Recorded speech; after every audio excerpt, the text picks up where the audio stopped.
Hey, good morning, everybody. I stayed in a hotel here downtown last night. It's pretty nice, but expensive. It was 110, so can't be doing that too much. That same hotel Saturday was 270. That's why I stayed in the real. It's really expensive Saturday, but it was nice place. But washed my backpack in the hotel. It was kind of. I just soaked it in the bathtub, and yeah, it dried real quick. Came out perfect. So backpack's fresh and clean. Most of my clothes are clean. I left behind my heaviest pair of shorts, 170 grams. I got rid of those, so my pack keeps getting lighter. I just got one pair of shorts, one pair of pants. Hey, what's up, guys? I'm gonna go get some coffee. I'm gonna go back to the same coffee shop because that coffee was like, I would say, in the top 5 coffees I've ever had in my life. It's pretty cool, old warehouse factory type building. Looks like it's still being used. That was like, that's worth going back. I have to go on my way a couple blocks, but because I got a lot of walking to do today. Not like crazy like the other days, but still quite a bit. So I have to. I'm gonna go back to that coffee shop because that was like in the top 5 best tasting coffees I ever had. I had a latte yesterday, so I'm gonna go back there, and then I'm gonna get back on a trail.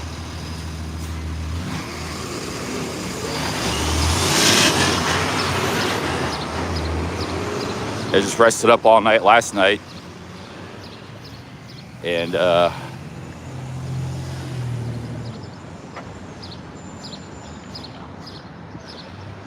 gonna go a little detour through here, check out this back alley. Oh.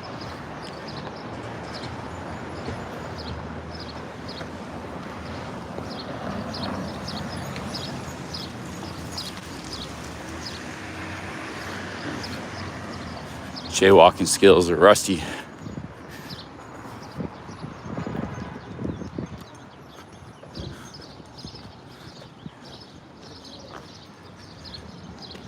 Hey, welcome back, guys. Good morning. I gave a quick little update in the beginning of the video. You might just tuning in, you might have missed it, but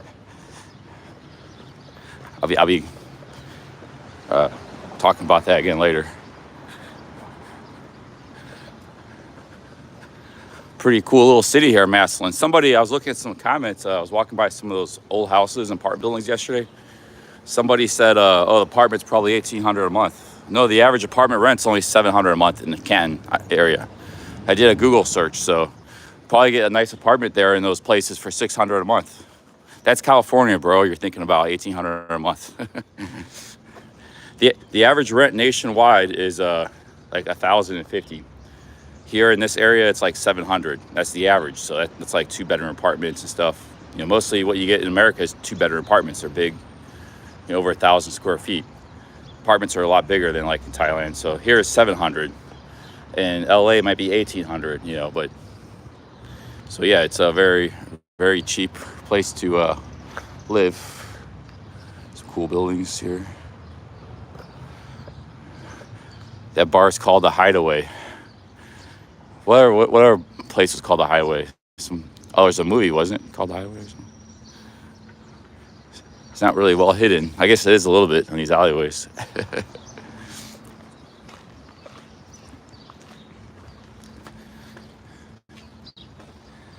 Yeah, there's a happening little night in these cities going on. Canton, Ohio had the first state you can drink on the streets there. 2015 they made, because I was doing some research last night.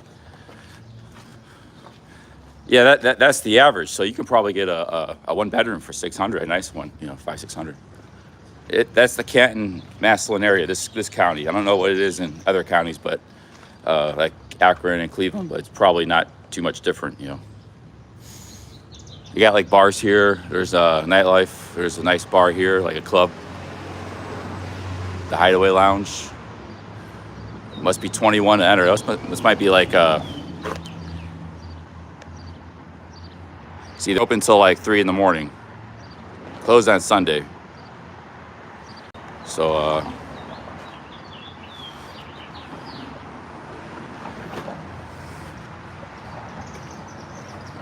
Might be a go-go.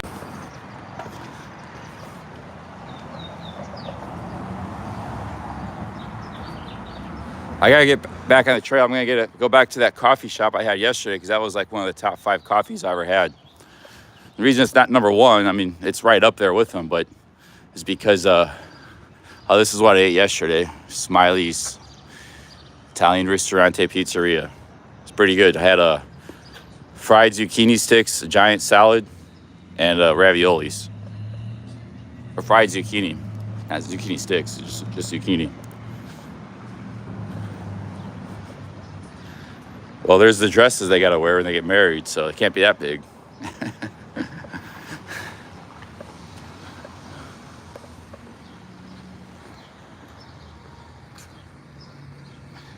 Road Dog Travel's not, yeah. Yeah, there's not that many strip clubs in America. I haven't seen one yet. I was just kind of joking.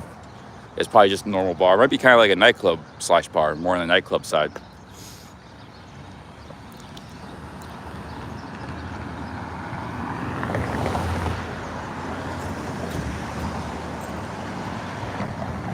It's a cool little city here. All right, coffee shop's up there, and I gotta get back on the trail over there. So might as well cross the street since we have to cross the street anyways. There's a Walgreens right there, but I got about everything I need as far as the pharmacies. I don't need any more.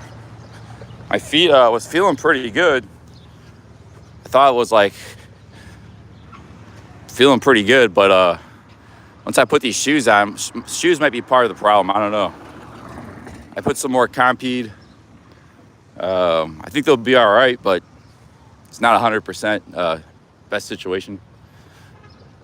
They're feeling fine now to walk. I'm walking normally. At the end of the day, they might be a little rough again. Hey, Crackpot's Comedy Club. There you go. That could be interesting. It's only open 4 days a week. Crackpot's Comedy Club. McClemens Building.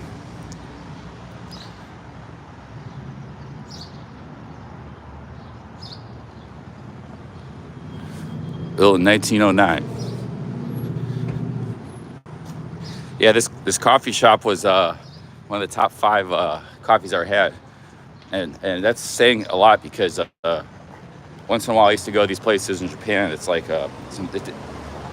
they find some of the best coffee in the world. They put it through this special machine, and it's like yeah, that was on another level. But this is almost right there with them.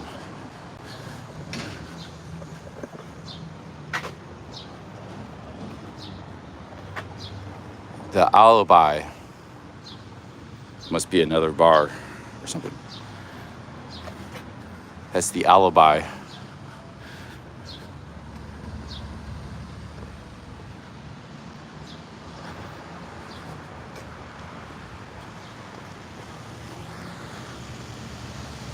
Where's Chi-Chi at? Chi-Chi is most likely with Greg.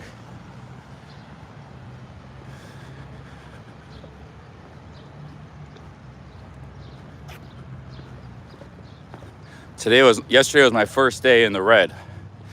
I stayed in that hotel. It was 110. I had a lot of expenses. The laundry, I spent like 180 yesterday, 170. The super chats were good. You know, I got some big ones from Smidge and stuff, but that's why if you try to stay in hotels every night like that, they take all your profits, you know. So every day I've been in the black. That was the first day in the red yesterday, but I only streamed half a day yesterday too. So. There's a game shop. Yeah, it's a lot of expenses. I mean, to try to do this, if you're not camping, if you're trying to, you know, like that's why I did the first 10 days when I did this in America. If you're not camping and there's just not enough cheap motels, or you just gotta stay in such a shitty motel with bed bugs and stuff, it's like, but if you stay in a normal hotel, founded in 1883. if you stayed in a normal hotel, like I said, it wasn't a bad day for super chats either. There was some nice big super chats from Alabaster Smidge, and it was like 140 in super chats, and that means I got like 110 of that, but I had like 180 in expenses. So I have to really make a big effort. Yesterday was kind of just a relaxing day, a splurge day, try to regroup. So, but you have to really make an effort to cut costs. So, as I'm about to go buy a $5 latte, I could get a $1 Dunkin' Donuts. I do a lot more splurging than you guys realize. It adds up. Hey, Kim, thank you very much for the 14 Canadians. Big ups. Good morning, Charlie. Safe travels today. Remember, it's a journey to the destination. Cheers, Kim. Thank you very much. Yeah, we're just going to be a lot of walking today. I'm going to stay here for about 30 minutes. I don't want to stay here too long, but yeah, it's the journey, not the destination. Yeah. Like I don't really have a destination. I'm just every kind of place is interesting in its own right, and you get to see everything as you go by.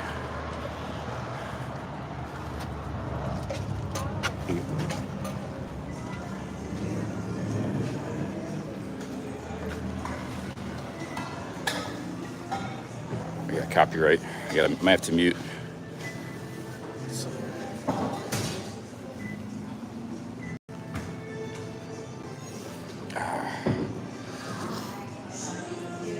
Yeah, how's it going? Can I get a large iced latte? I'm completely out of cash, guys. I have to find an ATM or something. You know any ATMs nearby anywhere? I'm walking, so in this downtown area.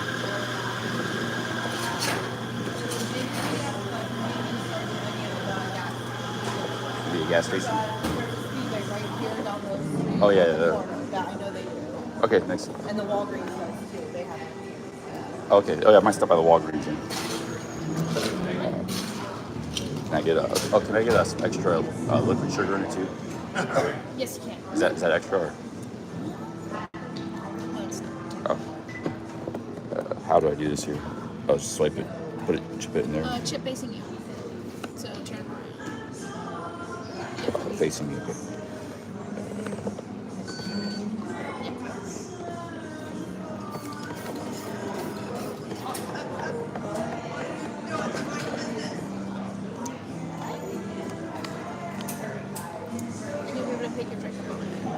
Okay, can I get some extra sugar syrup in it?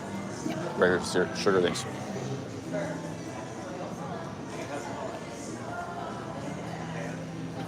Oh, forgot about copyright.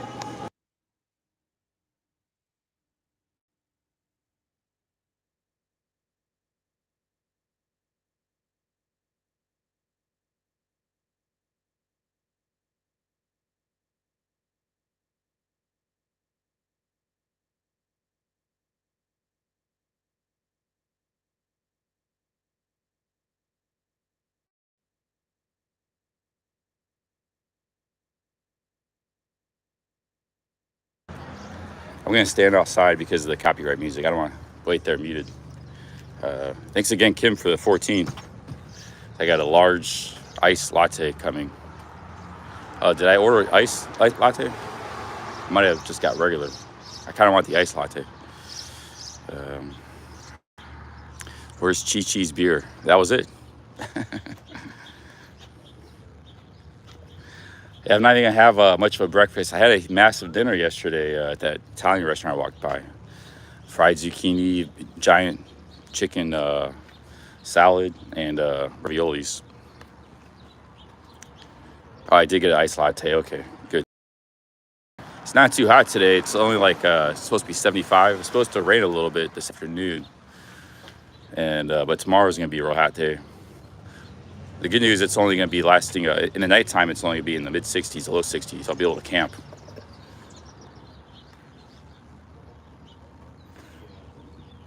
Some very beautiful flowers there.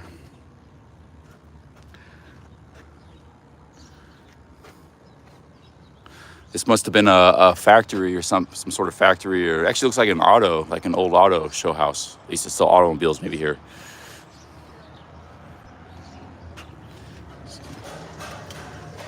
Oh, there's my latte. It's already up. All right. Here you go, guys. This is mine. Latte. Thanks. There you go. This was I said one of the best coffees I ever had anywhere around the world. So that's why I wanted to come back. Just the right amount of milk too. It's pretty good. Let's see. Let's go sit here.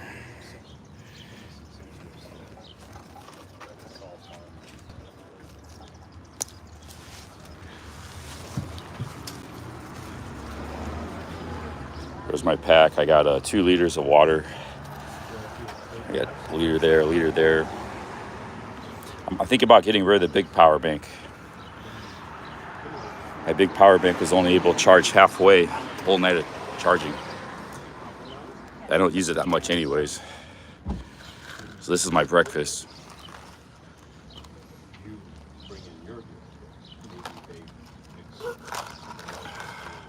It's really good coffee.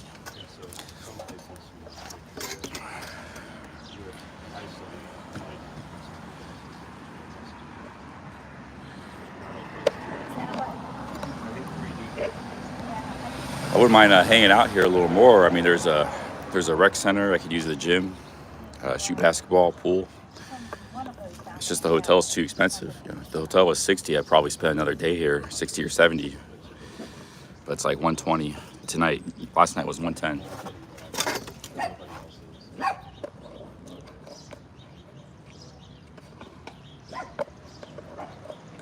How are my feet feeling? They were feeling pretty good yesterday. I wasn't walking. Once I put these shoes on, they kind of, I don't know, we'll just see how it goes. But they're feeling a lot better, but it's not 100%.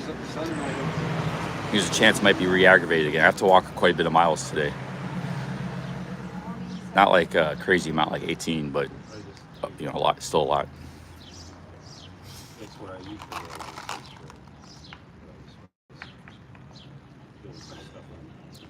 No, it was a nice hotel. It was, there's just one hotel here downtown. It's called Hampton, and that's where I stayed. But they wanted $270 Saturday night because it was a Saturday. It was very expensive. Very nice room, by the way, by everything. But last night was $110, so it was like a splurge to stay there last night on a Sunday. There's no way I could have stayed there on a Saturday.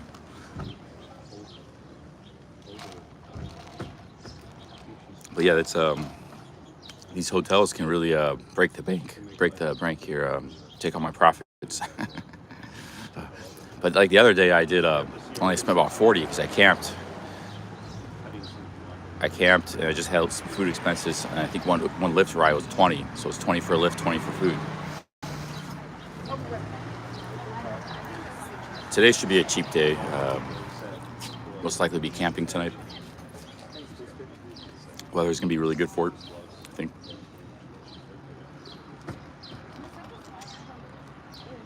No, today's a walking day. I'm gonna be walking today on the trail. These are supposed to be the perfect road walking shoes. They're pretty expensive too.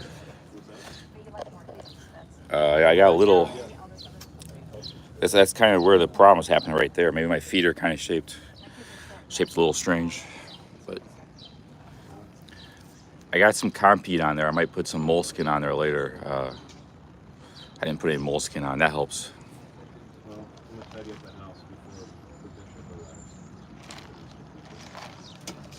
Too much, man. They're too much. Over 100. I think it was the most I ever spent on shoes. But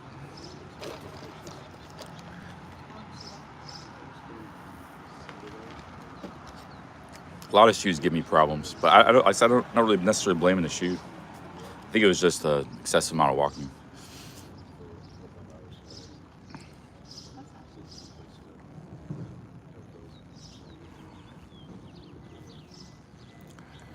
It's a little chilly today here, like in the low 70s.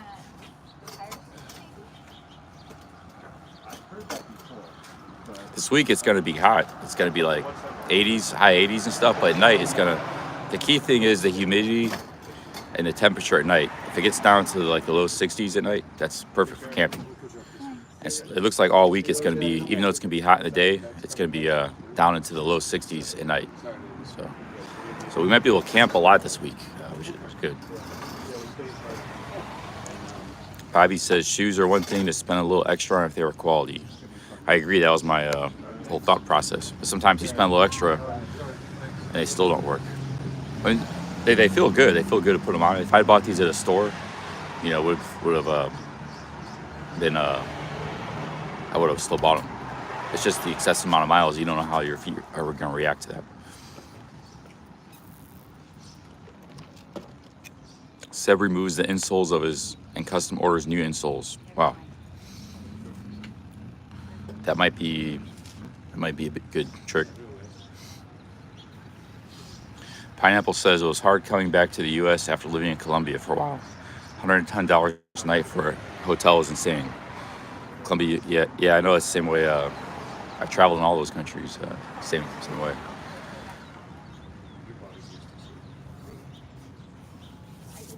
I've stayed in 3 dive motels for $50 a night and $60 a night. $250, and then I paid $100 one night, and this was $110. This was like on sale too. Normally it's a lot more expensive. So Saturday that was $270 that hotel, $270 after all the taxes and fees. So last night was only $110 because it was a Sunday. It's like your slowest night of the week. But like I said, that's why I have to do camping. I mean, I've only done one night of camping so far, stealth camping. Ohio's not the best state to camp. You know, there's good trails, but there's not good camping. The forests are too thick. There's a lot of every piece of land is somebody's farm or somebody's house. You know, it's densely populated. Eastern Ohio is better for that. It's more in the hills. It's not as populated. It's more mountains and forests. Eastern and southeastern Ohio. Ivy Tad is coming through here. He's on the trail I was thinking about going from. He's going with his girlfriend. His girlfriend's got a pet goat. He's got his pet dog. So they're only doing like 3 miles a day, like 3 to 5 miles a day, which is very little. So they're spending most of the time camping. But he's on the trail that goes to Pittsburgh. It's a really nice trail, rail trail. And then he has to go through Ohio. So he's gonna be going through Ohio. He's vlogging it every day. He said he might be on the Buckeye Trail. That'd be awesome. I could even run into him. Who knows? Him and his girlfriend. But they're taking to drop off their dog and their pet goat, or she's got the pet goat. But I've been watching their vlogs. I watched a couple last night. He's on the way here, so I like to see what he does when he gets to Ohio because there's not a lot of camping.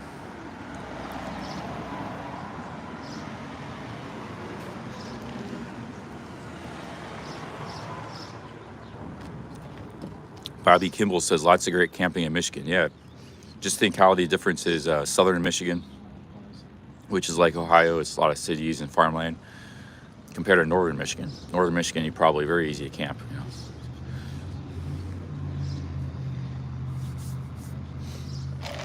I'm gonna be finishing this and then hitting the road here. Might just have this for breakfast, but there's a place I might stop and get a big lunch. So I'll have a big lunch maybe later.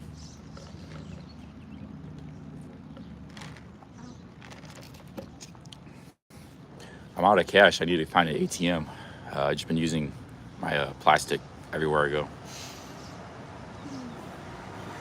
Yeah, there's Ivy Tat. He's headed this way. He's some reason he needs to make it to Indiana. He's doing like a little short trip. For him, it's short. He's used to doing 6-7 months, 3,000-mile treks. It's like he's doing a super slow pace. So I was thinking about getting on that Pittsburgh Trail. If I did, I would probably very likely run into those guys, which would be pretty awesome. He's one of my heroes, YouTube heroes.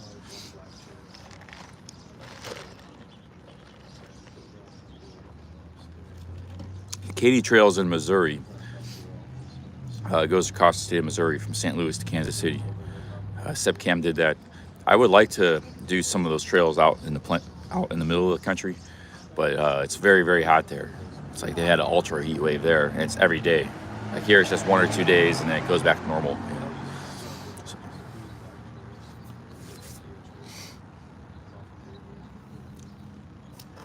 Road Dog says there's camping in Ohio, but the campgrounds are out of the way and almost expensive as a dive hotel. Yeah, you kind of just have to rough it and stealth camp. So I'm thinking I might go to Pennsylvania after this.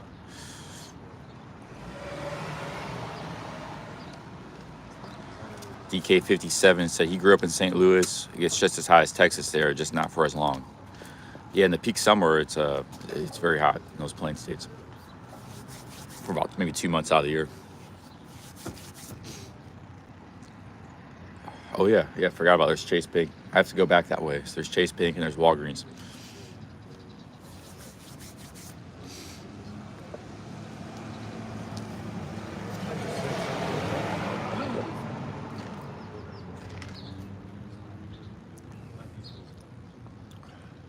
We just gotta get better at stealth camping. The problem is I walk into the night. It's hard to stealth camp near at night, and you're just basically on the side of the trail, which isn't very stealth, by the way.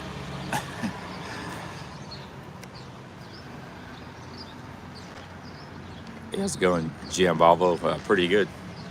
Feeling pretty good. Foot's still a little bit messed up, but I think it's good enough to walk. I can't stay 2 nights in that hotel. I was thinking about taking another night, but it's too expensive. So I'm gonna try to hit back for the trail again today. I could do a half day of walking or a full day. It depends how I'm feeling. So I could just do like a half day and then set up camp.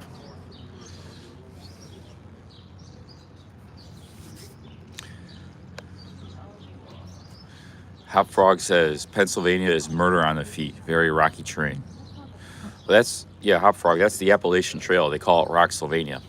The Appalachian Trail is very rocky, but I was gonna get on the Canal Trail. There's another canal trail that goes from Pittsburgh to Washington, D.C. through Maryland. I was gonna maybe take that from Pittsburgh to Harper's Ferry, West Virginia. And then you can get on the Appalachian Trail, or because the Appalachian Trail also goes through Harper's Ferry. It's east-west trail. It goes east and then southeast. And that trail is not rocky. It's just like the railroad trail. It's just like the trail I'm on. Ivy Tat's on it right now, this very moment.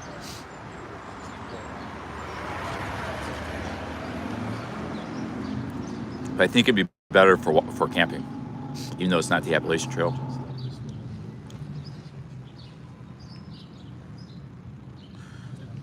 Half Frog says, I got it. You know about Rocksylvania. You did the research, my dude. Yeah, I watched...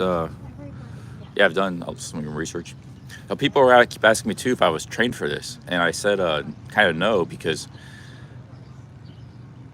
I was training. Like, my legs have been holding up really good. Like, they haven't been problems at all. And I was doing like a lot of calf raises and squats and stuff. I think that's why. I wasn't training for this. I was just training to build muscle, for general bodybuilding. So then I did walk. So in a way, I was doing a lot of training. I just didn't think in my head I was specifically training for this. So the only problem I had is my feet. Everything else has been good. So yeah, I've actually done a lot of training. I mean, I've been doing a lot of fitness, weightlifting stuff the last year. That dude said you're well versed in this, learning a lot.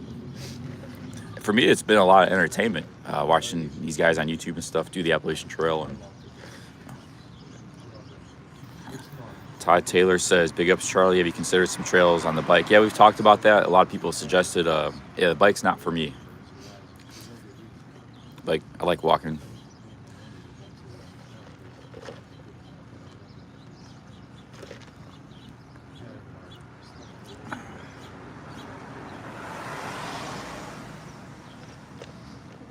Flip for Profit says, come to the South. South is too hot, man.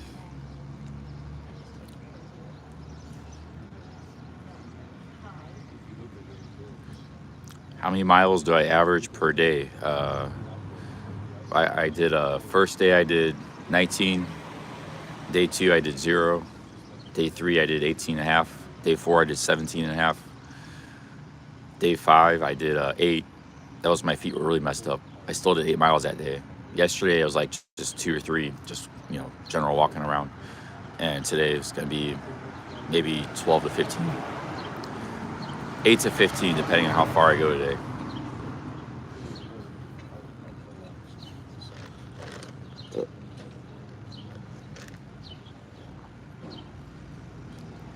WJR Visuals said, we'll love to see the videos from West Virginia and Western Maryland. Yeah, that Pittsburgh Trail goes through Maryland. Spends a lot of time in Maryland, and it cuts down to the Panhandle of West Virginia, Harper's Ferry, before heading to DC. Which that part of the trail is not very nice. It just goes by the Potomac River. Like the last 50 miles of the trail, forget that. Get off of the Harper's Ferry. It looks like it just goes along suburban subdivisions for like dozens and dozens of miles. There's no roads to get off. There's no rest areas. You're just stuck on this trail by the river for like 50 miles straight. No scenery. It goes through the sprawl of suburban DC. So I've studied the map because I was thinking about doing that trail a long time ago.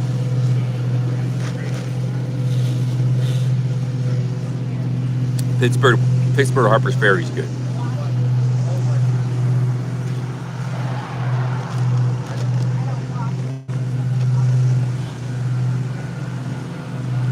Are you actually enjoying this? All good ass. Yeah, I'm enjoying it.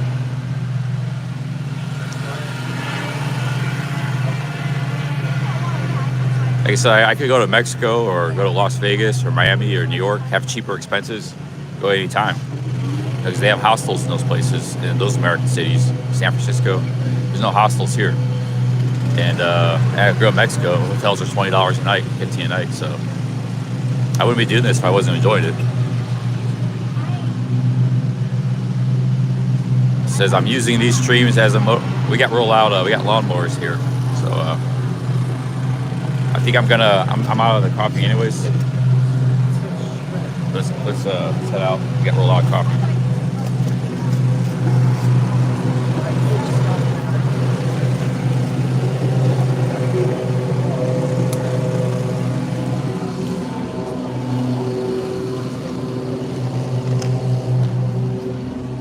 All right, I got my caffeine fix. Got some calories. Ready to go walking here.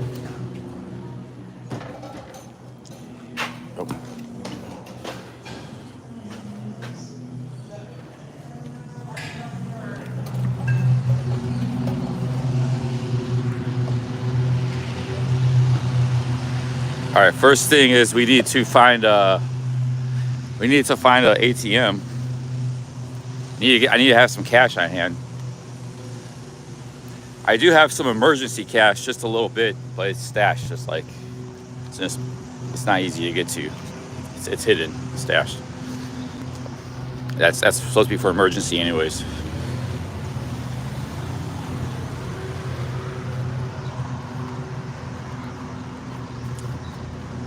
And it's kind of cool. I'm thinking about putting the frog togs on. I gotta get walking. You know, they say excuse me.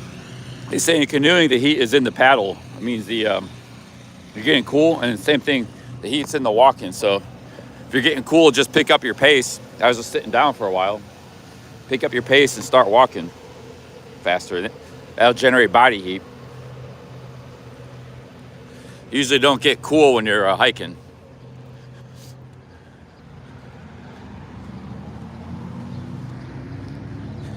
All right, cheers, Ty Taylor, big ups.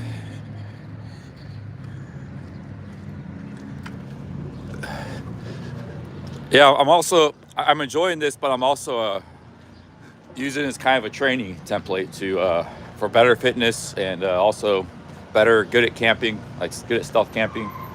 Good at traveling cheap. Because if you could travel cheap in America, you can travel cheap anywhere. Because then really cheap, because those countries are a lot cheaper. And then if you can rough it here, you can make it anywhere, I think. Okay, here's the Walgreens. It's supposed to have an ATM here. It's on the other side.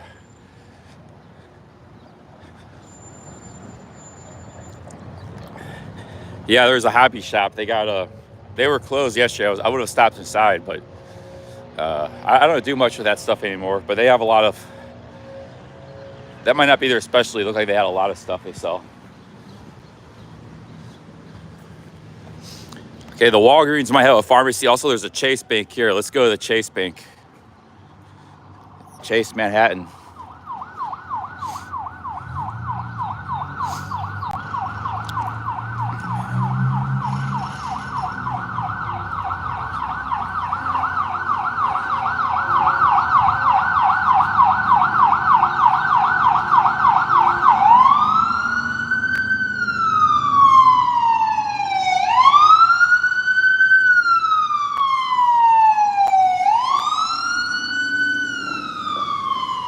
I'm just going to go to the, I think, the Walgreens and use the ATM. This place don't even look open, like there's a way to access it. The Chase. The trail's right up here. Let's go to the Walgreens. There's a Crackpots Comedy Club. It's probably happening down here on the weekends, Thursday, Friday, and Saturday. We passed by quite a few bars. Free live comedy Sundays. This would be epic. I missed this yesterday. This was going on yesterday. This would be epic to live stream, you know. That's a very underrated live streaming thing, is live streaming comedy clubs.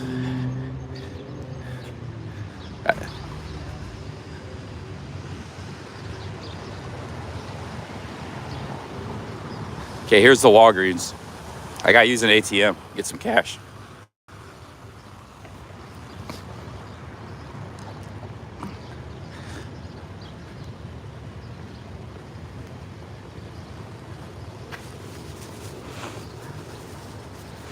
There's more bars over there.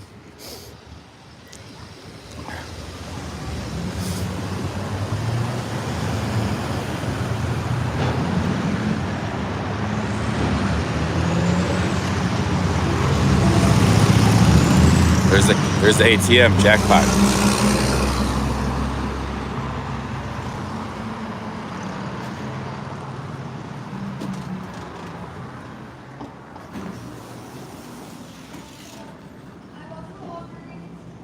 Hi.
I used the wrong card.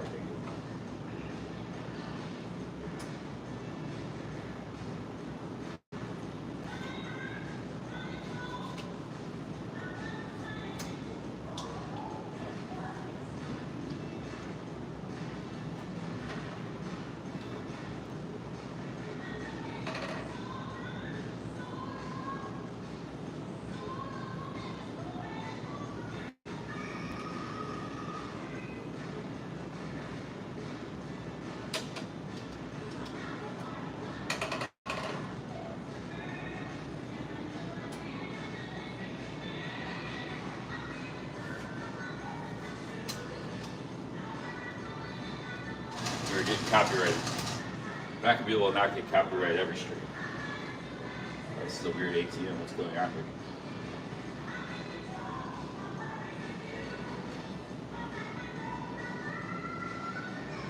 I have to try to talk over the copyright here. Where's the cash at? What's going on?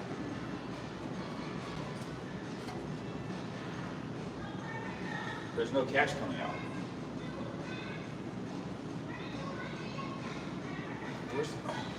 I heard cash.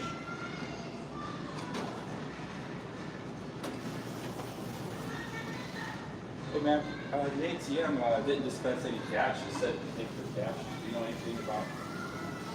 I had heard something, but is there a trick to get the cash out of the ATM?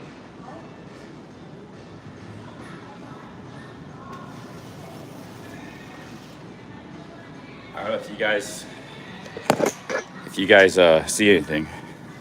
Yeah, I got scammed. It said take your cash. It didn't. There's nothing here. It didn't do anything. I put in for 300. That's It didn't give me a receipt or anything. really. I can ask my manager because I actually have no idea why did you not. It didn't print a receipt. It said take your cash. Yeah. It made a sound, and nothing came out. No receipt. Nothing. Yeah, I can call my manager. She can. Okay, please. Yeah, thank you. I don't want to be charged I'm for sorry about that. I don't know why I did that. No problem.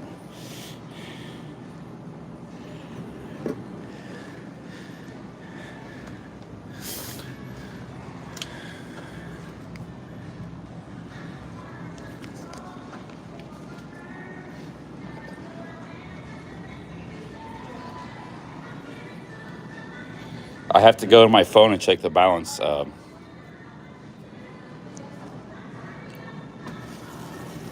You guys heard it. You can verify. You heard it made a sound. But hey, how's it going?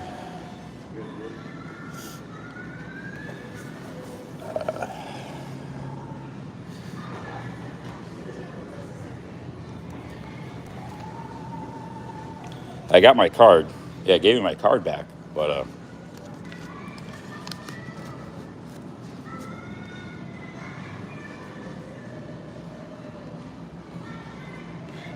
ATM just pays for. Okay. All right. Thank you very much. The manager is coming here. Well, they don't want to put scam machines in their business. Whoever is. All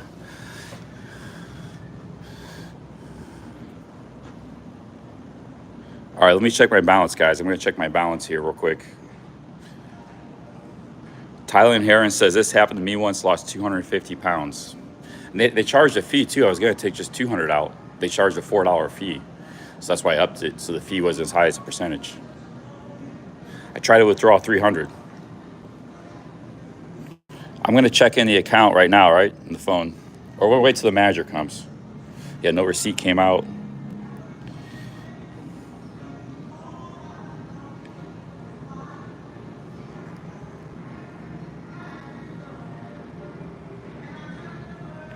It can take a few months. Wow. Jeez. I've never had this happen to me once in years of travel, withdrawing cash from ATMs in Thailand, Japan. This guy.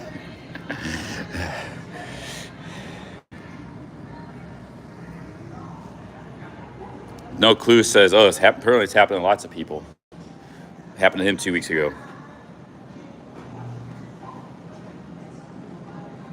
You have to claim the money back and take weeks. Great.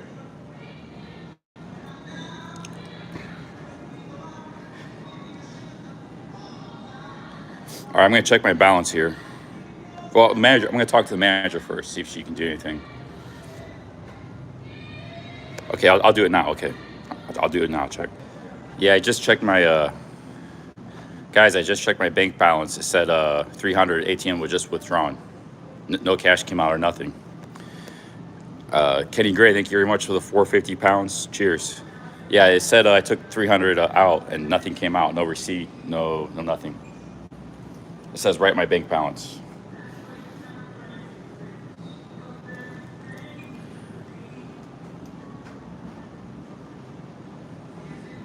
Yeah, I was basically just robbed.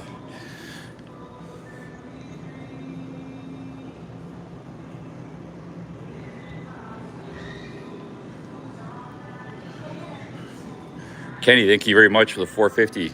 Thank you very much, Kenny Gray.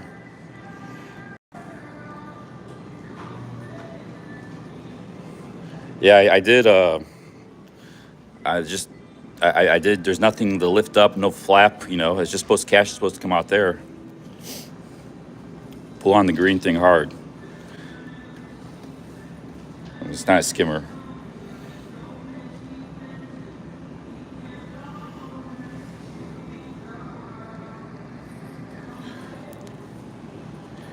Don't.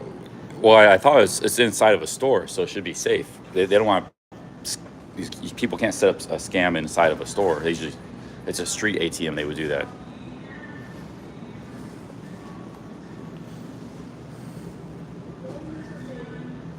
Yeah, no, that's legit.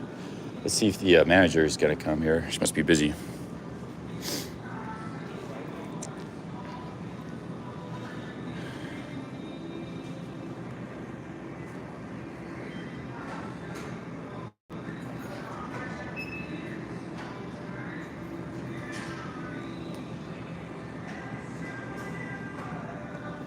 This is a white label ATM. They're often run by organized crime. Wow.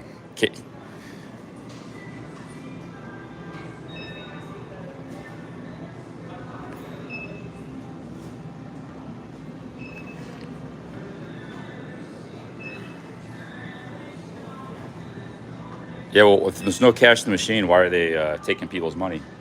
Because it took money out of my account.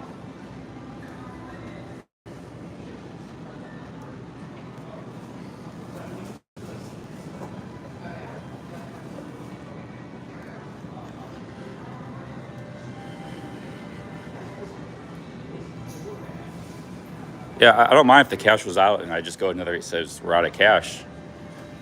This just took money out of my account. Hey, thank you, handsome man. Thank you for the $2. Thank you very much.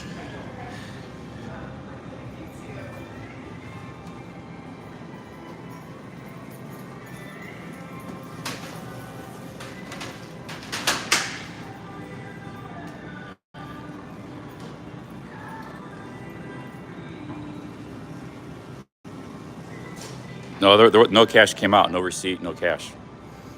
You can see it on the live stream.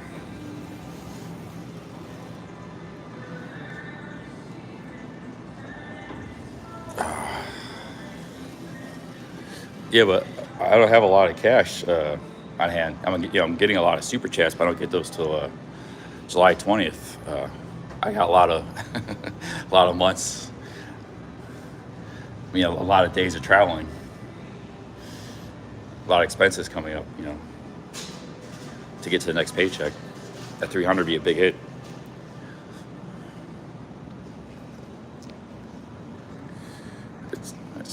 I wouldn't worry about it too much if I was falling, but this is actually going to hurt me.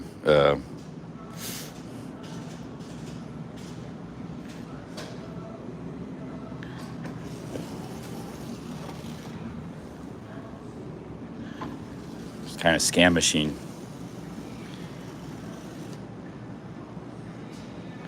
Yeah, I don't know. She went to go get the manager. Manager don't want to deal with it, obviously, or she's very busy.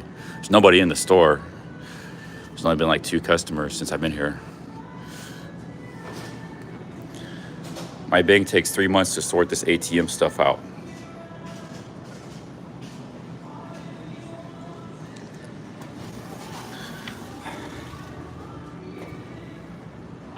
Here's the number.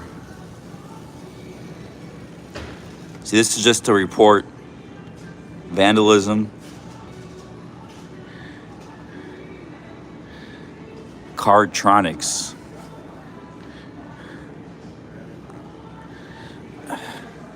What about theft by the ATM? How do you report that?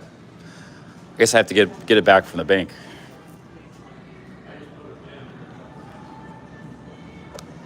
Well, this is Walgreens' fault too for having. It doesn't matter if it's third party; they have this machine in their store, stealing from people.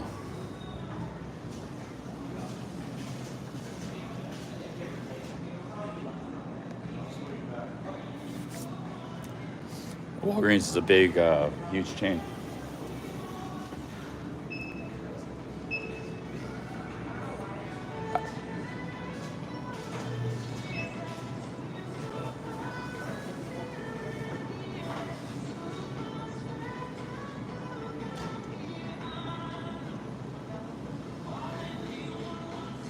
Well, I'll call the bank. I'm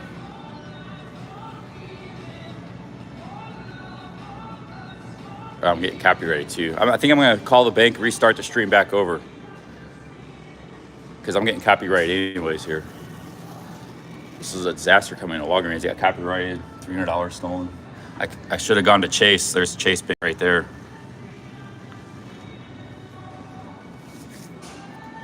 There's no manager.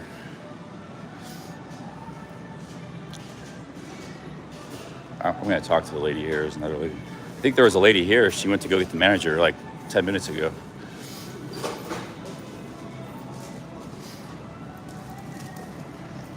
Hi, how's it going? Not too bad. How can I help you? I went to try to use the ATM 15 minutes ago. Didn't dispense any cash or anything. I'm live streaming, so it was actually on video. No receipt. Yeah, no, you're good. It's actually managed by an outside company. We have nothing to do with it. There's a phone number on there. But it shouldn't be in your building if it's stealing from people. It's $300. I already checked my account. It debited $300 from my account. Yeah, it's not managed by us. If you'd like us to call the store manager up, and they Yeah, can- please, yeah.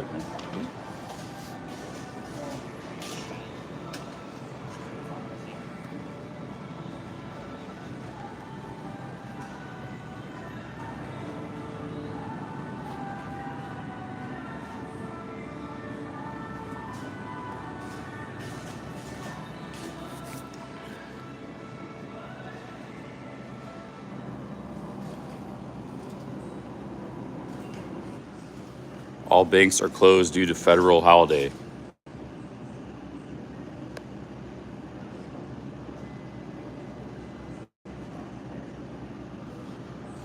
Yeah, I usually don't use third-party ATMs. I just kind of assumed because I was in a store here that, it'd be safe.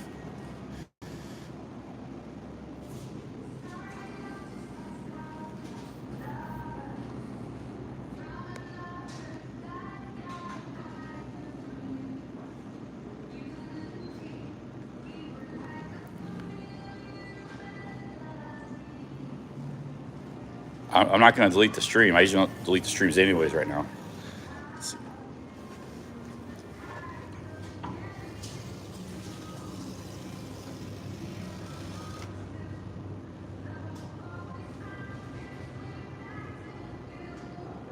To call operational problems of the machine, 1-800-948-5884. This number here. All right. ATM? Yeah, I just. Yeah, so you have to call that number and they will fix it. We have nothing to do with it. But it should be in your store. It just took $300 on my account. That's a lot of money to me. It does this. Is not owned by us. We don't have access But it's to in your it. store though. I know you don't have. They I know you don't want own this it. fixed. I can't control it. It's happened to me personally. I've called the number It's and even they happened to fixed you. it within 10 Your store should take minutes. this out. How do they fix it? They send the money to your account, or Yeah, they fixed it right over the bank, like electronically, right through the, like I checked my Yeah, 'cause banking card on my app. All right. They fixed it immediately, less than 10 minutes just after I call called this that number? All right, I'm gonna call that number. All right. Call that number because it records everything and they can fix it all. We have no access to it, so we're nothing, no part of the Okay. bank. Yeah, whoever runs this needs to put cash in or fix it or something. So yeah, I It's- apologize. Unfortunately, we have nothing at all to do with it, and it can only be fixed by calling Okay. that number. All right. Thank you very much. You're I'll call the welcome. number. So She said it did even this happened to mention her. Anything at all? No receipt, no cash, nothing. It took Okay. 300. Okay, and like yes, you call that number, they'll definitely fix it for you. Okay. And I'll call them right now and tell them there's an issue with it. Or For the sign up. Because we don't know if there's anything wrong with it until it doesn't work either. That's the bad thing. Okay, guys, I'm gonna I'm gonna have to end the stream to call. She's calling them right now.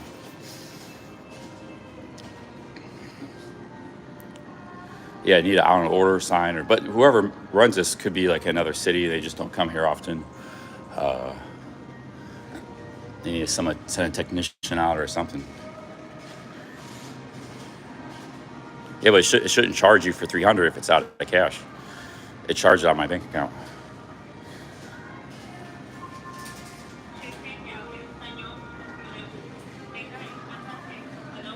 I'll be right back. I'm gonna get a sign.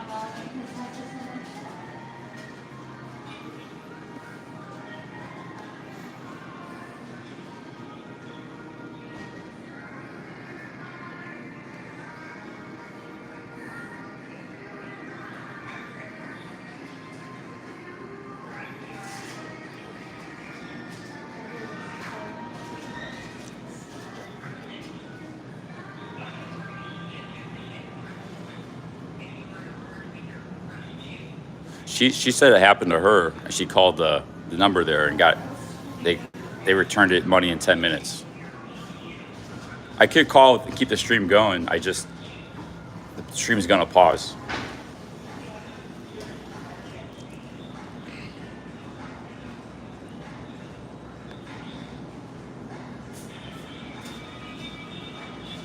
Hey Michelle, how's it going? No, I'm feeling a bit better. I'm planning on walking today. Do a lot of walking. Thanks, Greg and Michelle. I'm headed your direction. Okay, she's putting a sign up. Do not use. She's calling the number too.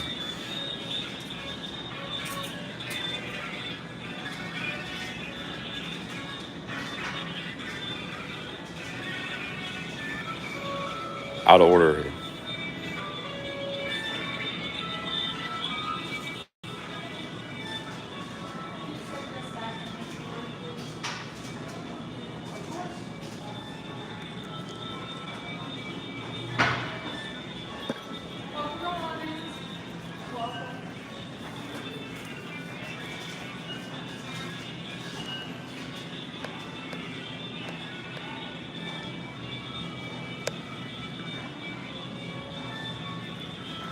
Well, she's calling.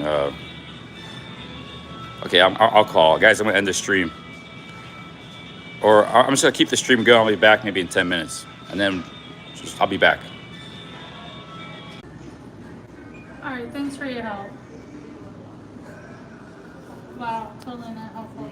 She said you need to call your bank and tell them you need to speak to a person that can help you file an electronic fund transfer dispute because they can see where it went through on the machine and they know that you didn't get it, but your bank is the only one that can reimburse it. Okay. If that makes sense. Okay. Well, thank you so much. I'm so sorry. Don't worry. You've been very helpful. Like, You went out of your way. That's crazy that it says this now, but it didn't for you. Yeah. Like, so it must have recognized it ran out of money, but you would think it would catch that before. Like, what a piece of crap. I'm so sorry. Sorry. You've been very helpful, very nice. I'll deal with it. I'll call the bank later. Okay, and if they don't take care of it for you, give me a call back. We'll see. But according to her, only the bank can fix it. Okay. Thank you so much. Have a good day. Okay. She got a hold through them. I tried to get a hold of them. She was on hold for about 10 minutes. And it's just a real little company. It's like they're trying to sell like Bitcoin or like Amazon affiliate or something. And like,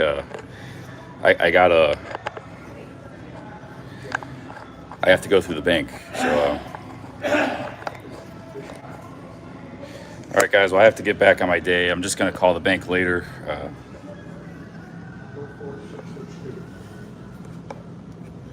She was on hold 10 minutes. She said the lady wasn't helpful, and the lady said you got to call the bank. So,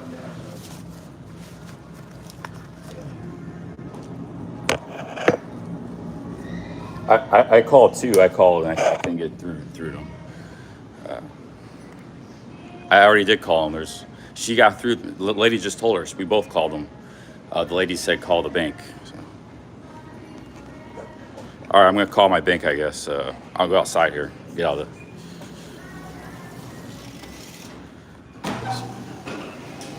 the manager was super nice and she tried to fix the situation. She said the same thing happened to her a couple months ago. So.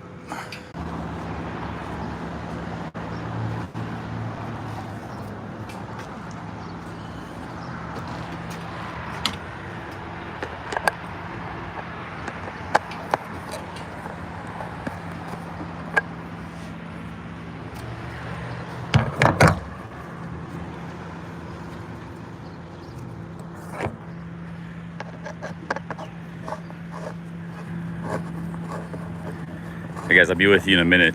I want to go tell that manager. Man, it's one day. Every day, it's one day. It's not something. It's something else. It's like,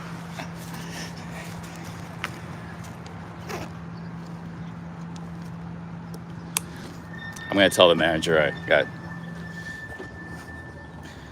I called the bank and they said they're gonna investigate 10 to 45 days. I should get the money back, but. Oh, hey, how's it going? Yeah, I'm the guy from the ATM. Had a problem. You can just tell the manager whenever you get a chance that I got a hold of my bank and they're going to take care of it. Okay, thanks so much. Have a good day. There's the ATM there.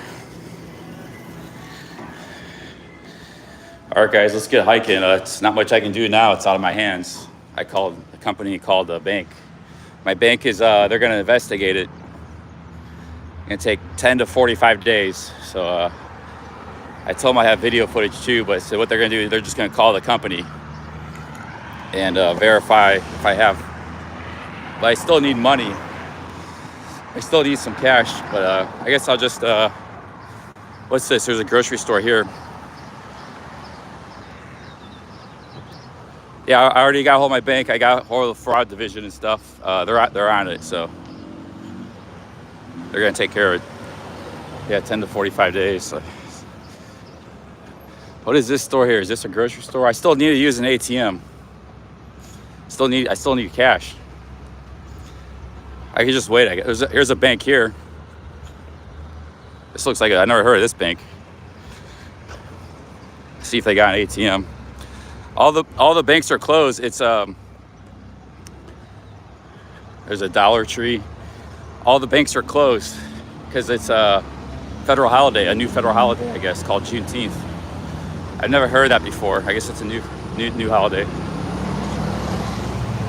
Let's see if I can get into this bank here. Yeah, but they should have an ATM open, right? There's no ATM or anything. Obviously, everybody goes through their cars. You can't just walk up. Go Tigers. Yeah, there's no way. There's no money. I mean, no way to get ATM.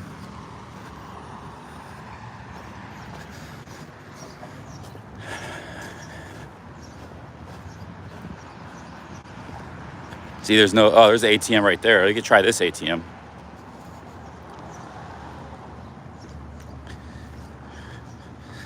That's not all Point Bank. This is a real bank. This is why I should have came to the first time. So I got an ATM right here. All right, let's try to get some money out here. I don't need a lot. I just need a little cash on hand just so I can, sometimes it's always good to have a little cash on hand here.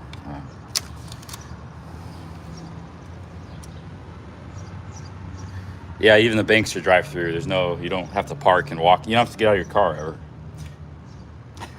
So you got a lot of British people and stuff. Everything is drive through. You can drive through liquor store, drive through food, drive through bank. All right, this is where we should have came the first time. We got a real bank here.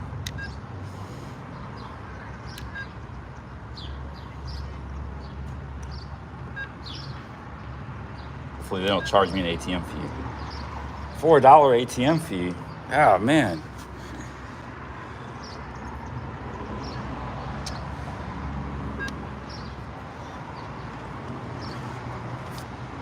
This is why you have multiple cards too. These cards can get stuck. A card has never been stuck in a machine for me, so. But it can happen when you're traveling. A lot of times I travel just with one card. I was pretty stupid. Now I got 2 credit cards, two debit cards, so cash, backup cash. I'm just gonna have to pay the $4 ATM fee. Oh, here's a car coming. Car's gonna run me over. Pedestrian using the ATM. All right, guys.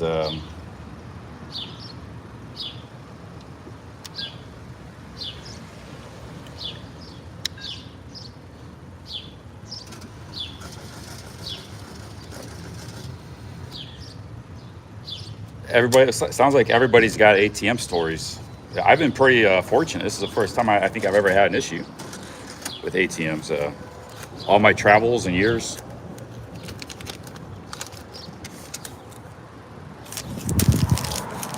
So I got a hold of my bank. It's going to take them 10 to 14 days. Or 10 to 45 days to get that ATM worked. I got some cash, so we're gonna have to go real budget mode here. Get a plastic container and fill it with oatmeal and sugar and raisins. Let's see here. I'm kind of hungry. I need to get some food.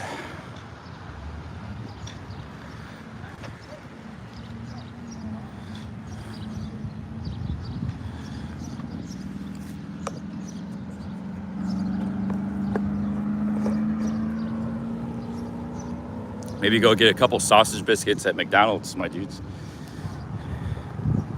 There's a Walmart up here and an Aldi. And I should eat healthy. I've been eating a lot of junk, to be fair. I haven't had fast food yet, just a Dunkin' Donuts, which actually is not the same as fast food. It was actually pretty good. It was grilled cheese. So I kind of want to keep that streak going, no fast food. I don't count the Dunkin' Donuts because it's really a coffee place.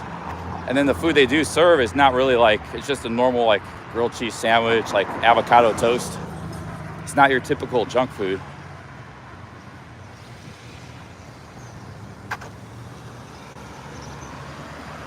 Okay, the trail's up here somewhere.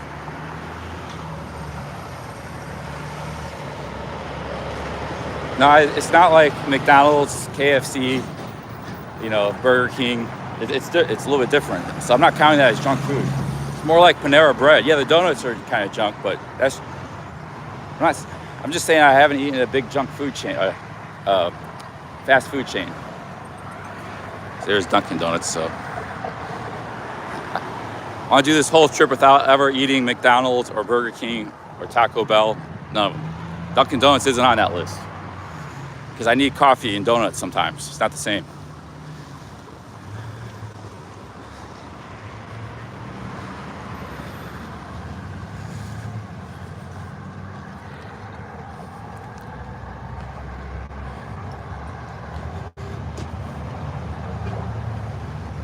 It's hard to do in America because we don't got street food. We don't have but so far there's always been mom and pop businesses and diners and stuff. So we had no reason to eat at any fast food chain.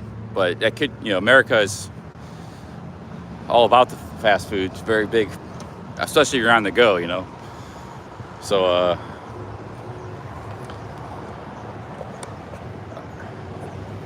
street food everywhere in California. That's good. Yeah, not here. I haven't seen one single food truck or anything yet. Street food. Almost got another accident on the live stream. Yeah, I didn't ever have a breakfast. I just had a coffee here. I'm thinking about getting something. But I do want some sausage biscuits from McDonald's. Let's just get on the trail and figure it out later.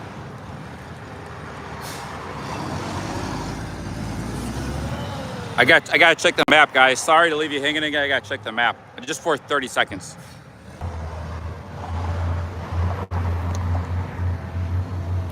All right, the trail is just right up here. We got to get on the trail here. These buttons, they don't push. I guess it's a sensor or something. They don't actually push. I can get across the street. I gotta get over this other side of the street here. Trail's down there somewhere by the river. Yeah, the bank, I got sent to the fraud division. The bank is going to investigate it. 10 to 45 days, they said.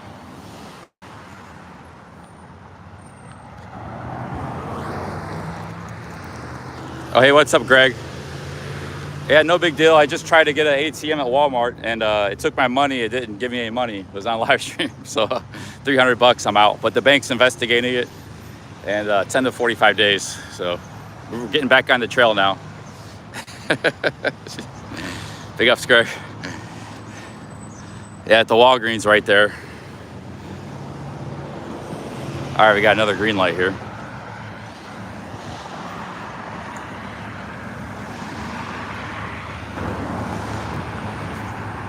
Dunkin' Donuts is hiring $10 to $13 an hour. Man, I could get if I moved to Massillon, I could get like 3 jobs and $600 a month rent in a nice apartment. Work 12 hours. I can make I could be banking money, $3,000 a month. I'm only spending money on anything other than rent. There's jobs everywhere now.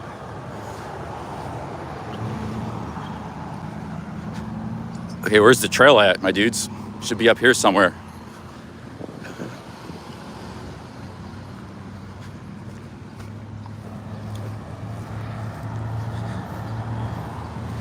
Yeah, I can still do some morning coffees too, so I have like 4 jobs. Still do some chats, a few times a month or something.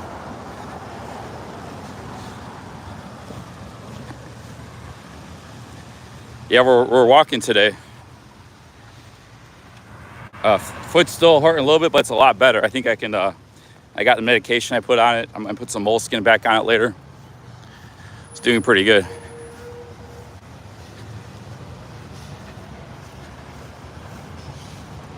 Okay, where's this trail at? This is a kind of a messed up area here for a pedestrian. Trail is up there somewhere. I think I came down the wrong. See, there's nowhere to walk. The trail's maybe over there, but there's no sidewalk around here this area.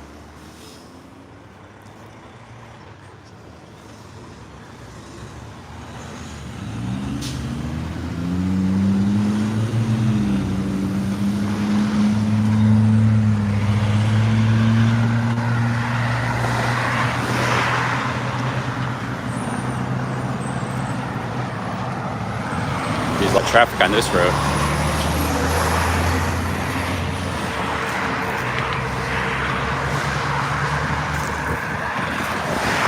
Oh shit, the trail's up there, I'm fenced off, I can't get there, I'm stuck on this highway.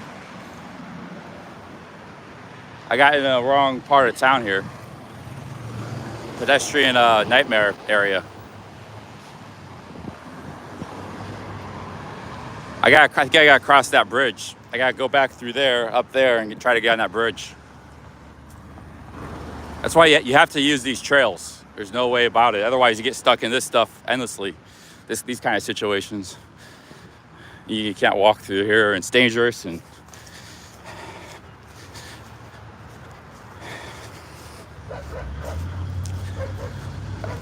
dog attack.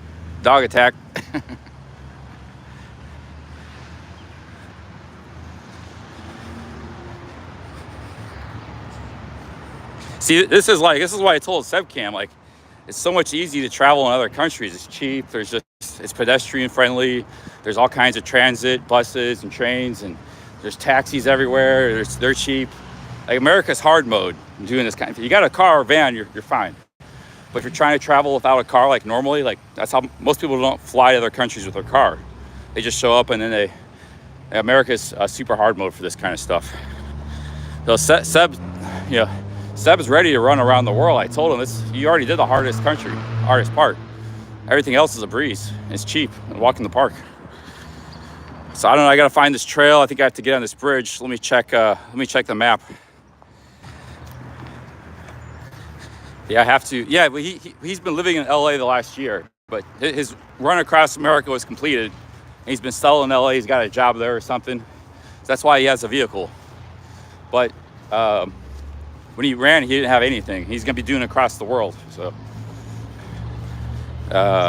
yeah, his run across America was completed a year ago. I gotta cross this bridge. The trail is up here somewhere. I think it's on the other side of the river.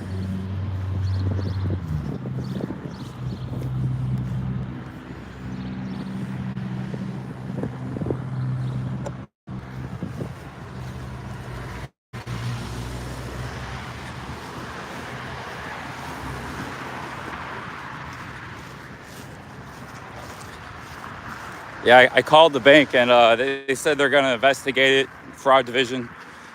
10 to 45 days, I could be getting my money back.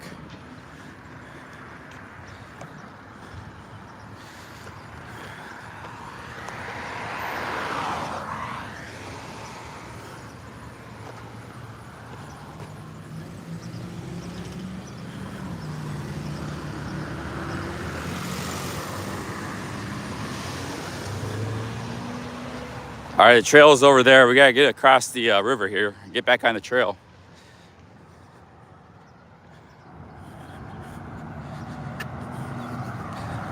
Yeah, the ATMs, they rob you. I got robbed by the ATM today, scammed, $300. It's but this kind of makes it fun too. It's the challenge of it, you know. It's other, you know.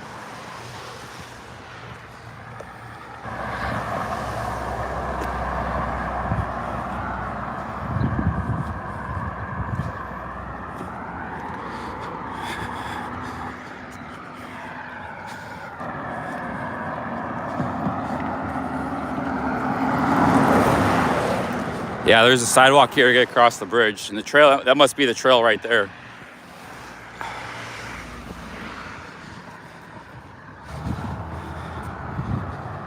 Yeah, we got a hold of the company, and they said you have to call the bank.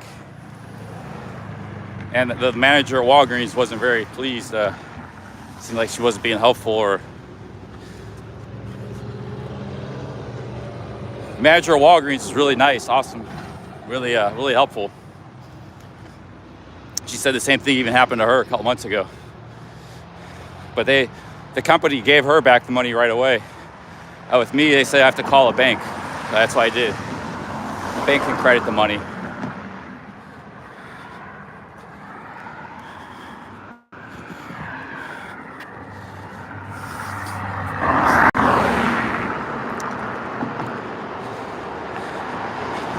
Yeah, they did. The manager also was one that talked to the company. And they told her, she was arguing with them and stuff. Said, well, when it happened to me, he gave it back in 10 minutes. She said, the lady on the phone told her the only way you get it back is, how do I get to this trail here? The only way you can get it back is, I think, don't tell me this goes to the trail. This is all closed. Sidewalk closed. Can't get to the trail, my dudes. Yeah, they said, so she was arguing with them. She said, no, the only way you get it back is you gotta call the bank. Okay, I can't get to the trail. They got me blocked off, closed.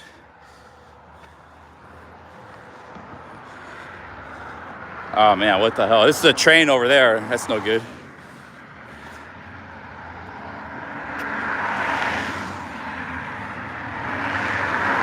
These are memorial. Let's take a moment here and relax, observe this memorial here. These are must have been people that died in the Vietnam War, most likely.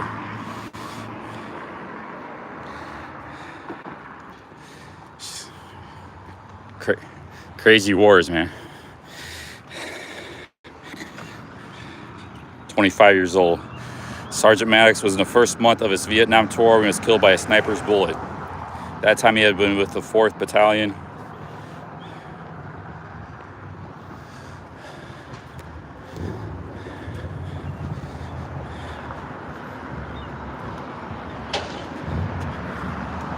These guys were all like 20 years old, 25, 20, 18. He's buried at Massillon Cemetery.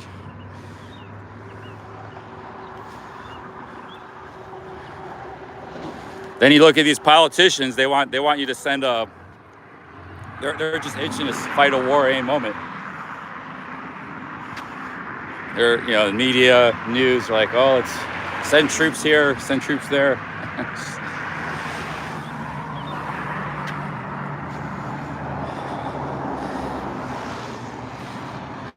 Yeah, it's a nice memorial here. They got like 10 American flags.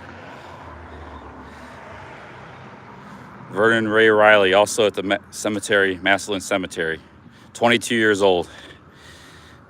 Was killed in Quang Tri Province in Vietnam.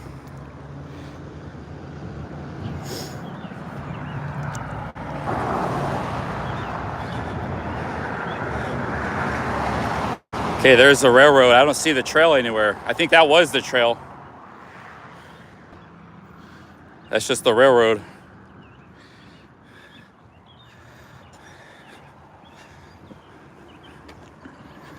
They had it totally blocked off. You couldn't get on the trail. Like, it had it fenced up.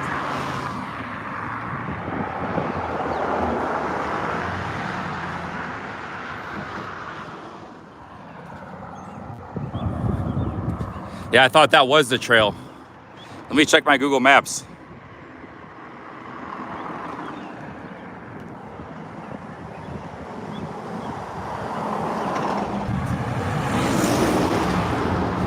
Oh, the trail is up ahead. There's like maybe like a little detour or something, but that wasn't the trail. The trail is up here, so we're all good.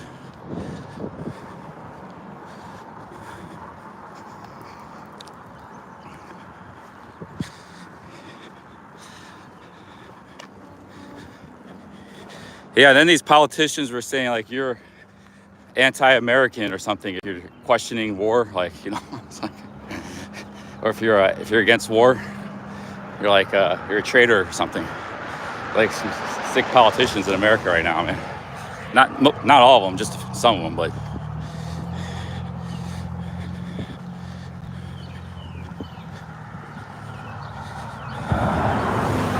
There's the bike trail right there.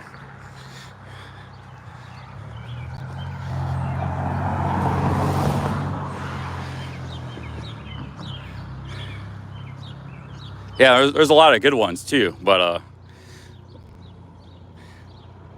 right, they got a trail up here. There's a lot of good ones, but some of them are yeah, I don't know, some are just total nutcases. Some of the ones in Congress.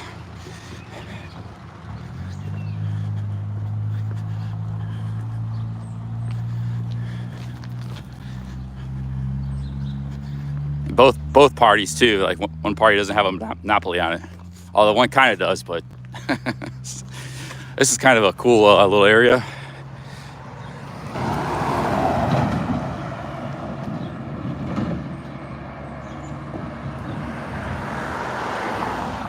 Hey, big ups to Anti-Vam. Thanks for the 5 pounds, man. Thank you very much. No, I'm walking. I had to walk across the bridge to get to the trail, so. Thank you very much for the 5 pounds. Cheers.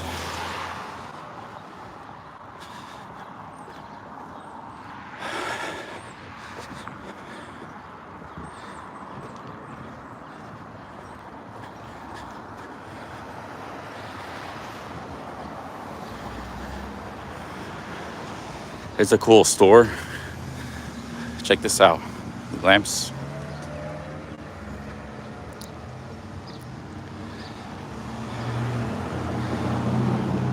Wheaties, they got an old Wheaties box. It's like an antique store.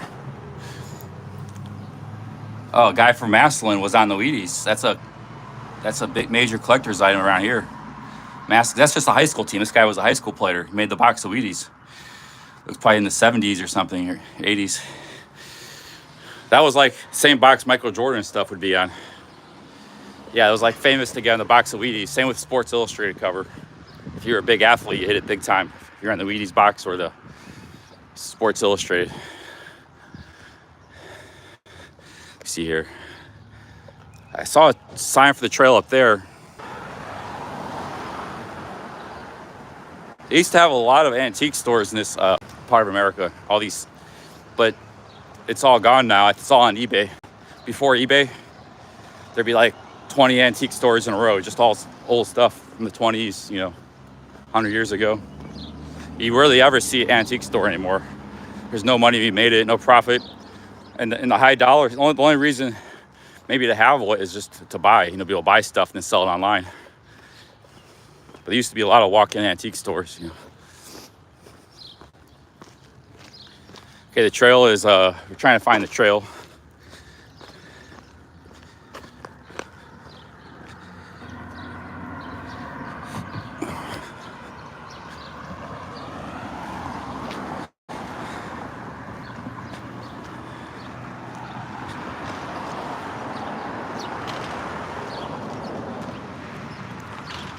Yeah, most likely camping at night.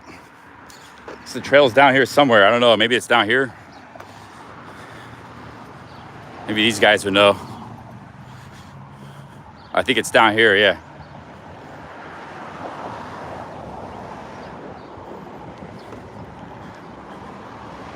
Hey, do you guys know if the bike trail's down here? The towpath? Do you know if the bike trail's down here? Yeah, I think so. Right here? All right, thanks a lot.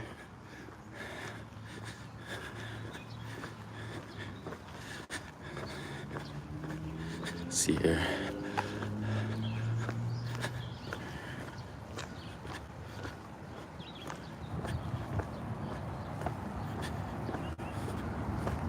That must be it right here.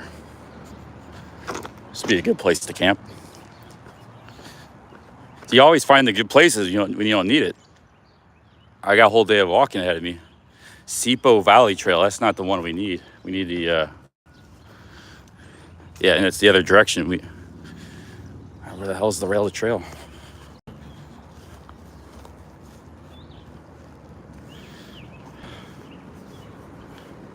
Now that's a different trail.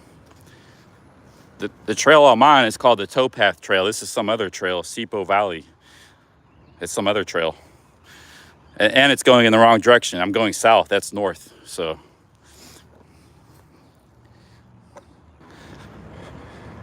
All right, guys, looks like I just have to follow this road. It's just a normal road for a while. And then to get back on the trail.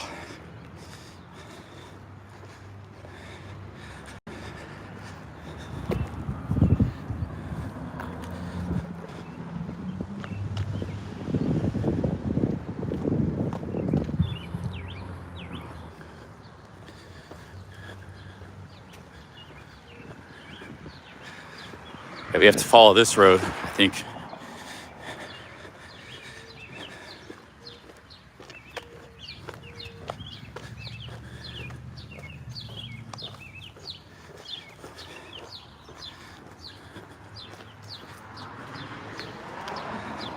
How did it go with the ATM? Yeah, I've repeated a few times. I'll tell you guys again. I got a hold of my bank. We got a hold of customer service of the ATM, and they said you have to call your bank to get the money back. I called the bank, and they said they're going to investigate it 10 to 45 days.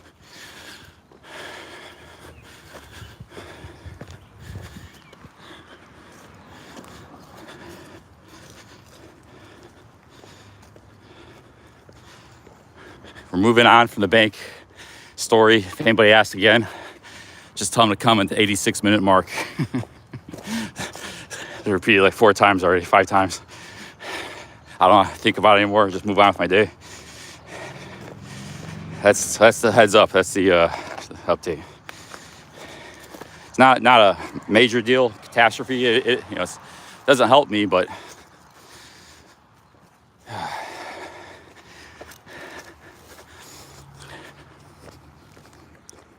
no, I followed up. I called the bank. They said they're going to take care of it 10 to 45 days. They'll refund me after they investigate 10 to 45 days. It's out. There's nothing more I could do.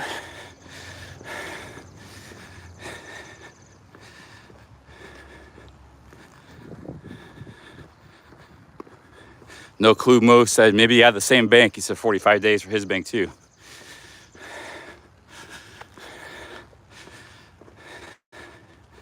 No, but I'm thinking about putting the moleskin on. I got moleskin in my bag. I didn't put it on this morning.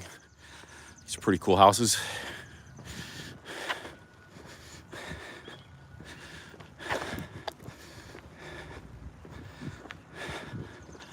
See, these houses, I bet in this neighborhood are like 50,000. These ones might be a little more because they're big. That one, the red one's probably a little more expensive, but it looks like a lot of nice fresh coats of paint. Back 20 years ago in these kind of neighborhoods, these houses would be half falling down. Looks like a lot of them are getting fixed up, and in these inner cities. These are old houses. They're like 100, 120 years old, this style house. Yeah, I have to follow this road. There's like a brief interruption. Big ups OG. There's a brief interruption. I have to follow this road.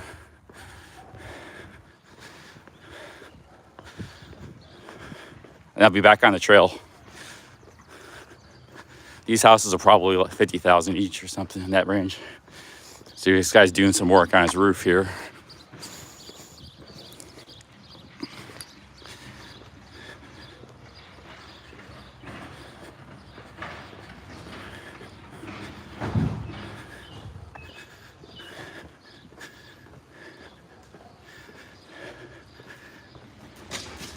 This guy, they're emptying out the trash, cleaning out the house.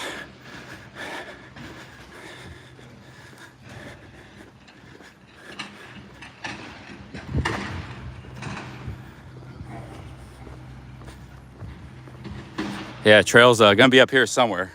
It's a cool little neighborhood. I like walking through these neighborhoods. I want to do more walking through like the cities and stuff. The problem is, I like exploring these towns.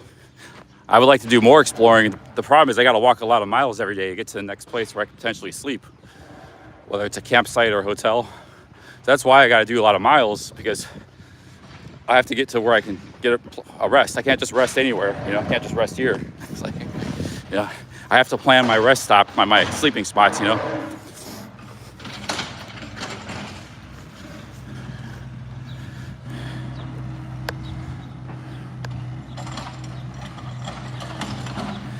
Doing some work there, city work probably.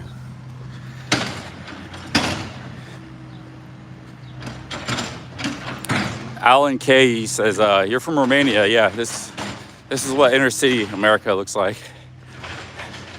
For the most part, most of it. Just houses, and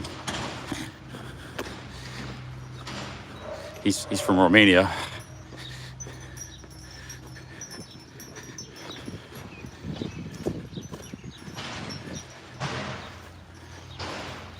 This looks like the trail's starting back up right here, my dudes. Sorry about the, it's not like I'm complaining a lot, but. So I guess the ATM threw me off. I was in a positive mood. ATM threw me off a little bit. I guess I got robbed for $300 from their ATM. If you missed it, some of you might be new to the chat. It just happened like 30 minutes ago. But I might get the money back down the road. Let's see. So here's the towpath trail. All right, we're back on a trail. It says the towpath trail is over here somewhere.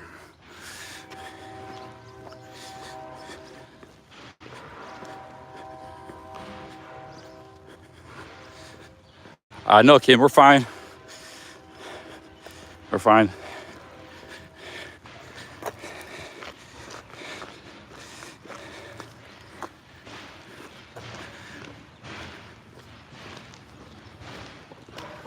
Okay, we're back on the trail here. This is the trail right here, I think.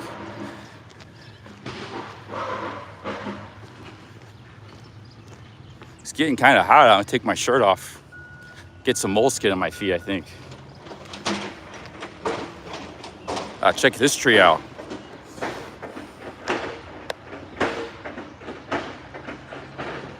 That's a cool looking tree. I guess this is the towpath trail right here.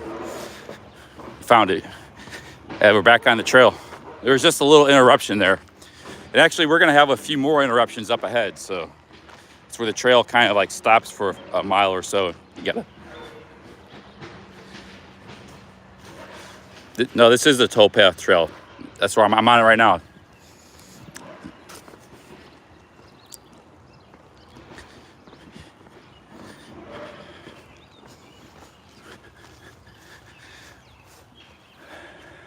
How you know it's a dead tree? It doesn't look dead to me. It has branches up there.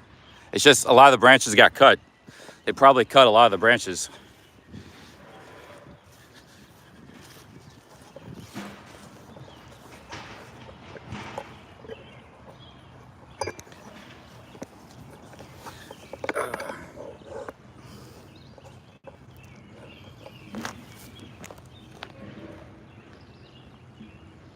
It's a pretty nice park area. I'm gonna put some moleskin on my feet. Water. Take this shirt off. I'm getting too hot. In the shirt.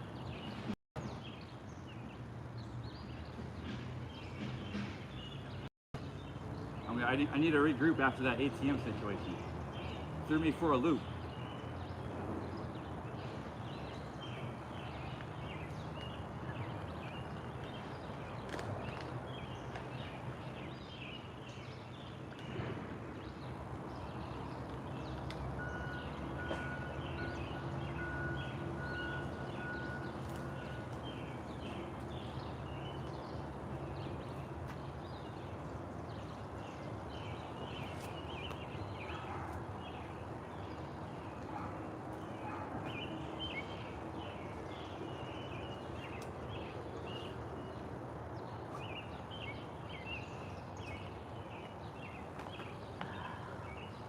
I got my good socks on, they're darn tough.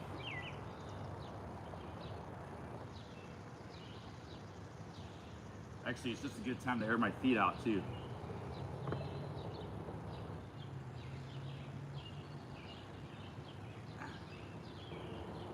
How we doing here?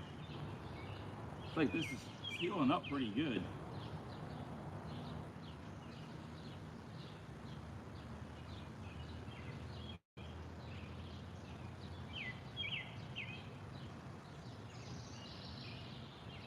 Pretty nice park here. Got hills and trees, picnic tables.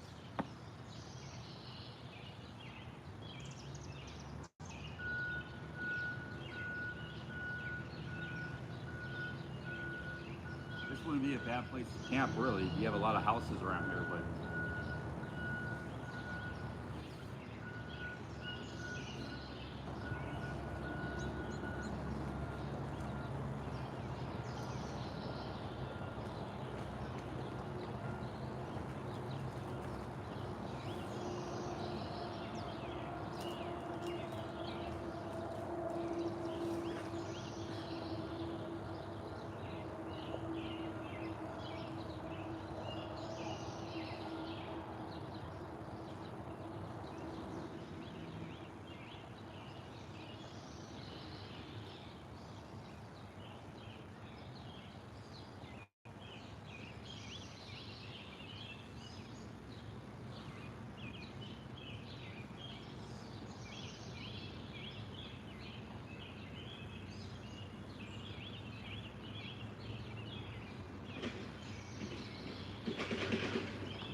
this moleskin is different than the last moleskin. I don't know if I like this moleskin. It's not the same. It's like real thick and stuff. That's weird. Not the same as I bought before.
That does help a lot.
See, this is a foam moleskin padded. Protects tender areas from shoe friction. So it's helps protect your feet from the friction of the walking.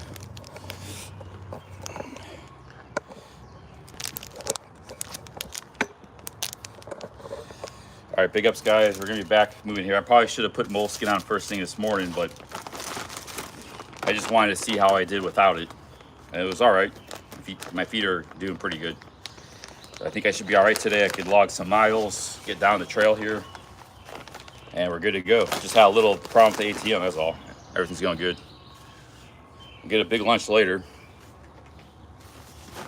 Tonight we got beautiful weather. It's not too hot, so tomorrow's gonna be hot, but no big deal. Like like I said, the next week the camping weather is going to be good. It's going to be like low 60s, low to mid 60s, which is fine. I think the humidity is going down too because it hasn't been raining. There's a chance of raining today, like 30% chance this morning, afternoon, but it didn't happen. So the humidity is very low right now. So we might be camping a week straight. Who knows? I got all my clothes are cleaned up. The clothes I have, very minimal, but the clothes I do have are clean, fresh. I cleaned my backpack in the hotel last night. I soaked it in the bath for like an hour. I want to talk about that in a minute. Hang on a second. I figured what I was doing wrong with cleaning. I know how to clean clothes properly in the sink now in the hotels. I'll tell you. I actually don't have a whole lot of experience with that. I usually just, Thailand and Mexico, I just take my clothes to you just drop them off at a laundry person, and they clean it for you for like a few bucks. A good service. So I always just did that, But not every country has that. But here's what you have to do. I cleaned this backpack. It was starting to smell too. So what I do is you soak it in a sink or a tub for like an hour. You put a bunch of soap. So I put some shampoo. It was free shampoo from the hotel. And I put some of my peppermint soap. I just let it sit there for an hour. And then I hung it and dried it out. And it dried it out really good. So and then all the smells were gone. Because water, you got to give it some time. The water and soap works its magic. But you got to give it like some time. And it's the same truth with clothes. If you leave it sitting there long enough, the water will extract out, the water and the soap combined will extract out all the dirt and bacteria and smells and everything. But see, what I was doing, I was just putting it in a sink, and you put it with hot water too. I was putting it in a sink and I rinse it out for 2 minutes and that's not enough. You gotta let it soak for a long time. That's the secret. So just a quick laundry tip there. That's just something I learned. Because I was having a problem, the washing I was doing wasn't doing anything. You just gotta let it soak for a while. Yeah. I mean, the water will eventually seep its way through, and with the soap, it'll seep its way into every crevice and nook and cranny. But you have to give it time. And then you wring it out, and you rinse it out, and you. This is pretty cool.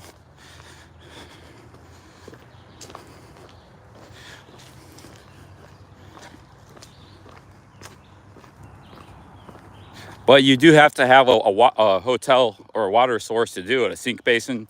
Sometimes you go into these hotels, the sink doesn't stop up. You got no way to stop the water from draining, And a lot of hotels, they don't have baths to begin with. That hotel did have a bath. I did it in the bath. That's how I washed my backpack. My backpack needed a good washing. Yeah, the problem is the public toilet. Yeah, you have to let it sit in the sink for an hour.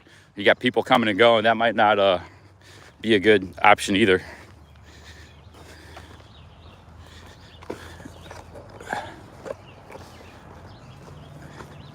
Yeah, my backpack is sparkling clean. I just put the whole thing. I took everything out, and I just put the whole thing in there. Let it soak in the bathtub for an hour.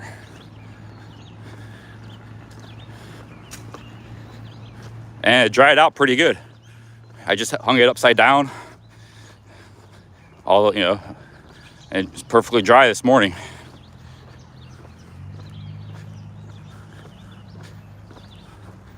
Let me just make sure I'm on the trail, because there's other trails around here. Okay, yeah, we are on the trail, but we have to cross over the river again. So this is a really kind of screwy situation of the trail here. It's like you got to walk on that road, you cross over the river, cross over back. So this is probably the most confusing part of the trail, but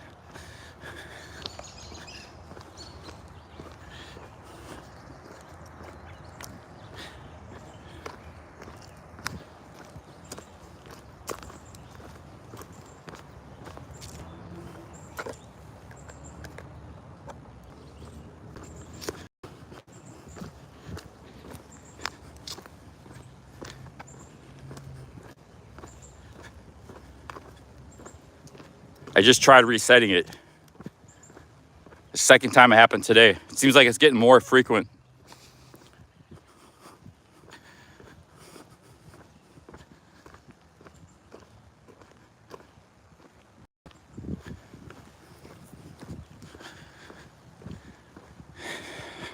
It's just a glitch.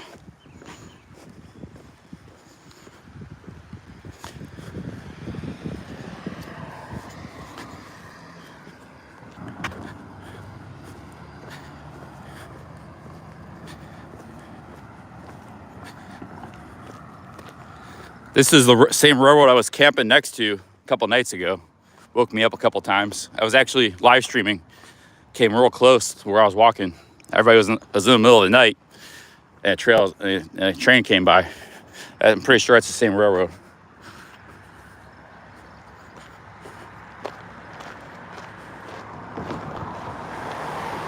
We're still in Massillon. We haven't gotten out of Massillon yet. We had to zigzag and go all around the bank problem, so we got held up in Massillon.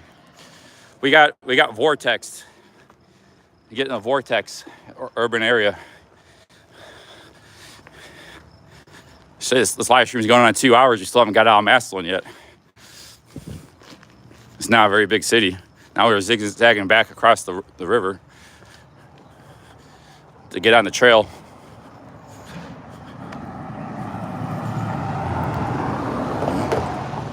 This is the trail I followed. I had to follow this trail. They didn't have the trail up there. You had to cut it over the river, cut it back through here.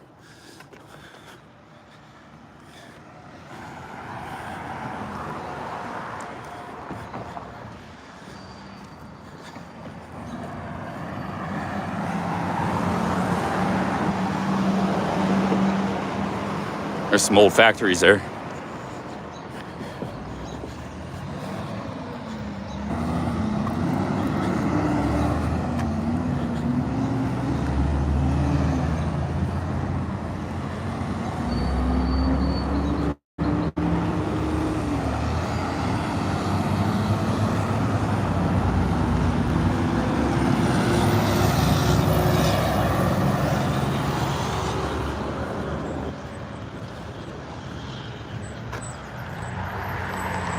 All right, what's going on now?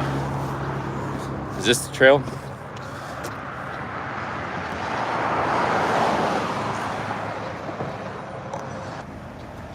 Okay, this is the trail. I say we just walk around it. Sign. I had the same thing happen up there.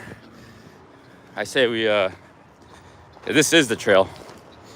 Massillon vortex. They don't want you to leave.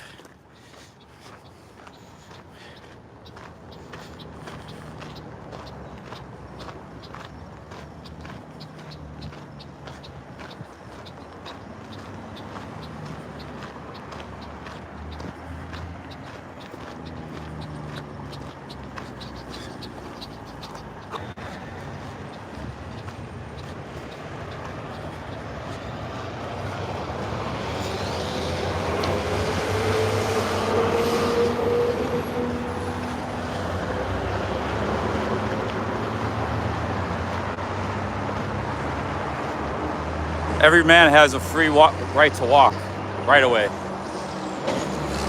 You can't stop a man from walking. Can't walk on this road, obviously.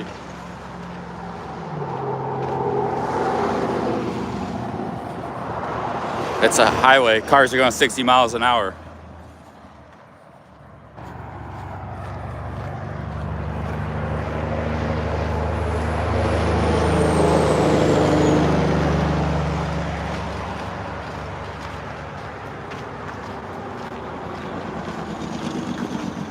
Here's the river, Tuscarawas River.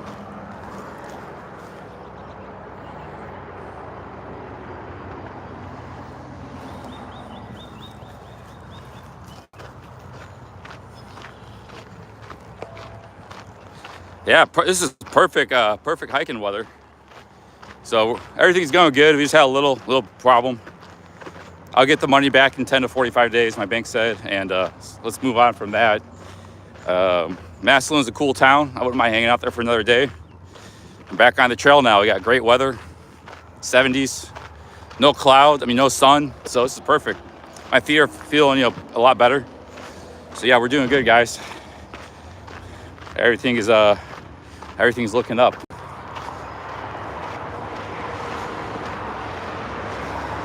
We'll get some lunch a little later. There's a town coming up maybe 6 miles away. There's a couple of restaurants.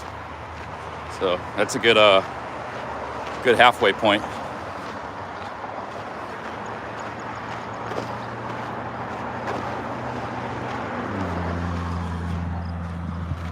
There's a Walmart and Aldi over here, but you have to get like a half mile across this highway and stuff.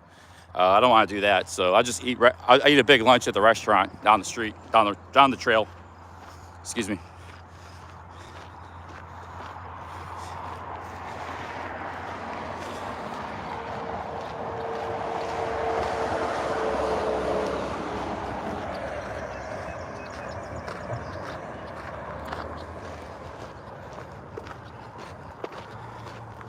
I was getting in a little bit of a negative mindset, but we're back at it here.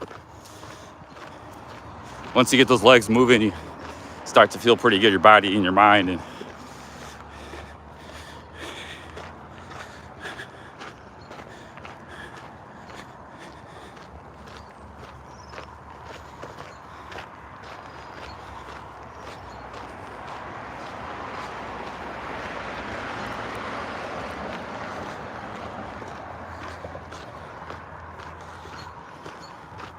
Cha-Cha Chubs, you can rewind the stream. I don't want to keep talking about it because I'm trying to move on from that. Be positive today.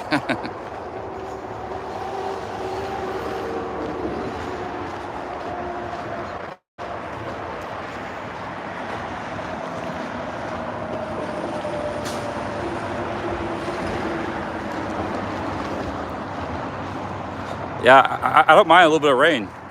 If some rain clouds hit, no big deal. I got a rain jacket. The rain, you don't really got to worry about the rain. These cars are real loud. I'm trying to talk over these cars. You only got to worry about the rain when it's cold, like when it's under 60 degrees. 70s, I don't think you have to worry about it too much. And then you just wear, you have a wool shirt. Because a wool shirt will still insulate you, even if it's wet. That's why you wear wool in wet, cool weather. And then a rain jacket. So that's all you need. I got all those things. But it's not even that cold. It's like 70s. So even if it rained and everything got wet, I'd be totally fine. You're not getting hypothermia in the 70s, I don't think. Hey, Boston Mike, big ups. Thanks for the $5. Cheers, man. He says, great content. Keep positive. This is better than anything on Netflix, cable. Awesome. Thanks for the high words of praise. OG says, Walmart coming up, buy 6 pairs of socks. I got socks. I got everything clean. The Walmart, you got to get all across this highway. It'd be a whole nother loop and stuff. You'd get sucked right back into the vortex. We're out of the vortex now, and I'm getting down the trail. I'm gonna get lunch later. All I had was a coffee this morning. I could have got more, but I just wanted a light breakfast and get walking. I just had a coffee, a latte with sugar and milk, so.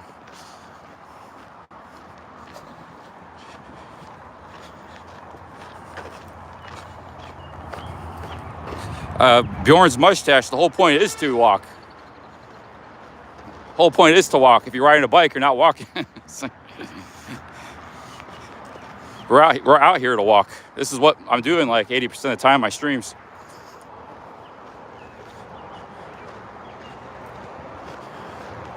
There's goose shit everywhere. Must be a lot of geese through here. I saw a ton of geese in Akron. Haven't really seen them since.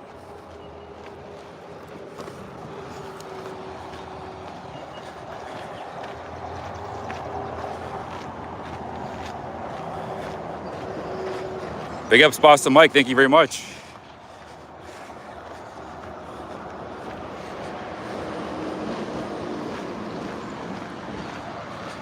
I didn't bring the Alaska shirt. It's getting too tight. It's too small.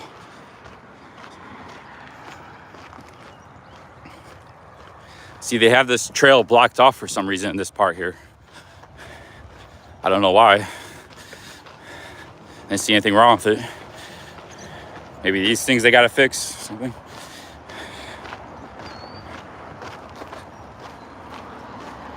I haven't seen the trail blocked off at any portion, just in Massillon.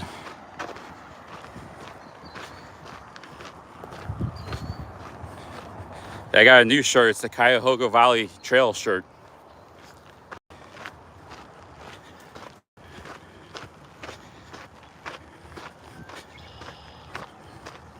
Walk at your own risk. Yeah. I mean, I don't see what was wrong with the trail.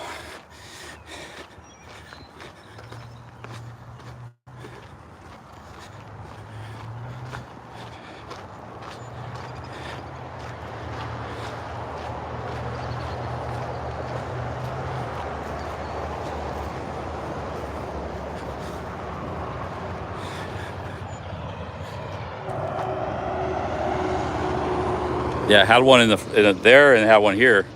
There's nothing wrong with it. There's no like a sinkhole or something, or you know. It's probably a union thing. It's like they get paid to put those signs. Oh, we got to do work on this, you know. So they're getting paid probably to do some sort of work that maybe not much work's involved. They put these signs up as like indication they're doing work they're paid for. Not a lot of work needs to be done, so that's why they're not out there. That's probably, this is a big union town, union city, so.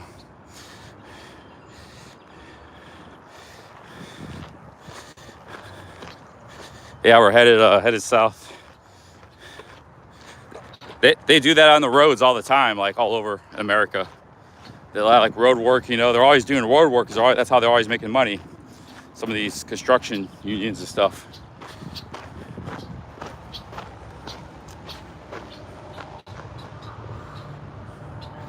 Yeah, feet are doing pretty good. I got some must tape on them. I got good socks. I did up my laundry yesterday. Everything's cleaned up. We're good to go.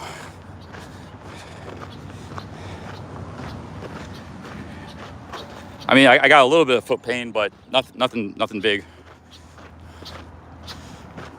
Very minor. It's healing up good. Yeah, I try to tighten the shoes up a little bit.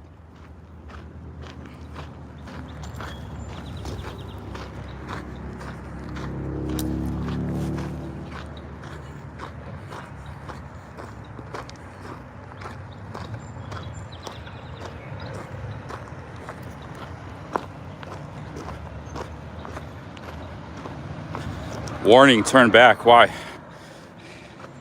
There's just that part of the area there. Let's see here. Yeah, we got some fishers here, bikers, cyclists.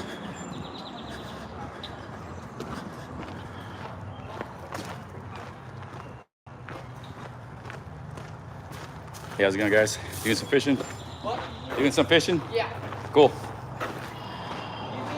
They're doing some fishing in the river here.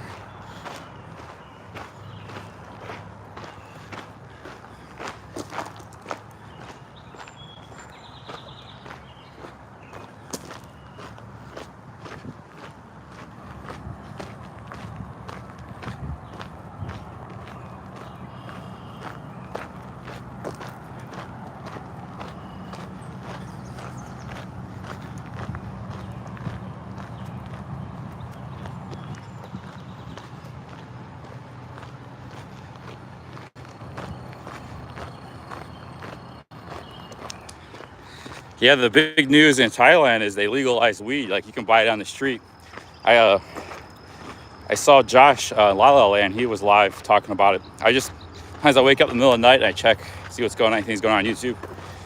I was up at 4 a.m. He was live. I just like watched for 5 minutes. He said, if I caught the part where he was like smoking a joint, he said, yeah, it cost him like 500 baht. That's gonna be a big ripoff, like at first. But I'm sure the prices are going to be pretty cheap eventually if it's totally legal. Everybody's going to be selling it in competition. So yeah, you could just supposedly just light up and smoke weed anywhere now. Cafe, street corner. So it's going to be interesting. Yeah, just totally out in the open. They're selling it everywhere now. But it's going to be Yeah, it's just a novelty thing that it's priced up that way, like a tourist type thing.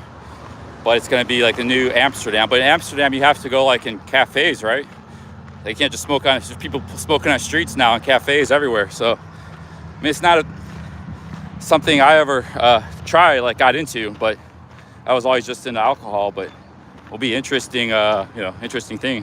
Because there's still not a lot of countries that's like that. It's really surprising Thailand went like such a strong, because it used to be super, there's people that spend years in prison just smoking weed, you know. It used to be super criminal. Now it's like totally legal. So that's the big news in Thailand.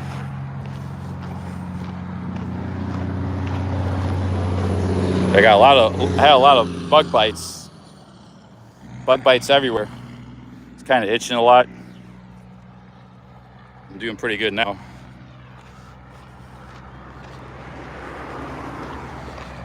Yeah, but for a long time, like Netherlands was like the only place where it was semi-legal. Now it's like, you know. Oh, Josh is here right now. Big ups, Josh. Josh and Lala, he's a Pattaya live streamer, Thailand.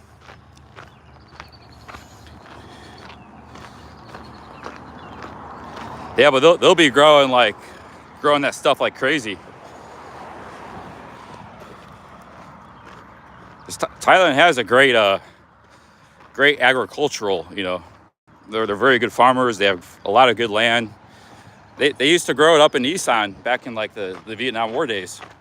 It used to be called Thai bud or something. It was very famous worldwide. And you know, Isan, they can't grow a lot of rice most of Isan. Some little parts here and there they can, but most of the rice is grown in the Chao Phraya, central Thailand, Chao Phraya River Valley, not in Isan.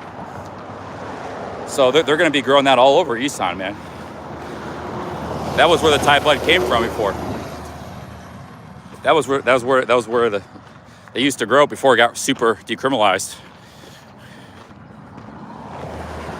Thai stick, that's it, yeah. Yeah, it used to be an international, because I read books like from the 70s, you know, about the whole trade from the 70s, and they used to go down to Mexico. They used to import it from Thailand. It was a worldwide phenomenon. Thai stick, it was called. So you're gonna have that. It'd probably be like $1, you know, soon.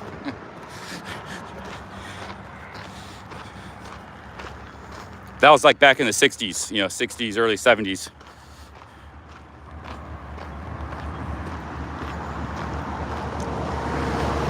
Well, Josh, if he's still in the chat, he could tell you more about it. I don't know much about it, but and it sucks walking along this highway. I can't hear anything. I gotta talk over this noise. But it looks like it's just out being sold anywhere now. You can just buy it anywhere. There's no like official dispensary.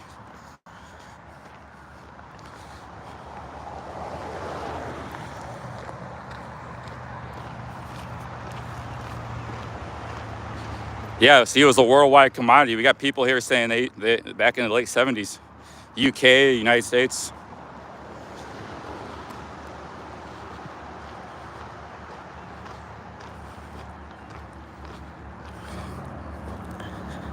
Hey, Ernest Connell, big ups. Thanks for the $5. Cheers, Ernest. It's going pretty good. Nice weather today. We are, yeah, all good. Hey, how's it going?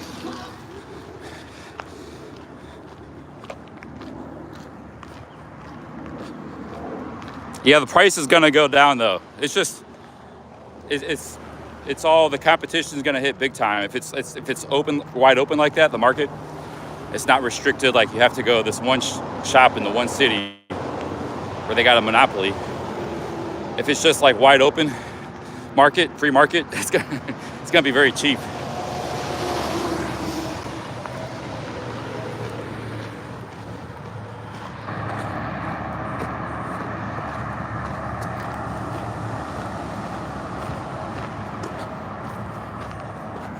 Yeah, it's first of all, the farmers have to grow it. Like I said, the farmers up in Isan and stuff.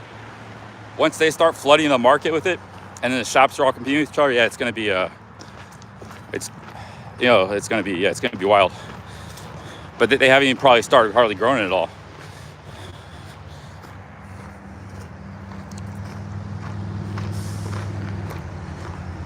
Feet are doing all right, much better. Still got a little bit of problem with this foot, but it's doing way better.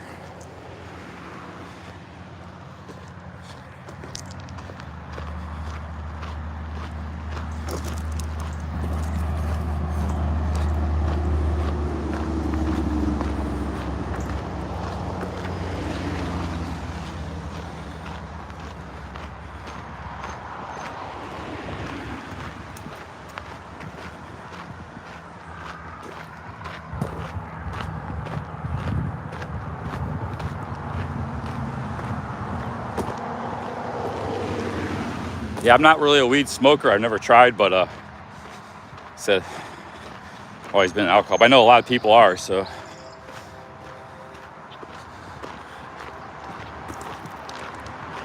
Yeah, I took the Compete off. I put new Compete on. Big up Dallas Dynamite for the foot tips, foot care tips. That Compete seemed to help.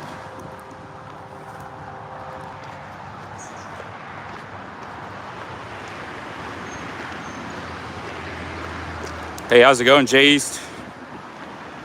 Robert says I'm like 10 minutes from his house. Yeah, we got a lot of Ohio people in the chat here. Big ups. A lot of people in Ohio. A lot of people right in this area that know me. Surprising, you know.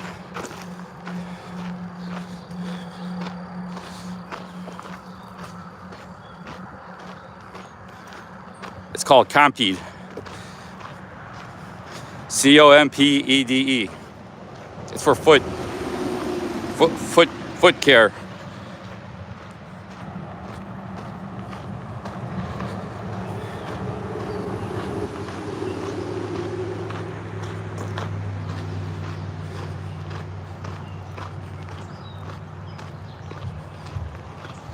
I can't check my band list. I only have my phone. You can only check it on your computer. I'm not carrying my computer with me. There's no way to check it on the YouTube app on the phone. So I don't know why they have that, but that's the way it is. It's two different programs. The YouTube desktop program is different than the YouTube phone app.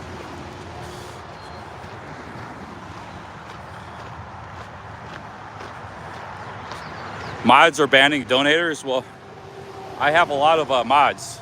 Yeah, it's possible we could get a rogue mod. But I haven't seen, if anybody sees a rogue mod, yeah, let me know. But I think everybody's pretty good. We got a good crew. Most mods only time people out. Unless it's a major issue.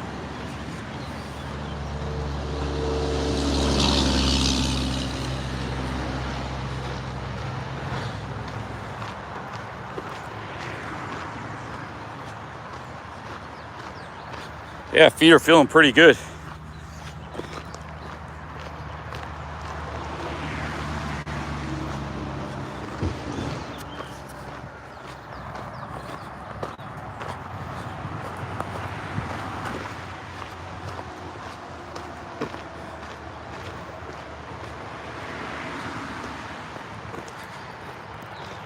Barry's been a mod here like when I first started 2.5 years ago. I didn't even know the guy who he was, but he was always like one of my first viewers, and he's been a mod. He's always been a good mod. He's never caused any problems. He's a very good mod. He mods his channel very differently than what he does here when he watches. He doesn't do much modding. I know for a fact. So maybe he doesn't watch much either, but I'm just saying he never cause any problems. He's been a mod since 2019 when I was in Thailand.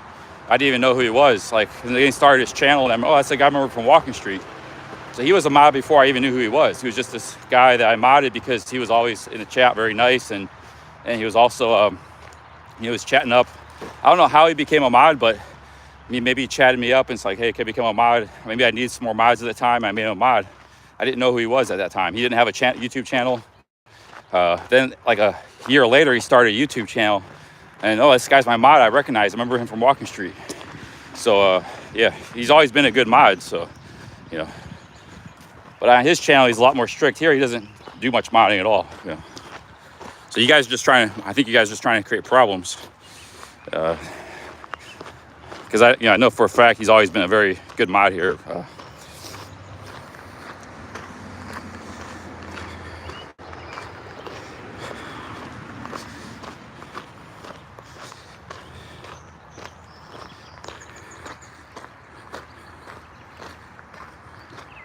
Yeah, we have a good community here.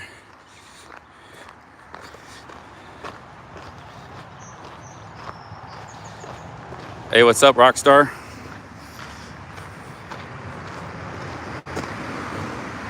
I'm reading some of your comments.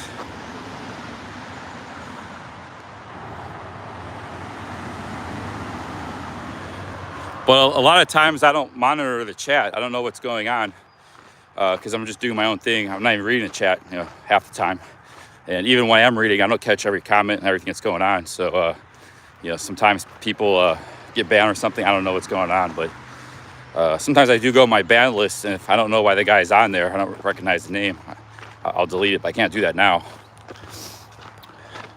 But if you got another account, no worries. You got another YouTube account, you're posting comments, so it doesn't really matter.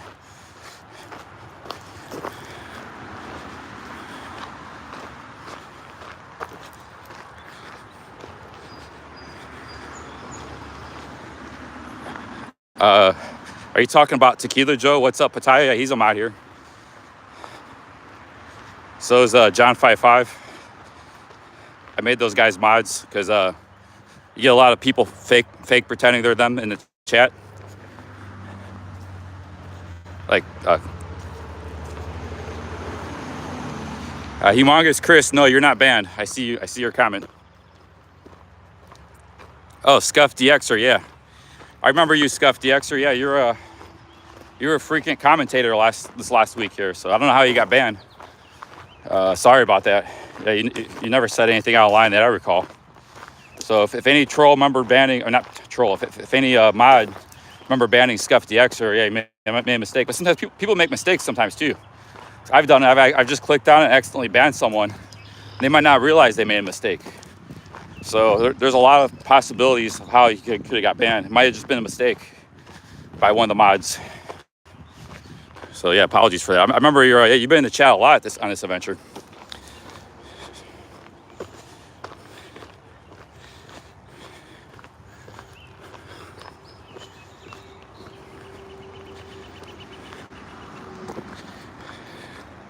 Because see, like if you're posting the chat a lot, there's the more chance too a mistake could, like, you're more likely if you post a comment once in a while. But if you're always in the chat posting a lot of comments, you're high user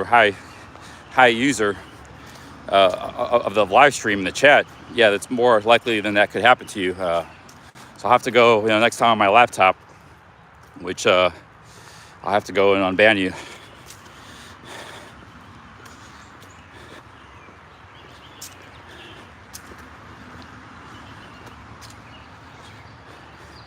Yeah, WC, this is just going to be a lot of walking today, not a lot of going on. I'm going to be going through a small town here, a village, in a minute, and getting lunch. But this is what my streams are. I don't know. It's not the most exciting, but sometimes we got interesting stuff happens. Mostly just a lot of walking.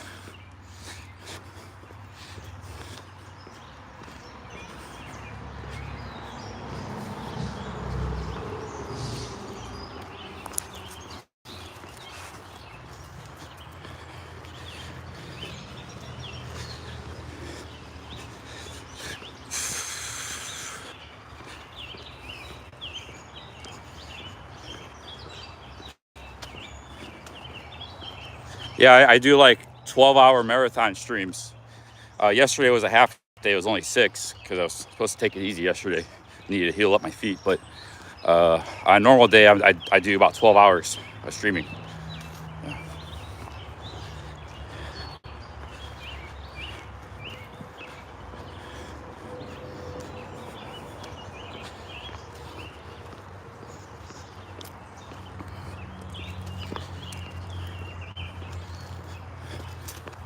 But we have good numbers. A lot of people in the chat. A lot of people said they like these streams. So if they didn't like them, I could switch it up. Go to New York stream or go to Las Vegas.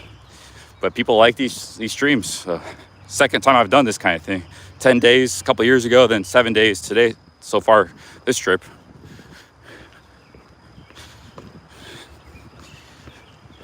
Like it.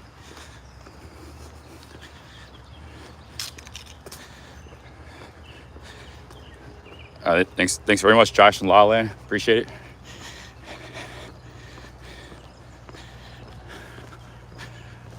This looks like a water treatment plant.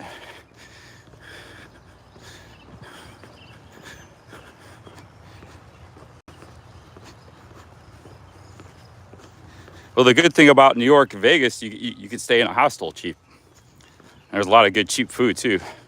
Like, you just roam the streets, and yeah, I think this is. I'd rather be doing this. That's why I'm out here. But it's important that you guys like it too. Otherwise, I have to go where people want to see. I'm actually kind of surprised that people like this. That we get the audience and numbers that we're getting.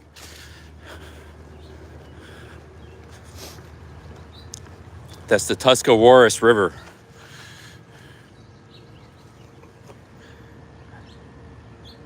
Go for a dip in that thing. Looks pretty deep though. Why didn't I shave? I might big ups Hulk TV. He wanted me to shave. He sent a couple super chats, but thinking about just growing the beard out.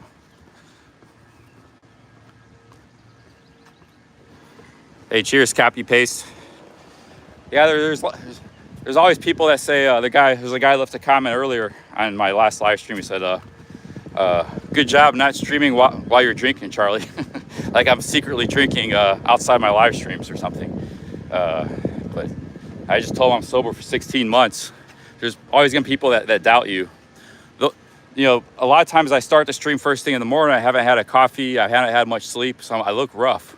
But it's not because I was like drinking that night, off stream. I haven't had a drink in 16 months. But there's always gonna be people that don't believe you. So. But yeah, a lot of times I look rough because we're roughing it. We're roughing it out here. Last night I had a lot of sleep and had it like 9 hours. Had a good shower. I'm feeling pretty fresh. But some of these days, the body's tired, all the walking. You're maybe a little bit dehydrated, haven't no water. I've looked like shit. A lot of these streams. It's not like because I'm drinking. It's just because what I'm doing out here, I haven't had some nice camping, not a lot of sleep. Hey, Cobra Entertainment, big ups. I remember you from before. Hey, thank you for the $50, man. Cheers. Big ups, Cobra. Big super chat here. Thank you very much, Cobra. Jimmy Touchdown, thank you for the $5. Cheers. You're living an interesting lifestyle. Thanks for sharing. Thank you very much, guys. We got big super chats from Cobra and Jimmy. That's a water treatment plant, like a sewage disposal. A little bit of a smell, not too bad. Just saw a blue jay. There's a blue jay.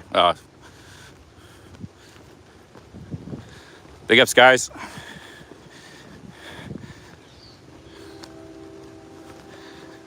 Yeah, it's a bit of a bad smell.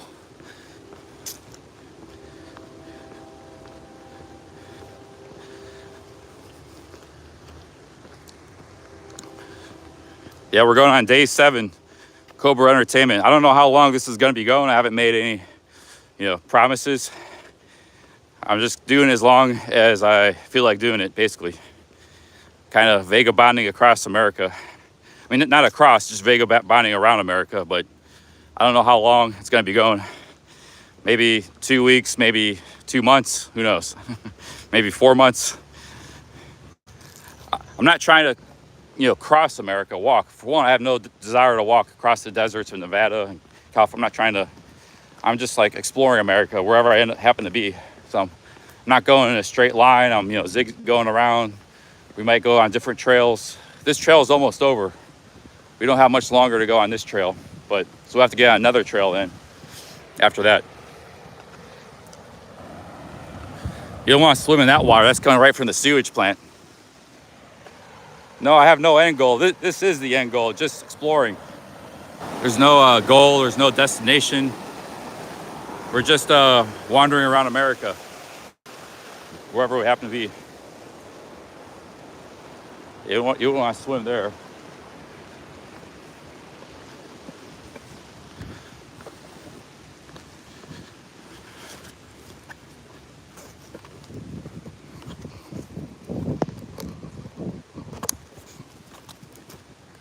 Yeah, play it by ear, just day to day.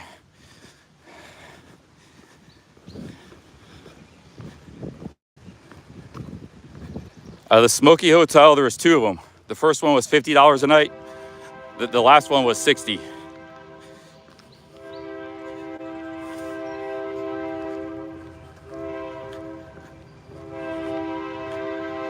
Yeah, this is Kim. This is actually kind of an ugly part of the trail. We got a water treatment plant. We got the highway. Oh, there's a big fire over there. Any of you guys can see it. There's a flame.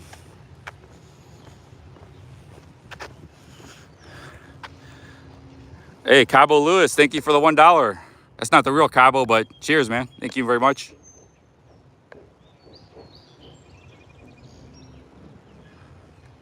Should I investigate this? That's not the real Cabo, I'm pretty sure, but thank you, Cabo Lewis. The real Cabo is a mod. Should I check this fire out? You see it?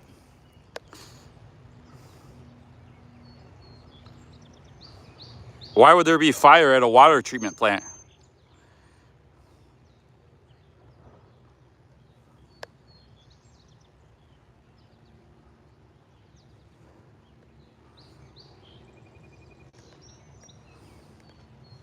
Oh, it's burning off methane. Okay.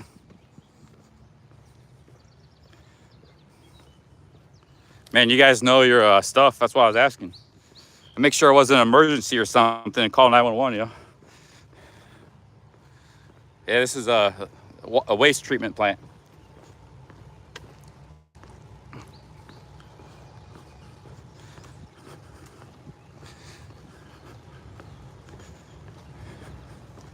Yeah, this is probably the ugliest part of the trail here. Like we went through a lot of nice areas. This is like we walked by the highway. We walked by the water treatment plant, railroad. This is nice. You get a lot of these walkways, boards. Hey, what's up, Jim?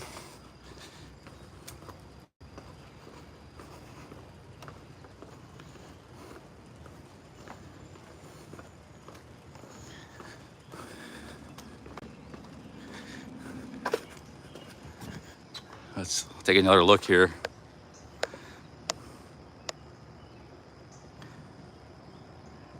Yeah, see, that's methane, I guess.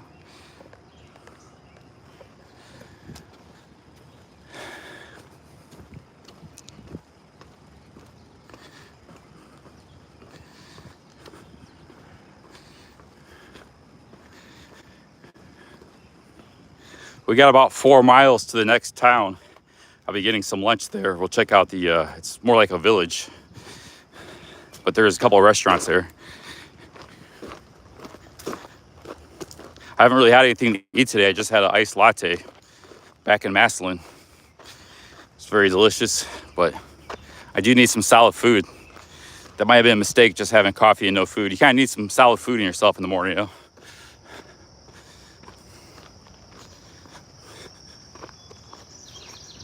Bobby Kimball, I was doing 18 miles a day. 4 miles is just starting. I was doing 18 miles a day. I walked through the night, sometimes till midnight. I set up a camp, 12 to 14 hours a day of streaming. 42,000 steps. 3 days I've done around 40,000 steps. One day was like 20,000 steps, 3 days 40, and then I had 2 days off, so.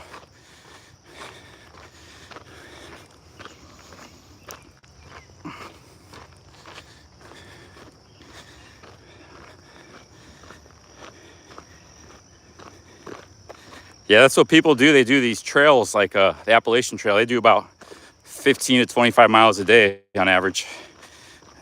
15 on the low side, 25 on the high side. I'm not in that good a shape yet. I'm trying. My legs are doing good. I've had problems with my feet. A lot of times your legs can give you a lot of problems too. So I think all those squats and calf raises and hamstring work and stuff, I've done a little bit of that stuff the last few months. It's helping. I wasn't training specifically for this. I was just training for bodybuilding purposes, you know, for weightlifting. But I'm not like a real strong in that stuff. But I did gain, you know, maybe some gains, and it's helping this trip here because I haven't had any leg issues. I mean, your legs get tired by the end of the day, but like you wake up, they're fresh again the next day. It's just the feet. But I used to walk like 10 miles sometimes, and my legs would be like zapped, you know, like holy shit. Yeah, not right now. I got pretty good legs.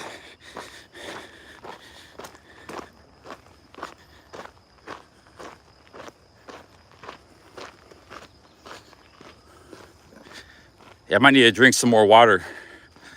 Haven't been drinking enough water on the trail.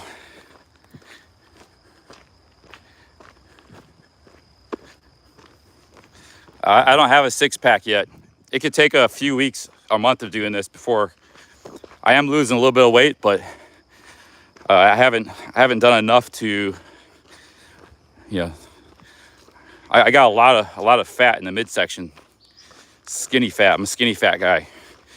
I used to be real skinny. Now I'm skinny fat. It's gonna take a while to burn that off. It ain't gonna happen overnight, even with all this massive walking. But I did lose a little bit of weight because my pants were kind of slipping a little bit from before. But people that do the Appalachian Trail, like let's say they're 200 pounds and they do the whole trail, they'll lose like 50 pounds. And they weren't like real overweight or anything to begin with. But that's over a 6-month period. It doesn't, you know, 6 months of hiking. It's like it's 2,000, 2,500 miles. Mark says Ohio is full of injection wells from fracking. Water table is getting ruined. Yeah, there's a lot of fracking in Ohio and Pennsylvania. I don't know much about it, but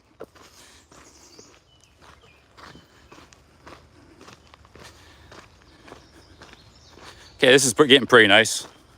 Now we're getting back in the country. The trail wasn't real nice around Massillon, but the upside was you had a nice town there. Massillon was cool, and but the area around Massillon on the trail was just like infrastructure, you know. Wasn't that nice to walk through, but we're getting back out in the country now. But the town itself was cool. Just the trail part of the town wasn't. Like the trail went through Akron, and that part of the trail was pretty cool, even though it was going through a city. I don't know, probably about 4 miles. There's a little village. It's got some restaurants and stuff, maybe a gas station. I need to eat more fruit, but the problem is like these grocery stores, like the Aldi, Walmart, like there was an Aldi, Walmart we walked by. I didn't even see it. So you got to walk like a mile off trail. You got to go through all kinds of, you know, freeway off paths and that kind of stuff. And then you got to walk a mile back. So it's just not worth it for me to add 2 miles to today's hike. I might have to walk a bit today to get to where I need to go. So to add an extra 2 miles of just to try to get some fruit and stuff at a grocery store is not worth it. So that's why we have to eat what we get, you know. I haven't had to eat fast food yet, with the exception of Dunkin' Donuts once, which I don't really count. So that's more about coffee and stuff. I've just been eating mom and pop shops. I did eat at Burger World, but I think that was a mom and pop. That wasn't a fast food chain.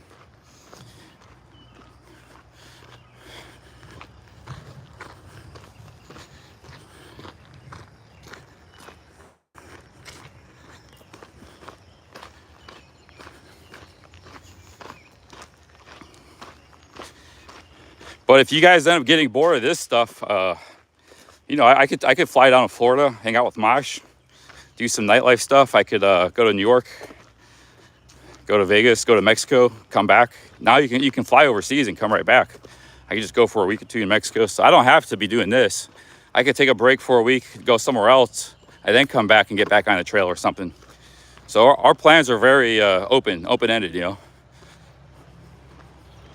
But as long as the numbers are good, which they have been so far in this trail, there's no reason to stop.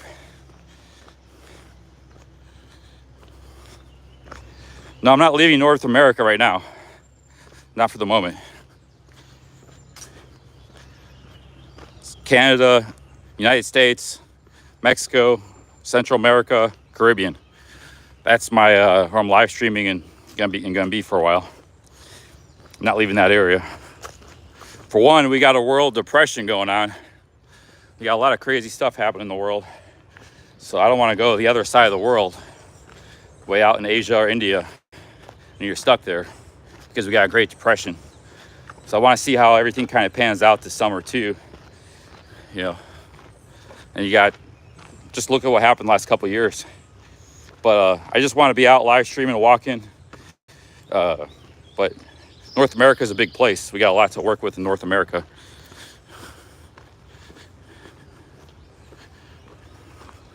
Yeah, I'm gonna stop in Navarre for a while. We're gonna hang out there, take a break, eat some food, because it's a bit of a ways.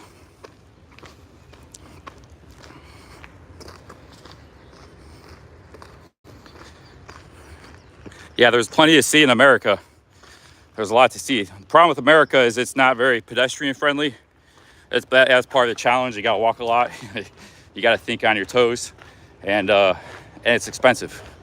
So that forces you to camp. So there's challenges, and you gotta kind of overcome those challenges. I can't stay in hotels every night. It's too expensive. Like yesterday, I lost money because I made some money on super chats, but you know, my hotel was 110. I had a Lyft ride was $13. You know, I had a coffee was $5. I had this, that, a few food. I spent well over what I made in super chats yesterday. If I did it every day, I'd be bankrupt. But that was my first day in the red. All my other days were profitable. So that was my first lost day. But it was, you know, I only streamed half a day. I did get some, you know, big super chats and stuff. Alabaster Smidge, he sent 50. But I spent more than I made yesterday. So I can't stay in hotels every day. And that was the only hotel in town. So we have to either stay in really cheap motels, hostels, or camp most of the time. It's gonna be a lot of camping. I got everything to camp in my backpack.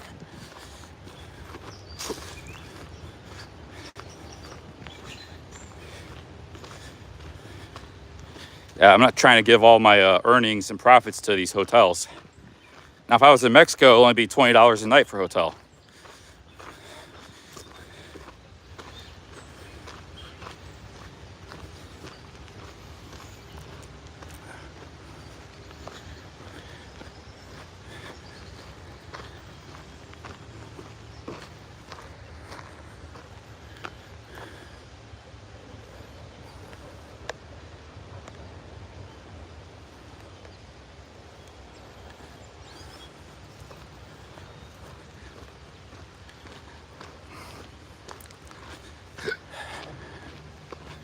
Yeah, it's not like in Europe too. You got like towns every 3-5 miles, very pedestrian friendly. You can hop on a train. Europe's kind of easy mode, although Europe's expensive too. Western Europe's expensive, but not as like the UK. They have like the average cheap hotel is like $40-50, and they have hostels too. But just the regular hotels, the business hotels, your basic hotel, $40-50. Not here. They don't have those. Sometimes they got cheap motels, but they're by the highway, and you know, which is, I'm not walking by a highway, so they're hard for me to access, and they're also few and far between nowadays. There's not many of them, not like there used to be. And then you have like more expensive chain hotels, which are expensive, like 150 a night, 200, 120 if you get lucky.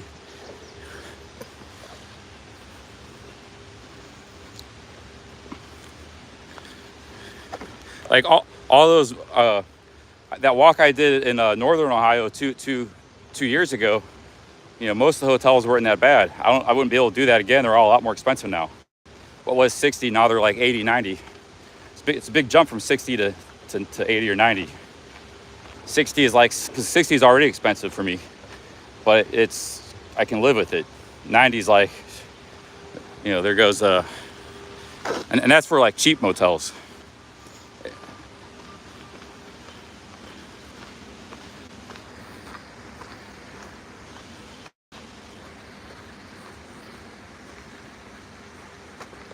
Just this guy says Scotland doesn't have trespassing laws. You can camp anywhere.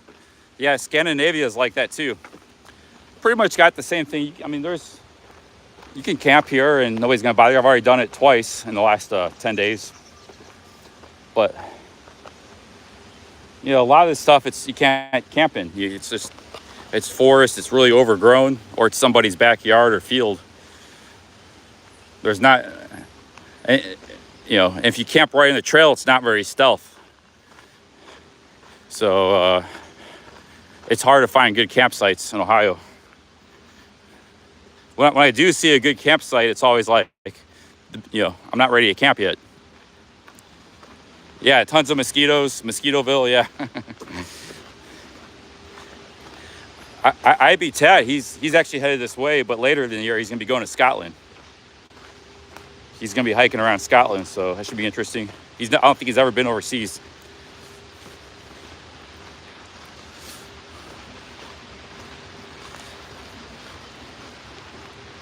Yeah, I could be doing this in Europe, but yeah, I'm having a good time here.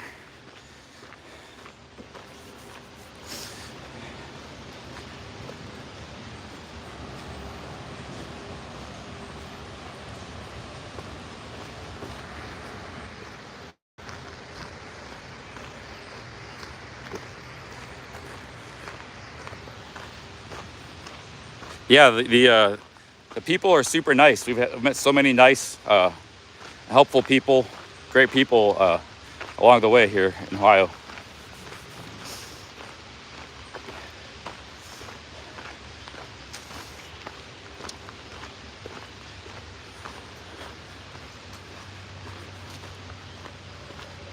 Yeah, this is nice. Nice part of the trail here. Just had a small stretch through Massillon that was kind of rough, but now we're getting back into the country.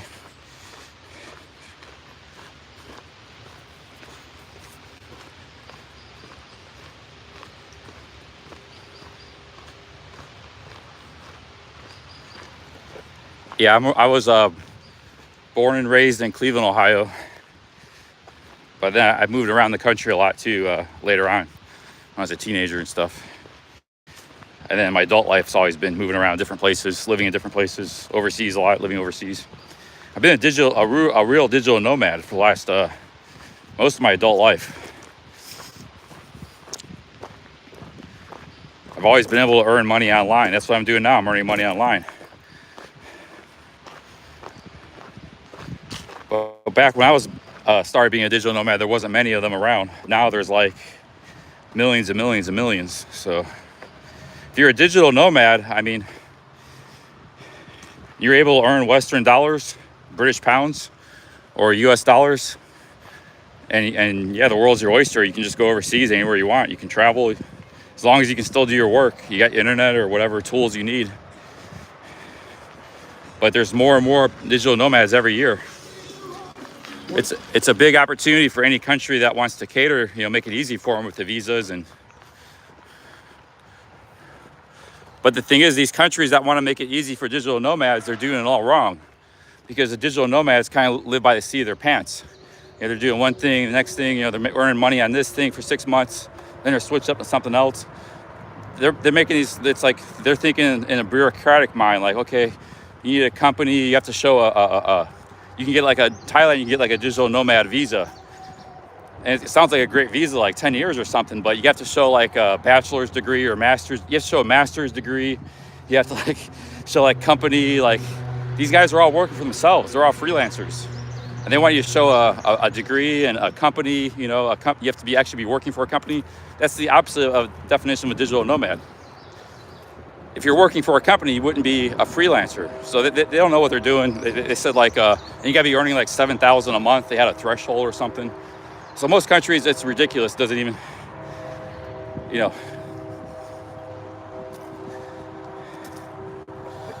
But there are, every year there's more and more digital nomads in the world, It's growing exponentially. More and more people are making their money online, some form or another. If not partially, some people partially, some people completely. Yeah, nomadic in nature. What we need is just like, we'll take the 10-year visa, multi-entry, We can stay 6 months out of the year. India actually gives those out. We could come back anytime, stay 6 months out of the year. So we're not living there full time because we're nomadic. We'll be in other countries. We don't have to have a full year-round visa. We don't need that. But we need the flexibility to be able to come in and out.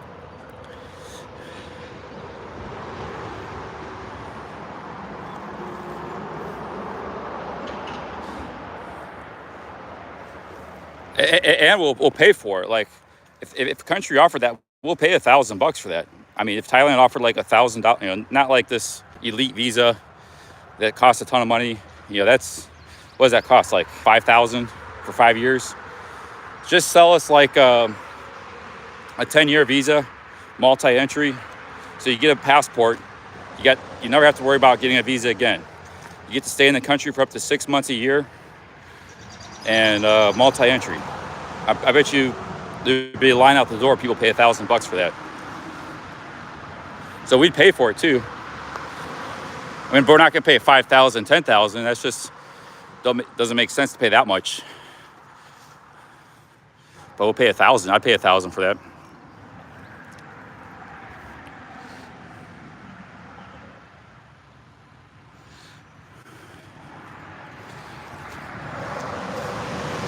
Yeah, the light visa is like 10K or 10,000 US dollars or something, which, there's a few people that'll pay that because they don't give a shit. They got a lot of money, but a lot of your digital nomads, they don't make much money.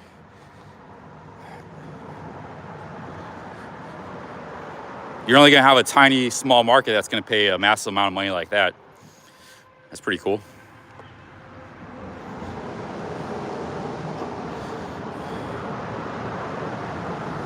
Yeah, only millionaires are gonna pay that much money,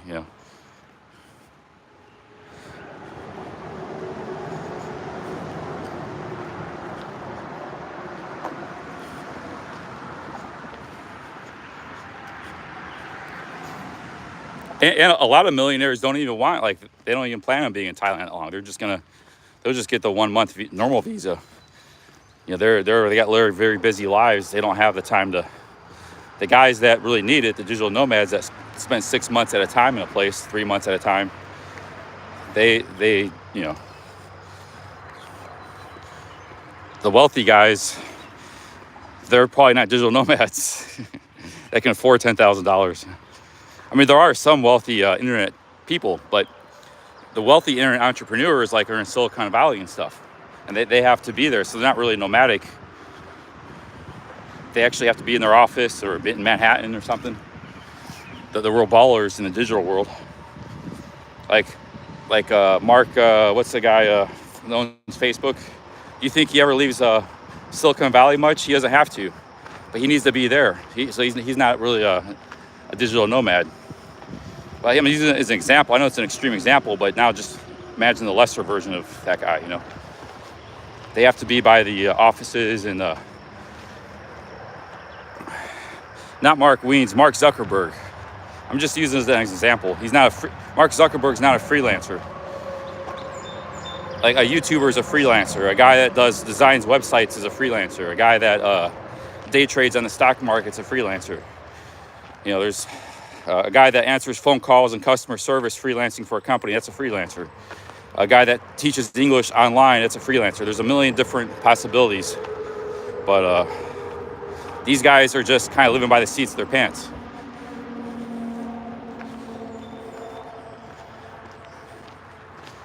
Yeah, Zuckerberg never probably ever leaves Silicon Valley unless it's for vacation. I'm using his as an example because everybody knows what I'm talking about. But the guys that are high up in the digital world, they don't leave anywhere. They just stay in the same offices, the same town. Unless they're just on vacation, they leave. But a freelance programmer, he can live anywhere in the world. It becomes more about quality of life and cost of living, and lack of bureaucracy. You don't want to, you don't have to deal with crazy visas and stuff all the time.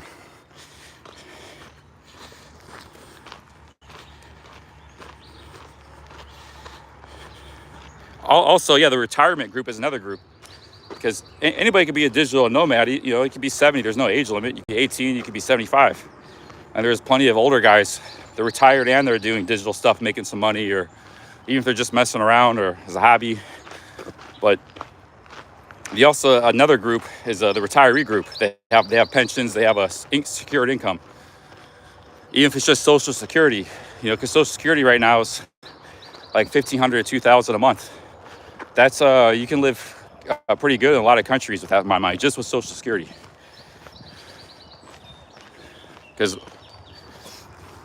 And that's like guaranteed for life, every month, every year.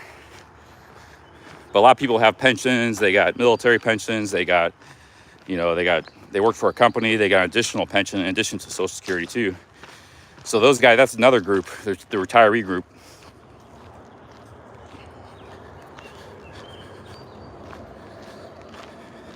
Would I still do this with no super chats? Yeah, I was talking about maybe doing like the Appalachian Trail.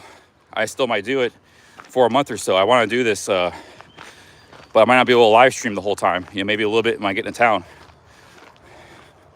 I've been wanting to do this for a while, this kind of stuff. The super chats is I can earn money and make a living doing this. Yeah, it's phenomenal.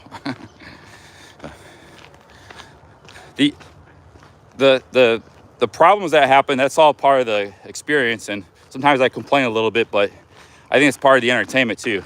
If everything went smooth 100% of the time, it's kind of what makes these streams interesting. Like we had a problem earlier today, so you're gonna have problems. Some problems, it's my own fault. I almost lost my shoes, stuff like that. So, and we're learning as we go along, but.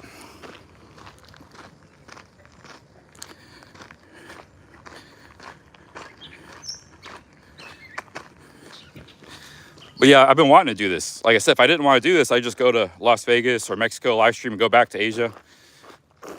I'm out here because I want to do this. I want to do it for a long time.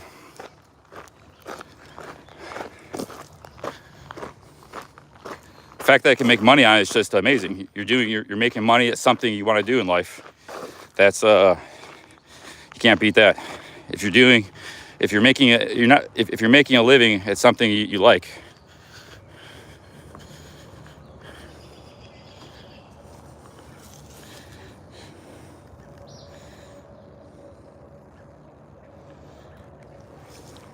Yeah, that was on day 2 of the day 2.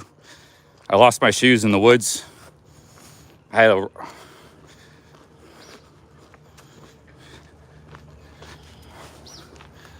was barefoot.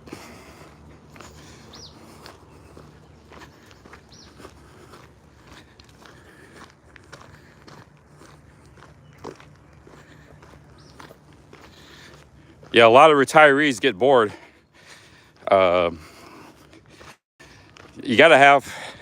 You want a good quality. It's not just retirees as an expat.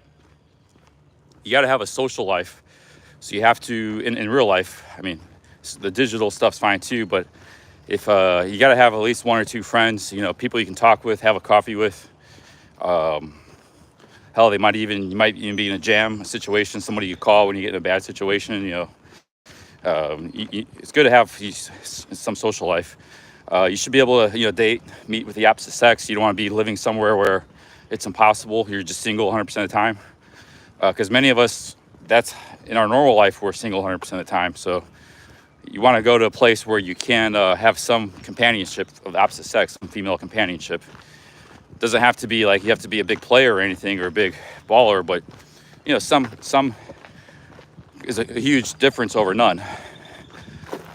Yeah, so it's good to have a couple friends you could talk with, and then you need some hobbies and interests. If you don't have those 3 things, your life's probably going to suck. And you don't have to have money to have those 3 things. That's why everybody says you have to, if spending a lot of money when you go overseas, that is your hobby then.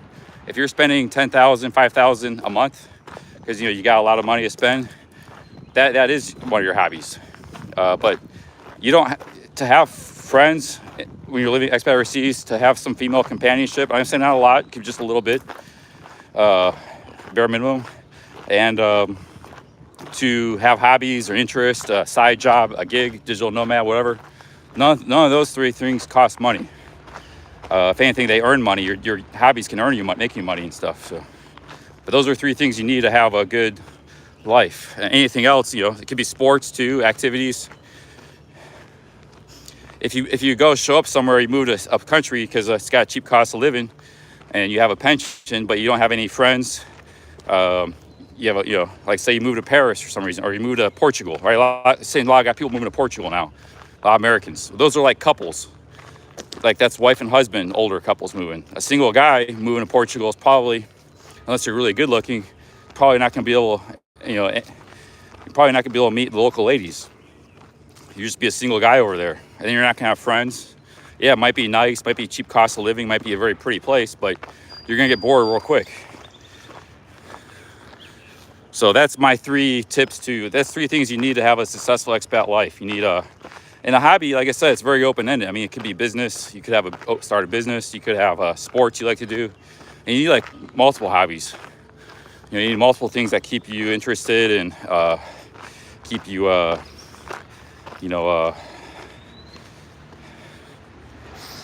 it's not just like sitting drinking a beer on the beach all day, every day,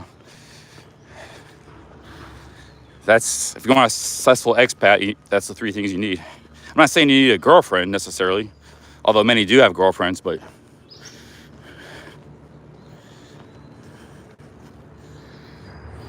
Wander Nirvana, big ups. He wants to go to Thailand with Africa. Yeah, Wander and those guys know each other. They met in Thailand. Wander and Dynamite. Hell, I might even join you guys. That'd be a good team tour in Africa.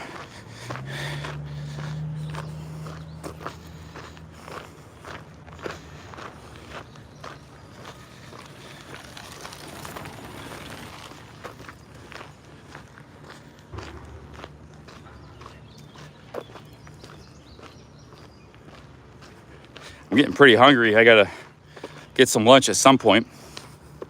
We got a town coming up. I'm gonna get some lunch there.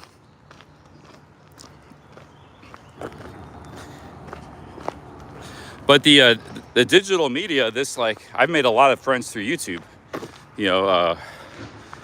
So the social media, whether it's Facebook, whatever. I mean, I never use Facebook. I don't really like them, but like if you can use the digital media to make friends in real life, because to connect with other expats, that's good.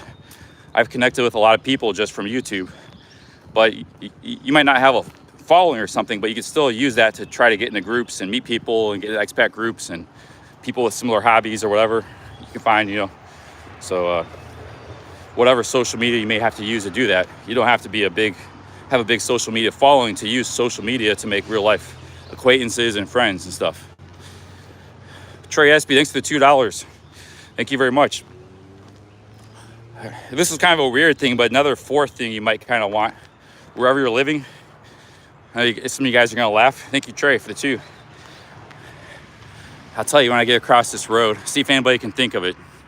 Now, the 4th thing you might need is a walking street. I mean, well, I'll tell you what I mean by that. I don't mean an actual like Pattaya walking street. I mean a place where you can just kind of go hang out and chill, drink beers, whatever, coffee. In Mexico, it was the Zocalo. Some places it's the beach. In Bangkok, you got Khao San Road. In Pattaya, you got walking streets. So just having that place a couple days out of the week, you can go people watch. You can hang out. You can meet other people that hang around the street or the beach or whatever. That's good too. So if you can have like a metaphorical walking street, that's a good thing to have wherever you live. It doesn't have to be an actual street. It could be a beach. It could be a park. It could be could be a fitness gym or something. You meet because you meet acquaintances. You kind of get you see the same faces. Yeah, it's good to have a. Okay, we get some water here. We'll take a little break here. What's this statue? Yeah, your walking street could be anything. It's a place basically where you can hang out and you like it. You got maybe you see some of the familiar faces and stuff. For me, it was walking street Pattaya. But if I was in Bangkok, I'd probably be hanging out on Khao San Road a lot. People watching.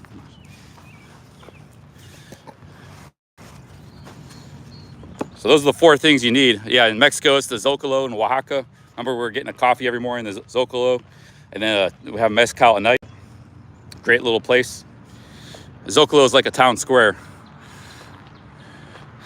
So if you're in a place that doesn't have a walking street, like I say, use that very broadly. It could be a square, it could be then it may not be a good place.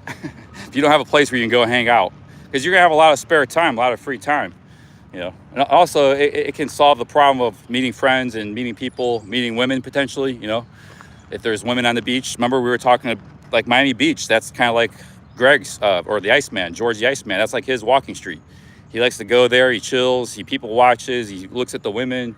He does some work on his phone and computer while he's sitting there. And he goes out every day. That cabana, the beach, Miami Beach, is his walking street. So you need your own little walking street wherever that is. You can meet people. You might meet women. You know, you're not gonna meet women if you're never around them. So that's part of the process of meeting women. Those 4 expat tips is to have those 4 things. This is John Glenn. He was an astronaut, space pioneer, statesman, and patriot. Now, he was the first guy on the moon, right? He was a U.S. senator.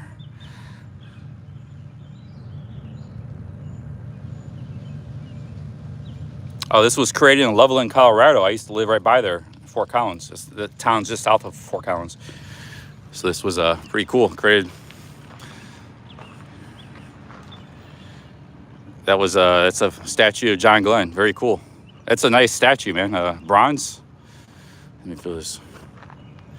Yeah, it's whoever created that did a lot of really nice piece of art. It's just on this trail.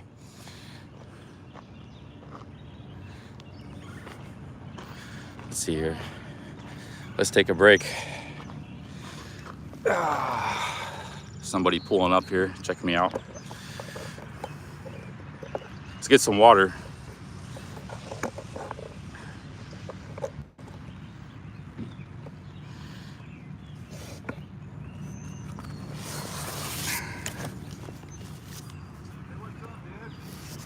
I have a stream sniper. Hey, how's it going? This is Robert. Rob? Yeah, I live up in Massillon, dude. Oh, you mind being on camera? I'll give a shit. Oh, cool, man. We got a stream. Man. We got a new stream sniper. How's it going? Yeah, told you I stream bomb you. Oh, cool. Pretty Yeah, good, you man. lived right here. Yeah, So. I seen you yesterday. You were in Akron, huh? No, I was in Massillon yesterday. Oh, you were in Massillon? Yeah, I stayed there. I stayed downtown. I'm the one who told you to check out the tent city in Akron. Oh, yeah. I heard about that in the news. But Yeah, it's pretty hardcore, I guess. You probably better to avoided it. It's been good content.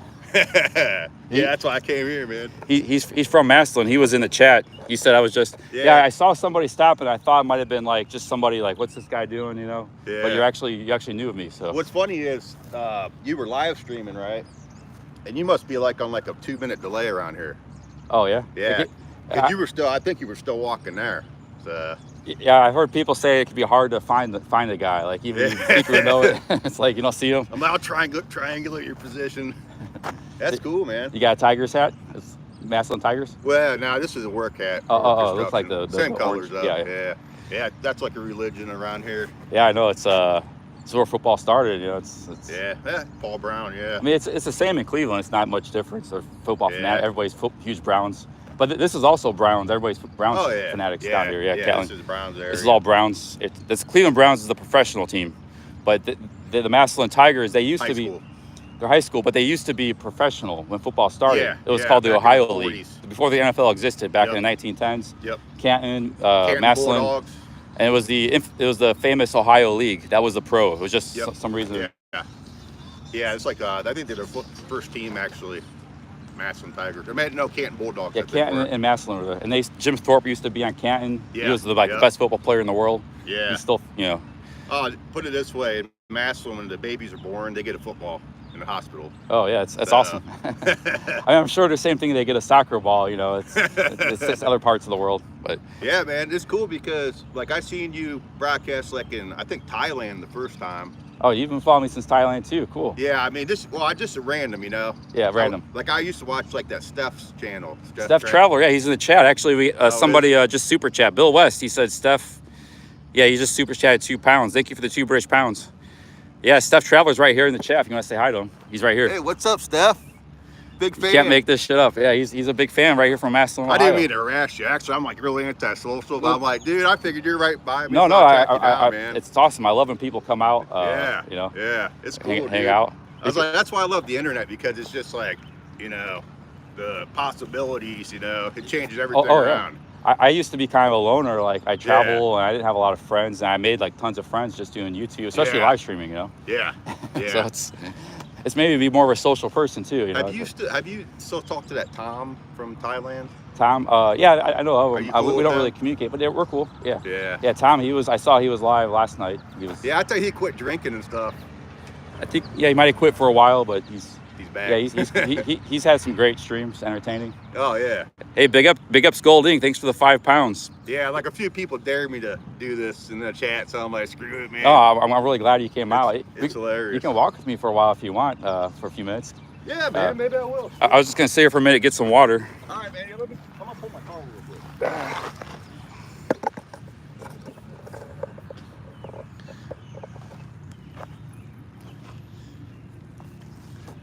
Yeah, he watches Tom, Steph, me. He found me in Thailand.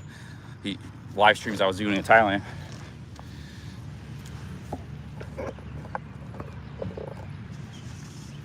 His name was Rob in the chat. Rob.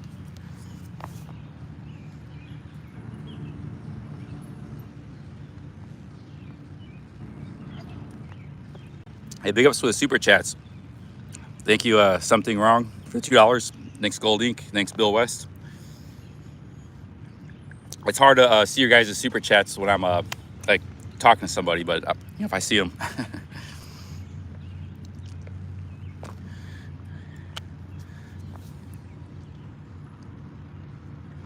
Yeah, anybody wants to stream snipe me if I'm in your area, I welcome to come out. When I was in Detroit, we had like 5 stream snipers, a couple when I was in New Orleans. We've had a couple here already.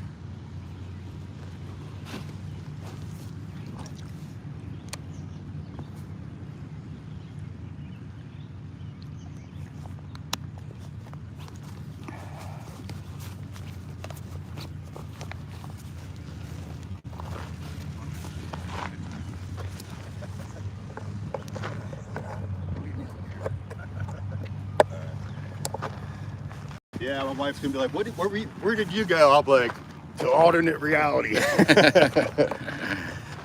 Yeah, it's funny because I grew up, I'm like 42, so like when I'm like was in the first generation, like the chat rooms, like Yahoo chat. Oh yeah, I remember those days. Yeah, like I remember I was like live for Yahoo chatting with some guy.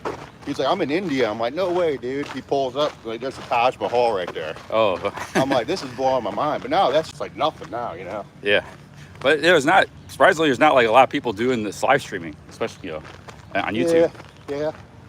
Most YouTubers seem to avoid it. I don't know, but I think it's awesome. Like I'm just walking down this trail, getting good exercise, having out in nature, and people are sending super chats. They're watching, they're entertained. Yeah, so dude. you can't. It's awesome. Yeah, you can't beat this.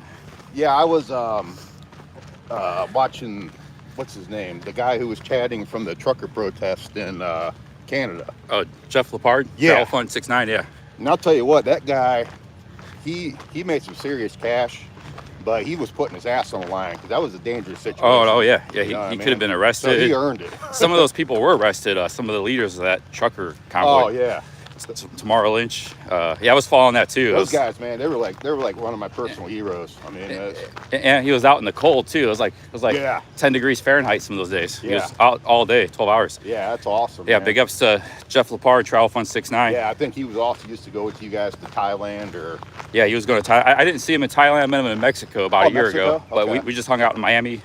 Yeah, he's a real trooper. That's why I call him a trooper. Yeah, he's a cool dude. I've super chatted him a few times over the years. You can pay me back. Uh-oh. Hey, how's it going? Cool dog. How you guys doing today? The sled dog, huh? Minute. Yeah, I'm glad you came out. We've had a couple. Yeah, I don't know if you saw Greg. I don't want to freak you out, man. But No, I've had like 200 stream snipers. Anybody, like I said, anybody wants to come out, it's awesome. Oh, It kind of breaks the monotony of the walk-in and, yeah. just kind of me rambling. Yeah. So, like, what's your plans next? Are you going, you gonna go out of the country or? I'm probably gonna be here. I want to be here through the summer. Okay. Kind of be doing this. I might go to Mexico for a week or two, but I'm not gonna be in Mexico long if I go there. Are And you I want to do a Ohio? live stream for a while. Yeah, I'm from Cleveland. I was born there, okay. but I moved around a little bit when I was younger. And then, a lot of my adult life, I've also lived overseas a lot. Cool. So kind of Yeah, actually, bounced around a lot. I used to play a lot of bands, like heavy metal bands. Been in a few films. Most of the time around here, ain't that stuff's up in Cleveland. Oh yeah. So I go up there every now and then and get involved in projects and stuff. But Cool. You ever, Cowboys Mosh? He's Jeff's friend. Jeff Lepard. sounds familiar. He's live streaming a lot. He's into heavy metal. He plays his guitar and stuff Is he a lot from in stream. Cleveland?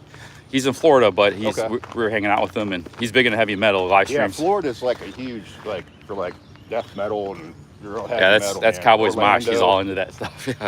Yeah, check out Cowboys Mosh if you get a chance. He's also he live streams a lot, like all night. He's Oh, like a cool. night owl until like 8 in the morning and stuff. Yeah, that's Sometimes he's cool, in man. his house, but he brings like guests on, StreamYards, and Cool.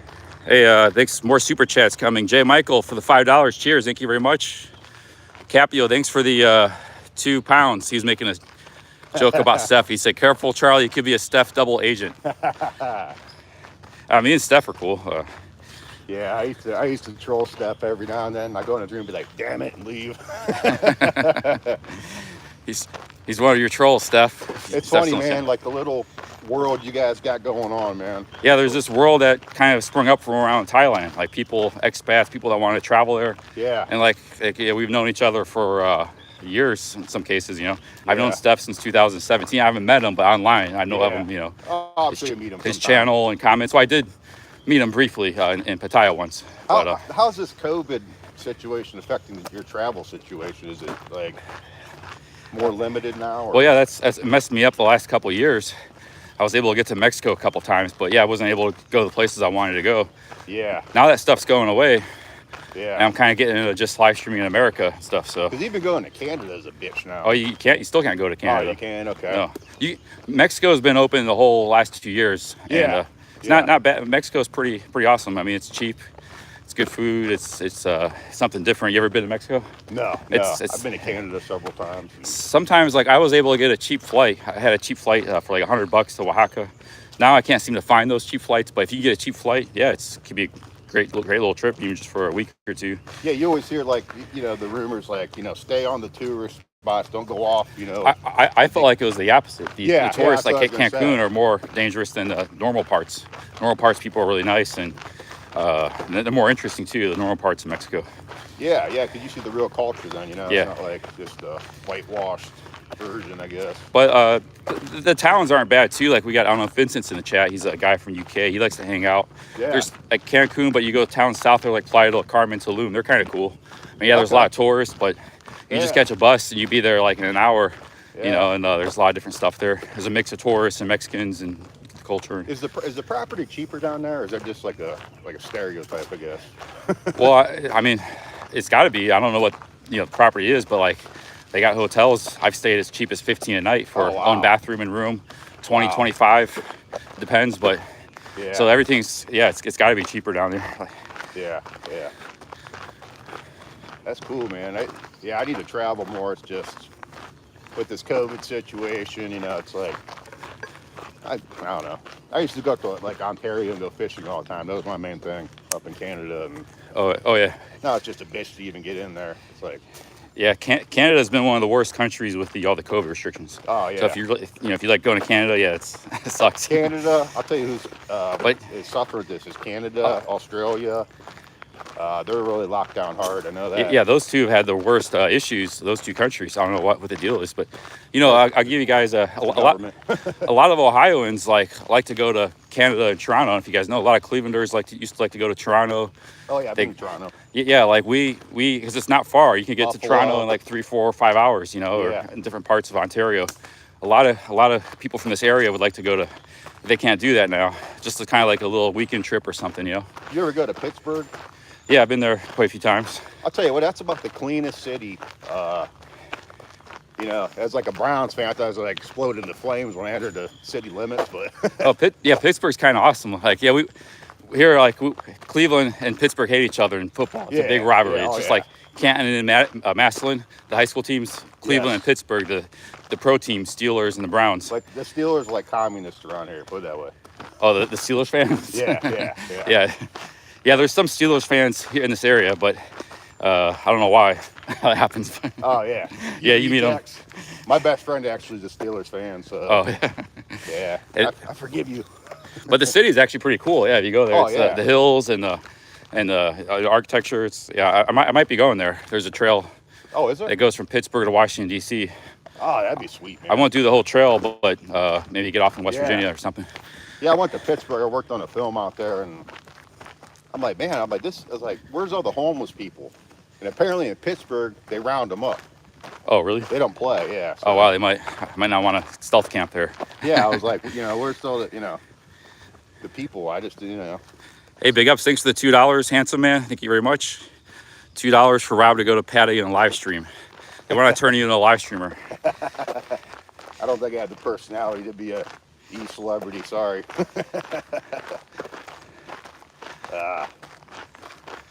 Were you walking down in the bar? Yeah, I might go further, but Okay. Navarre, I'm going to take a break. How far is that? A few miles? Yeah, it might be like another mile and a half, maybe. Oh, that's not bad. Yeah. Maybe I'll go down to the bar and I'll turn around with you. Is that cool? You want to go all the way? Yeah, Yeah, sure. I don't care. Yeah, cool. Like usually on a day I take my dogs out, go for a walk, up further north, of course, by my house. But yeah, man, this is awesome, dude. I just never would thought this would have happened today. Hey, you can practice your future live stream. You want to talk to the chat a little bit? You grab it? Oh, geez. How's it going, people? Don't play it, hate. Don't be jealous. It's hard to read, Yeah, it's hard. That's what Greg said. He's another guy I met. Yeah, I'm tired. Dude, I'm like 6'5", 310 pounds, so of course, yeah, I'm tired. I gotta lose some weight. You used to play football? Oh, yeah. I played high school. Lineman or linebacker. Did you play for Massillon Tigers or another? No, actually, Northwest High School in Canal Fulton. Oh, cool. Yeah. That was in Canal Fulton a couple days ago. Yeah, that's a nice town. It is, yeah. I was actually wanting to stay, I first got there, I was kind of Yeah, how's it going, people? I had a foot problem, I was a little bit tired, so I was kind of in a bad mood. Yeah. Once I got to see the town a little bit, I was like, maybe I'll stay here for a couple of days. It's funny, I grew up out there, it was all cornfields, and then last 20 years, now you got allotments in the cornfields. A lot of, There's houses all over. yeah, there's now. like properties. I saw some big mansions being built and Oh, stuff. yeah, exactly. It's a popular town with like some of the yuppies and stuff. But like the land out there, I remember back in the 80s, you get it for like $1,000 an acre. Now you're talking 30, 40,000. Wow, hear that? 1,000 an acre for a, Yeah, people, out in good Canal investment. Fulton. Buy land. Now it's 30,000. Got time to shoot real quick, man. I'll catch you up. But there's still like a lot of cheap. I'm sure you can get cheap land in parts of Ohio. You go down to Kentucky or Indiana. Just that's kind of like in a metropolitan area. It's a snazzy area. That's like my house. It's a piece of shit pretty much, I guess, compared to. But anyways, it went from like $45,000 value up to $110,000 in the last 2.5 years. Holy shit! Yeah, that's what I was telling these guys. The houses in Massillon probably like I was guessing around 50,000. It's crazy. I mean, average, not anymore. Yeah. Huh? You can't get houses in Massillon for 50,000. They're like 100,000 now. Yeah, yeah. See, just in the last couple of years, this area is like Ohio in general. It's like doubled in housing prices. See, I'll tell you something that's going to happen. Are you familiar with economics at all? Yeah. Okay, now the Federal Reserve, right, they're starting to raise the interest rates because we're basically going to what's called hyperinflation. So if you don't have a house within, I'd say, the next 2 or 3 years, you're going to be priced out. But I thought it's supposed to be raising the interest rates to combat inflation, and that's going to hurt the housing prices. But they're not going to be able to stop it. They would have to raise the interest rates right now to about 20% to even shut this shit down. So it's out of control. Well, we've already had like a lot of inflation the last year and a half. Oh, yeah. It's going to be a lot worse. Huh? Oh, it's going to get way worse. It's scary times, guys. And the thing is, it's global. It's global hyperinflation. It's not just they're printing up so much currency, But that's been going for years. Like they've been printing currency. I guess it's just now the chickens are coming home to roost, right? Exactly. But if you look at the chart, it's like straight up. The printing now. So, and that's only what they let us know about. I mean, it's, and their figures are like they said the last year was like 8% inflation. It's got to be more than that. So their official figures are like fabrications. We're about 20%. Yeah, so it's a fabrication. These statistics. Yeah, don't fall. Anything the government says is a lie, pretty much. Oh, did they bleep that out? Oh, actually, the batteries said 20%. The battery's getting low. Hey, Satish Kumar, thanks for the 100 rupees, Indian rupees. Here's a guy he was just mentioned. Oh, cool, man. So you got people from all over the world here. Yeah, that's awesome. Thanks for the 100 rupees. Big ups. Happy Monday, folks, he says. Big ups, friend. Steph says you need a towel around your neck and a bottle of Leo. You know he's referring to? Oh, the beer, yes. Tom. He always has the towel around his neck. Tom, the bar finds and power lines. Brooke firing. Yeah, I like Tom. He reminds me of I don't know. There's some lad from Liverpool. Yeah, that's him. I mean, he's from Huddersfield, which is like Midlands, Yeah. Yorkshire, it's called. Yeah, that's awesome. I remember when Steph went to, it was some shithole city in England. Blackpool. Okay, was that what it was? Yeah, I remember that. Yeah, it was like, Yeah, what are you doing here? Steph did some great live streams. He should do more of that around Europe. You know? Oh yeah. Is he still active? Traveling or? I don't know. He's here in the chat right now. Are you traveling, Steph? Oh yeah. Doesn't seem like he's traveling. Yeah. Yeah. He does desktop streaming, but yeah, his Blackpool was a legendary live streaming thing. You know. Isn't that where he like? No, he didn't get robbed, but something happened to him. Something involving a cigarette, I think. Yeah. Yeah. Oh, in the hotel room, I think. Yeah. Or yeah. Okay. He was not supposed to smoke, and he was smoking or something. That's what it was. Yeah. Yeah, Blackpool's like it was like an old like kind of resort city. Like it was like a blue collar, just kind of a like roller coaster, weird. Yeah. But it's still like I guess it's still a thing. It's got its own character, and it's like a shithole beach town. You know. It's like, I'm supposed to go to Liverpool. I want the Blackpool. Sorry about that. Oh man. Yeah, traveling, man. It's kind of more expensive now, though. That's the one. Well, what you're doing, of course. You're just basically just going wherever, but. yeah. It's trying to travel America is like costs a fortune. Yeah. If you're not camping and stuff, and like trying to really like save money. Yeah. If you're just trying to stay in hotels every night, it's like. Avoid the tourist areas. Yeah, I mean, if I go somewhere, I want to see the real culture. I don't want to see the Radisson Inn and the Hilton. I want to see where the people live and. Yeah, I feel the same way. Big dog. I wonder how many people know what you guys do when you walk around like this. These streams have been getting about. No, I mean just like strangers, in the street. A lot of people because a lot of people ask me, "Are you live streaming or something?" Different places okay. I was in. So a lot of people they didn't ask me if I was just like, "What am I doing with the camera?" They were asking if I was live streaming, like specific. So a lot of people, I don't know how, but because there's not many like live streamers out there. No. But somehow people, most people are pretty savvy, I guess. The stuff's been around for a while, and they know what you're doing. Some people don't, but. Hey, Marco, big ups. Thanks for the 50 Swedish kroners. Cheers, man. 50 kroners. How much is that? Sweden. Probably about $5. How's it going? That's a big poodle. Yeah, it's a really cool poodle. A giant poodle. Thanks for the Swedish kroners. He says, cool dude, this is entertaining. Thanks, man. Yeah, people, I'll tell you one thing since I have the privilege of being here. Don't trust the government. Whatever they say, do the opposite. I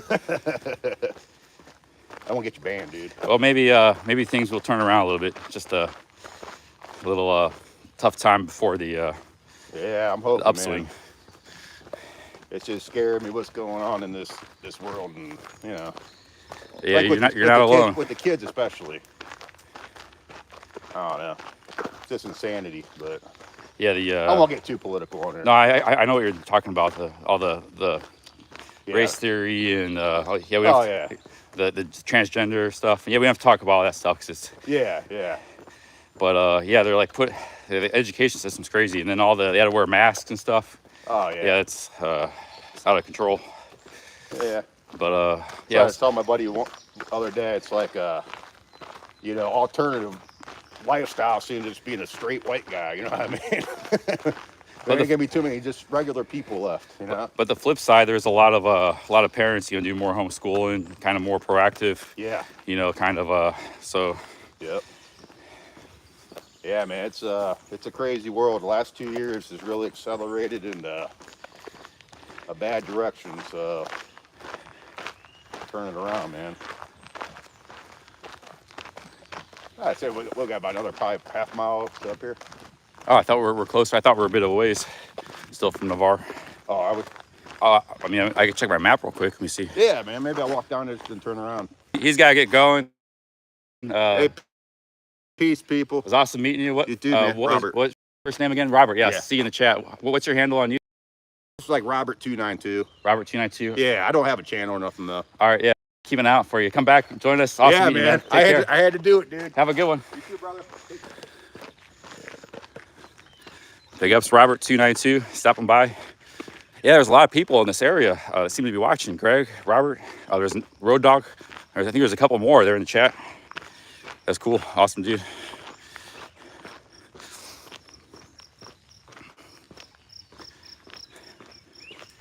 Yeah, he's like 6'5", 300 pounds. He used to play, lineman or something. That's the size you got to be if you want to be a defensive or offensive lineman. Like 280 pounds minimum.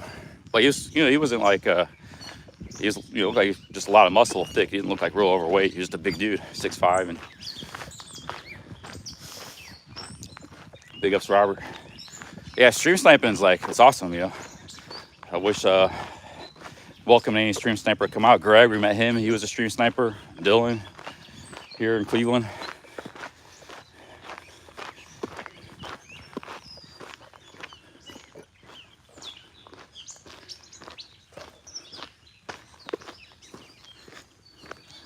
Oh yeah, I got the location and everything. Alma had an issue earlier in the live stream. The bank said they're taking care of it 10 to 45 days.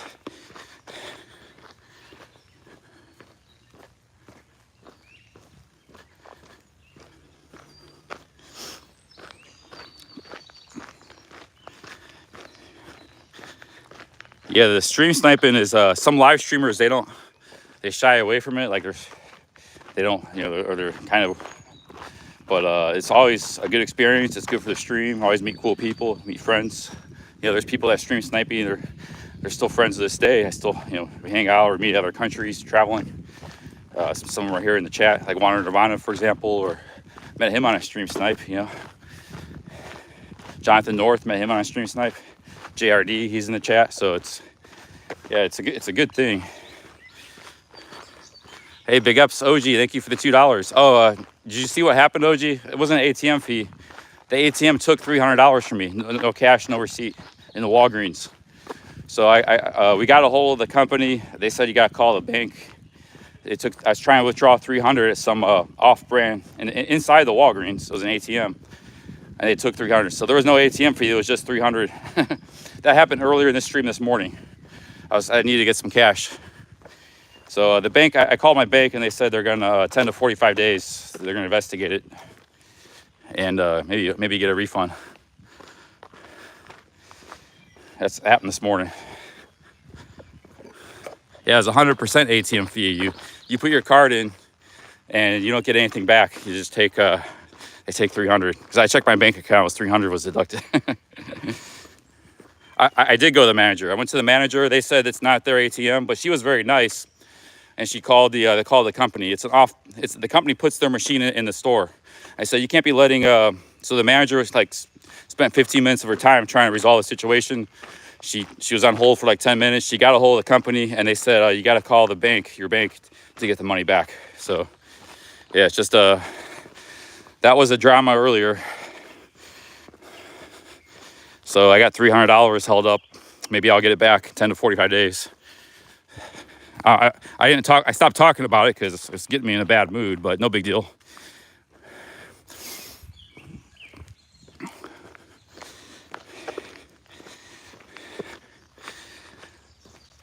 I didn't want to dwell on it, Yeah, we got walking to do and stuff to do.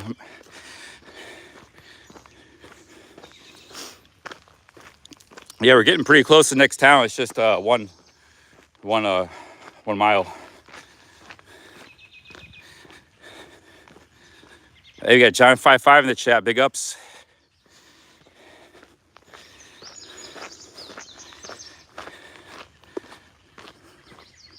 Yeah, but I'm telling you, since I've started live streaming, I had a lot of stream snipers in Pattaya, 2 or 3 a day. So remember Costanza and remember Joe Pesci and all those nicknames you gave those guys. Wander Nirvana was a stream sniper.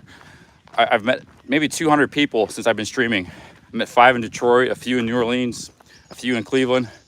Most of them were in Thailand, but Greg Twitchy was a stream sniper. He stream sniped me before. So it's I've met a lot of people, a lot of stream snipe experiences. Always been a good experience. And it's always, you know, very entertaining for the stream too. So.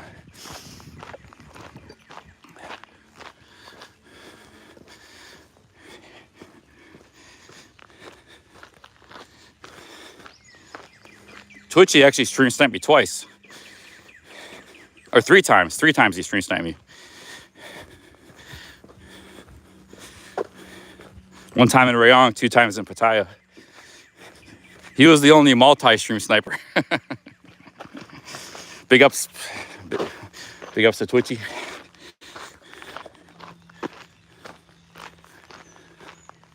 Well, the reason I met Jeremy was because I was just heading to Rayong to see something different, you know, get out of Pattaya, just down the street. And everybody in the chat I was in the van headed to Rayong, so I said, hey, you should meet up with Jeremy. He lives there. I was like, yeah, it's cool, Jeremy. Yeah, I know of his channel. So what did people in the chat contacted Jeremy and say, hey, you should meet up with Cheap Charlie. He's coming to some horseflies. You should meet up to Cheap Charlie. He's going to be in Rayong in like 30 minutes or some hour. And then Jeremy responded. He was cool. Like, yeah, I'll meet up with Cheap Charlie. So he came out to the mall, and then he was in with me in the chat, and was like, hey, let's come out to the mall. Well, when Jeremy met up with me, then Twitchy came in the chat. And he was mad that, I think he was mad at Jeremy's meetup, so he says, I'm coming to meet you guys too. And those guys had a big dispute going. And then he came, and then, you know, those guys kind of got each other's throats for a little while, and then that was that. But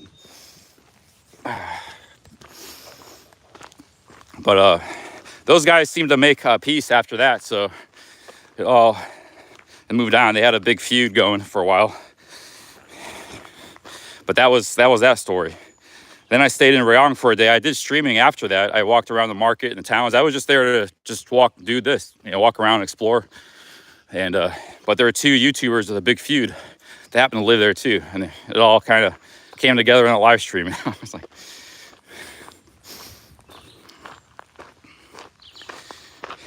it was right inside of a mall in Rayong.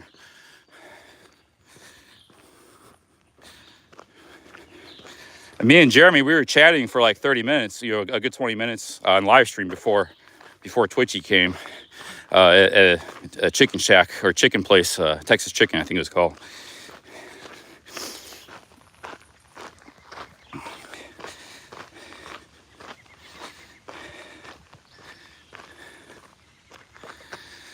Yeah, the battle of Rayong.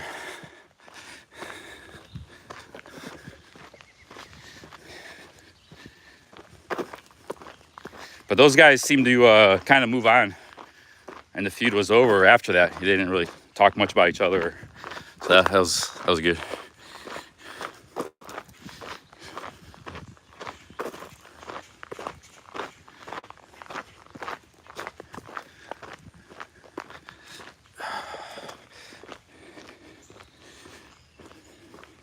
But yeah, I've had probably about 200 stream snipe experiences since I started live streaming. We used to get people coming to CX Bar all the time and stuff. Yeah, I met Bart Bus and Dynamite, all these people. But there's so many, I can't remember them all. There's so many people I met. Many of them didn't have YouTube channels. They were just watchers. Some guys come up on the street, Soy Bucao, or wherever I happen to be. I mean, there were a lot of people.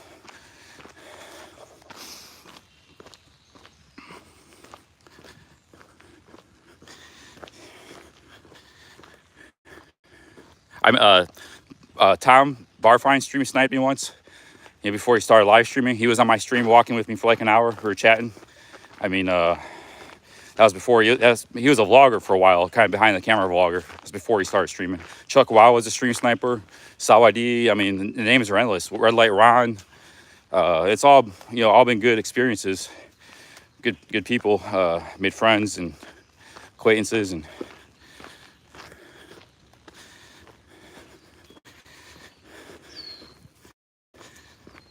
Pattaya, the only guy I guess I stream sniped was Pattaya Street Cruiser.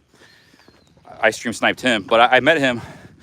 He was streaming at the same time I started streaming. And we were, you know, he's a good streamer too. But I met him. He was living by where I was living, so I was riding by, and I saw, that's the first time I ever saw him. I was like, I started talking to him. Hey man, I said I'm gonna be streaming a little while. You mind if I? And he said, well, I'm going to Hooters, meet up with a subscriber. And I said, hey, I'm gonna be streaming. Mind if I stop? Because I wasn't streaming at the moment I met him. I was like, you mind if I stop by and meet up with you later on my live stream? I was like, yeah, cool, come out. I did, but then that kind of like the chat started talking all kinds of crap about. I had a lot of trolls back then too, so the chat was trying to cause problems, and they were saying a lot of bad things about him, and they kind of and so that was like, I guess, kind of a not a good stream snipe because it's my, I don't know, that was but generally all this, but and then Pattaya Street Cruiser, we hung out some, we were friends, we were cool, so off stream and stuff. But there was some drama involved initially, So yeah, if you're a live streamer, I mean, stream sniper is part of the stream sniping is part of the put that guy in timeout here. It's part of the entertainment, it's part of the experience. You can't run from stream snipers, you can't. And if you don't want stream snipers, you're missing a lot. You're missing a lot of good experiences. But like I said, everybody I met's super cool. I supposedly I have a lot of haters and trolls. I've never met them in real life. Like, they never stream snipe me.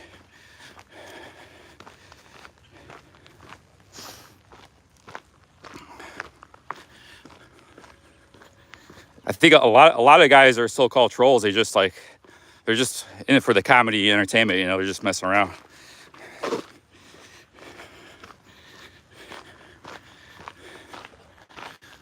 Which I don't mind. I don't mind like the chat, like joking, making fun of me a little bit, this and that. That's all part of the entertainment too. Check out the river here.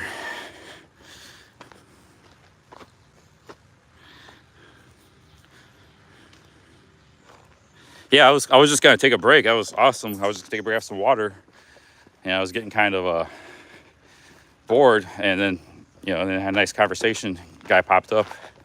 So.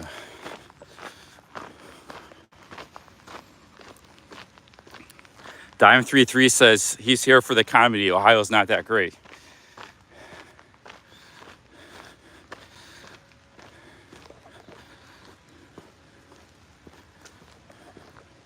I had two stream snipers in New Orleans. I forgot both of their names, unfortunately, but I can't remember everybody's names. But one guy, he's here in the chat sometimes. He stream sniped me in Mardi Gras, and they both did. It was Mardi Gras. Other guy, he invited me to dinner and stuff. He recommended to buy some Bitcoin to me. He told me he should buy some Bitcoin. It was like 5,000 back then, and that's why I started thinking about it. He said it's probably gonna get to 10,000. He said. I was like, wish I would have took his advice. He was just local point to 10,000. We had some gumbo, Louisiana. That was 2020 in February, New Orleans, Mardi Gras.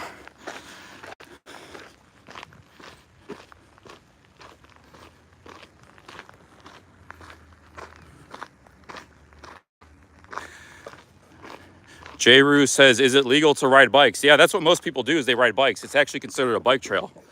But some of these trails, you can also ride horseback, and then obviously walking and running. It's a bike riding trail. It's called Rails to Trails. They're all over the country.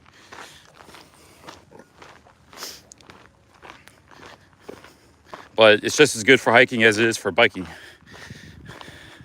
I haven't seen many bike riders last couple days. There were a lot earlier. Cyclists.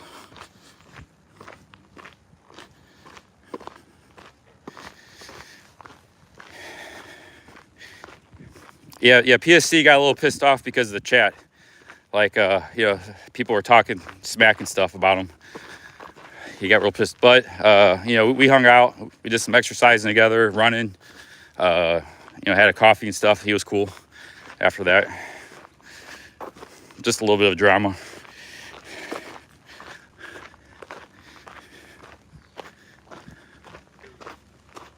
Tommy J says, you sniped me at the candy shop. Oh, on Walking Street, yeah. Yeah, I remember that was the same night I met Wander and Nirvana. There's a bar called the Candy Shop right under 808. It's like a hip hop club. And that was Halloween. I shaved my head. You and somebody else. There's a couple people of that. And then later, Wander met me that night. Stream sniped me. So that was the night I met Wander too. We hung out all night. Big ups Tommy J.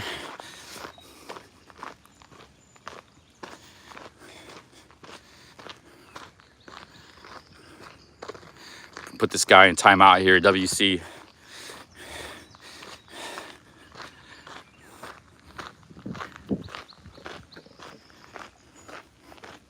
Yeah, I use a lot of PSC's catchphrases. You know, I use he has a lot of really cool, like my dudes. He's the one that said my dudes. I got that from him. Also, it all starts with a friendly hello. I don't use that much too often, but I like that saying. It all starts with a friendly hello. Yeah, he had a lot of sayings. I don't know. He's like Barry. Him and Barry had like the most sayings. Although I'm gonna say one of my favorite sayings side of the game, that didn't come from Barry. Barry got that from Barry has a lot of sayings, but you know, of his own, stay in your lane, that stuff. He has a lot. But side of the game came from Reggie Incognito. So I never heard that either. And then me and him were both watching some of Reggie's streams. He was saying side of the game. He's from LA. He's like and I noticed Barry started saying it. I started saying it about the same time. So I got to give that one, 'cause that's one of my favorite sayings. That comes from Reggie Incognito. He's a live streamer. I met him in New Orleans, Reggie Incognito. But I stream sniped him. So I've actually stream sniped a few. I didn't know Reggie was live. I just randomly talking to a dude on the street. We were right next to each other, but I noticed he had a phone and he had a phone and a tripod. And I was like, I started talking to him. Are you live streaming or something? He was like, yeah, I'm Reggie Incognito. And he actually streamed we met in New Orleans. He streamed all the riots in 2020. He had like 3,000 people in the chat, just like Jeff. He got shot with bullets and stuff on those crazy live streams he had in 2020. But everybody was watching Reggie back then, and that's what he was saying side of the game. So that's where it came from. That was his saying. So don't tell the boss I said that, but that's but everybody borrows sayings, because we got to talk for hours and hours and hours. So we got to like pumping it through. That's his saying. I don't know. That's a good saying. Stay in your lane. He has a lot of his own sayings, but side of the game came from Reggie. That I'm pretty sure of. Yeah, he had Kyle Rittenhouse live. I mean, Reggie was on the streets in the thick of it. Wherever shit was going down in America in 2020, he was right on the front lines, live streaming it. I met him in New Orleans before anybody knew of him, because he was live streaming Mardi Gras too. And he was like all summer, he got hit, like all kinds of crazy stuff. He filmed Kyle Rittenhouse, so they used that in the trial. Reggie Incognito. Yeah, cool dude. He's here in the chat sometimes. He knows. He remembers meeting me in New Orleans. Our media, big ups. Thanks for the $20. Good seeing you, Charlie. Our media's been around a long time. Yes, you definitely metamorphed into a social butterfly since I first started following you. That's a good thing. Thank you very much, our media. I'm gonna take a little break here before we get to town.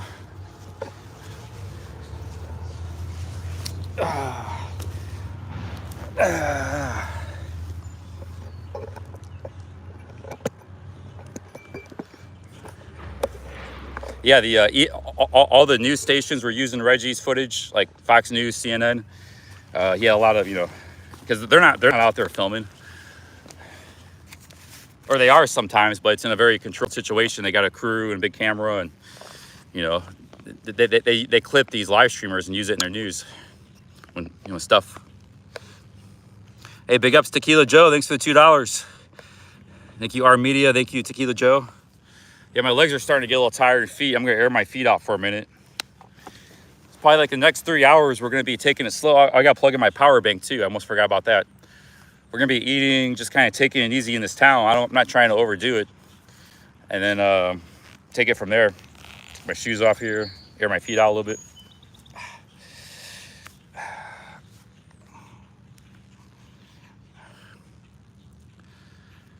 And we're down to 10% battery. I forgot to plug in my and Reggie, they also put him on IP2. So he was on IP2, but he stopped streaming. I don't know, he's kind of made some hood videos and stuff. He used to be a Crip, like in the Bloods and Crips in LA, in the streets. He had a real tough life growing up. He's in his like 50s now. He's tats on his face. But he was the man. during the summer of 2020 live streaming. I watched a lot of his streams. He was just like Jeff in the trucker rallies.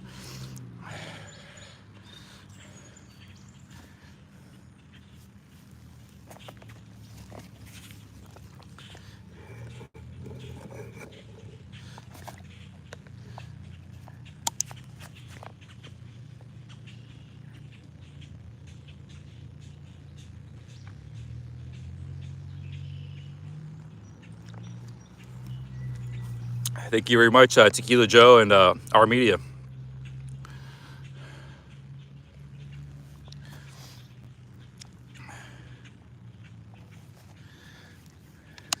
I just got these washed yesterday. I'm gonna air them out a little bit.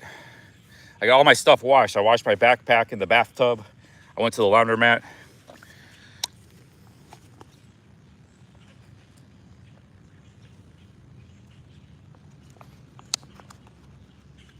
We got a little village up here, so we're just gonna kind of hang around for a while because it's still early, and I made a good time getting here. It was like 6 miles from Massillon, and we're already just about here. So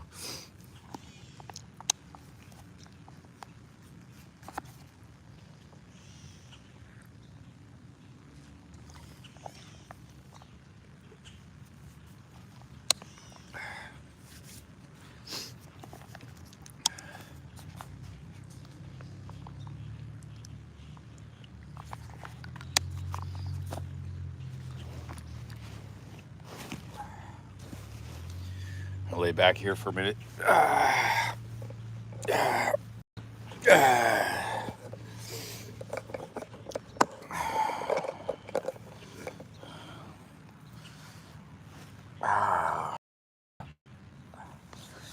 Yeah, next few hours we're just gonna be hanging in this town, just kind of taking it easy, eating some food, maybe get a coffee, another coffee, and when we're all rested up, then we're gonna maybe do another 6 miles or something today. So maybe 12 miles altogether.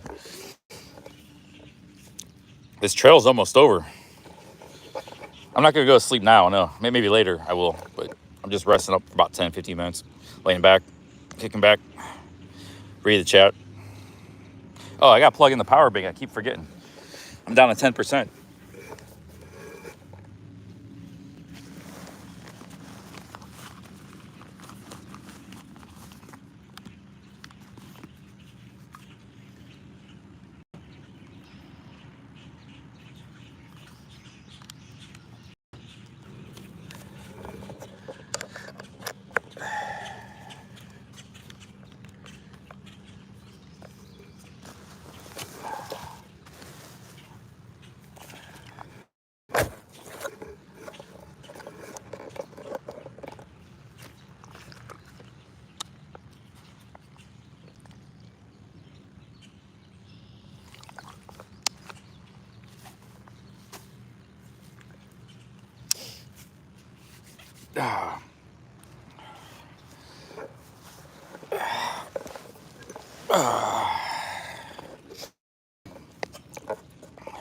Hey man, okay. Thank you for the three Canadians. Thank you very much.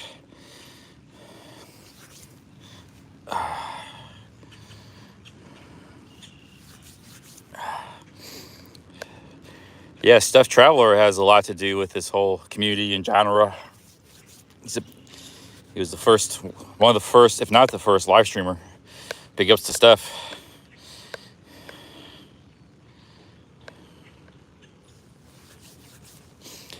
Steph's been a vlogger for like, hey, how's it going?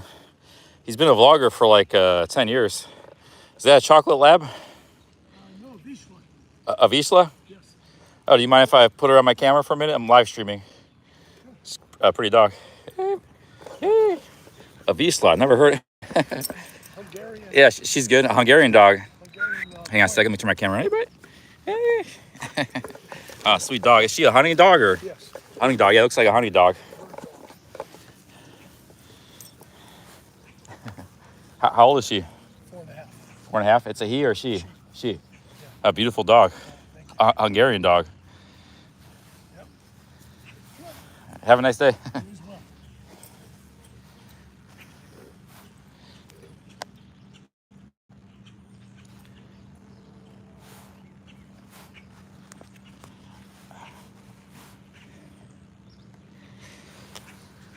A Vizsla, I never heard of that kind of dog. It's exotic.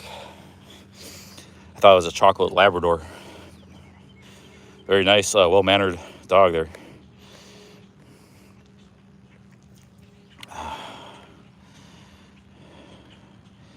Yeah, he's been vlogging too for like 10 years. He was one of the early guys of the genre, like Jeff Carter, and there wasn't many people back 8-10 years ago. It's just a few. Jeff Carter, who else? Even guys like Bangkok 112, he didn't start till 2015. Like Robin Thailand, a bunch of guys started in 2015 and 16. But before 2015, there wasn't that many people. Just Steph, retired Cheap JC, Scott Malone, and Jeff Carter. That was it. As far as Thailand vloggers.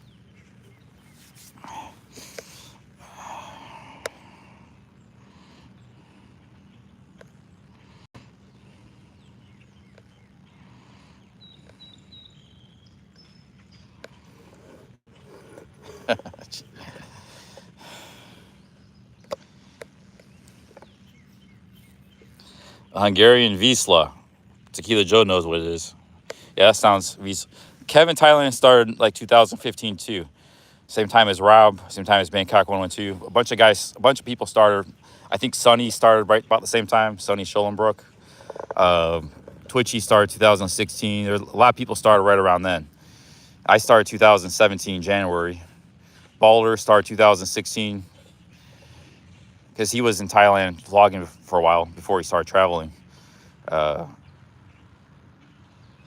Yeah, Mark Weens was one of the early guys. I kind of consider him a Thai vlogger. He started 2010. He just travels, but a lot of his videos, he's always been in Thailand. That's where he started vlogging. That's where he speaks Thai now and he lives. He's American, but he learned Thai. And I think King Epic started same 2015. A bunch of people started 2015, 16, and early 2017. That's when I started, January 2017. Ryan Boundless was there in 2016. He was vlogging, living in Thailand. He was a Japanese vlogger that moved to Thailand for like 6 months.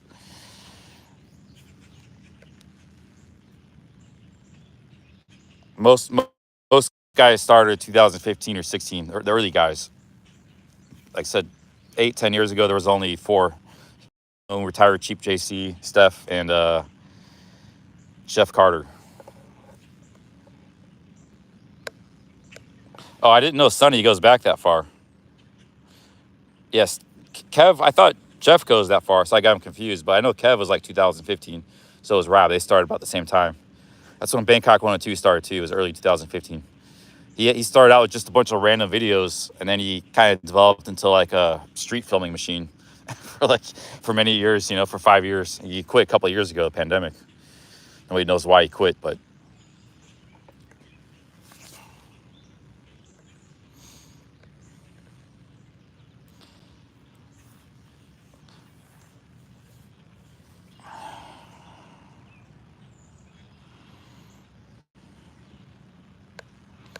oh, I didn't know. Yeah, I don't know much about Sonny. I don't know much about him, but I just I thought he started around the same time as Rob.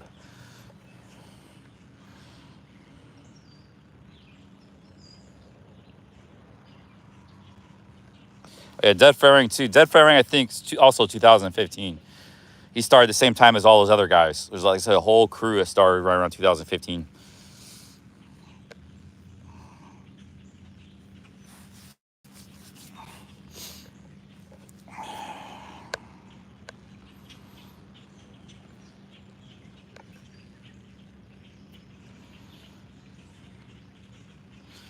Yeah, Shorty Shrew, I'm assuming that was just speculation. Nobody knows why he quit because nobody's ever heard from him. He was just always anonymous. He didn't talk much to the camera. Wasn't very personal. It was just kind of a third, you were just people watching and observing the street. He would put a lot of information in text. If he communicated with you, it was through text on the video. He didn't talk to the camera. And, many people still, that's their favorite vlogger. That's their favorite videos of all time. So there's many different ways you can vlog and film and styles of video you can do. I always like using a lot of text in my videos too. But I did a combination of talking and text.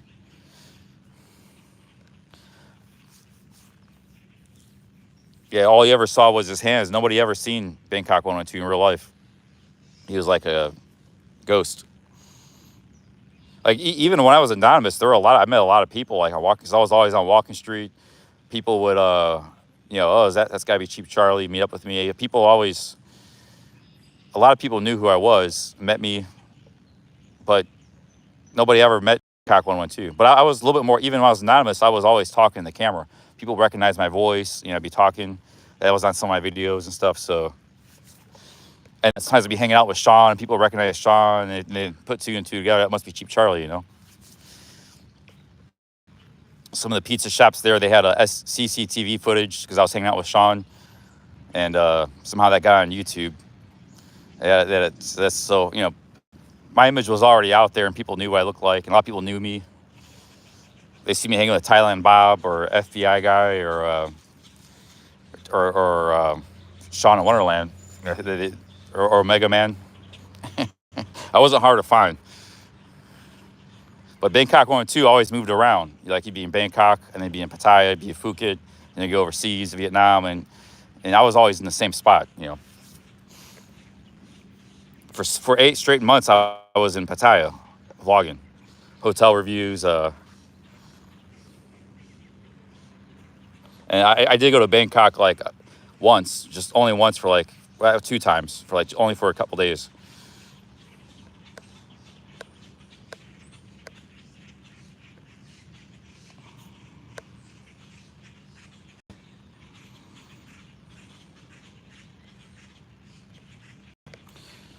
Yeah, people were saying he's Side Trip Life, but no, that Side Trip Life, everybody kept saying Bangkok 1 because they have a similar style of videos. Side Trip Life is somebody else, because Side Trip Life came out and said that, no, that's not me. He showed his reflection in the mirror, when he was swimming.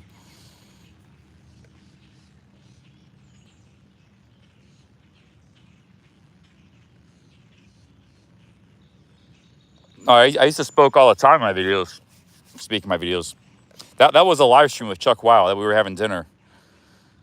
That wasn't Chuck Wow's live stream, but I had already been done live streams. That's how I met Chuck Wow, was a live stream.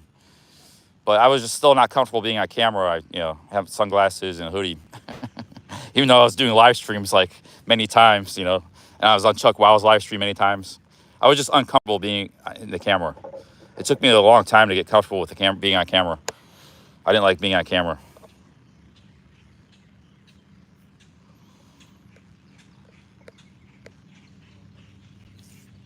And still, you guys see, sometimes I still get nervous being on camera, interacting with people, and it's hard for me to talk to ladies while being on camera, the live stream going. So I'm still not 100%.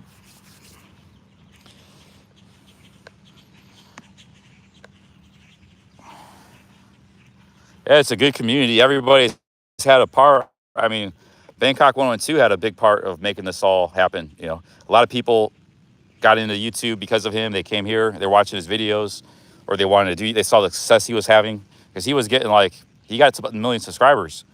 And, he had videos with 20, 30 million views. And he kind of built a genre. He was a big part. He wasn't the first one, but just the mass amount of views he was getting kind of spilled over, and a lot of people were able to benefit, including guys like me, because they would watch his videos, and then they want to see something a little different, and they start watching mine, a little different perspective, or they go watch, Kevin Thailand, or they go watch Dead Faring, they'd watch. So he helped everybody. Hey, Barry Bart, big ups. Thanks for the €5. Barry Bart from the Netherlands. It was another stream sniper, Barry Bart. I remember exactly when he stream sniped me on Soy Bucow. Big ups, Barry Bart. We hung out all night, went to Walking Street. Live stream is always fun. I'm flying from Amsterdam to Dubai for 8 hours, and after to Bangkok. Awesome, man.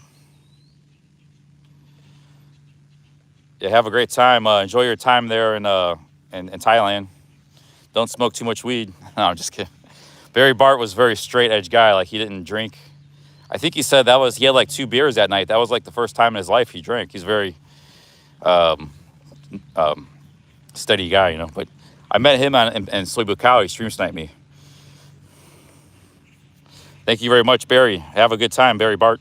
Have a good time in Thailand.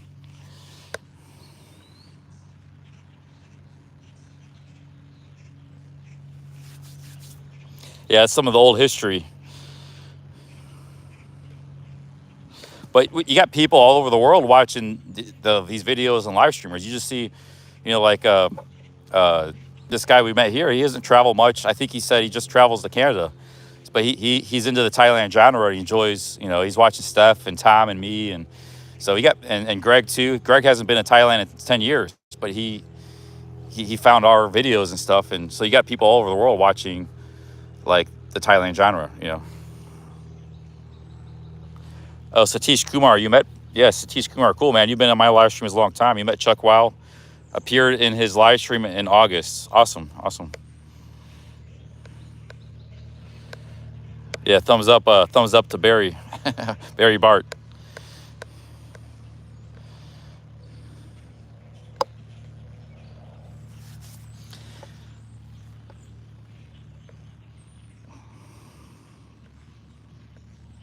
I gotta get some food. I've only had a coffee today. Had a good little rest here, reminiscing about the YouTube history.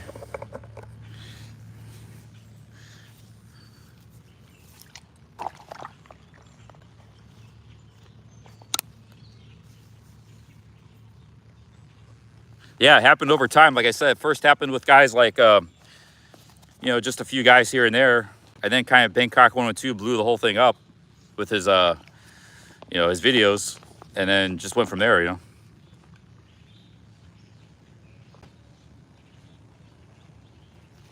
it's other guys too. Like I said, Balder, Mark Weens, they kind of started out on the back of Thailand,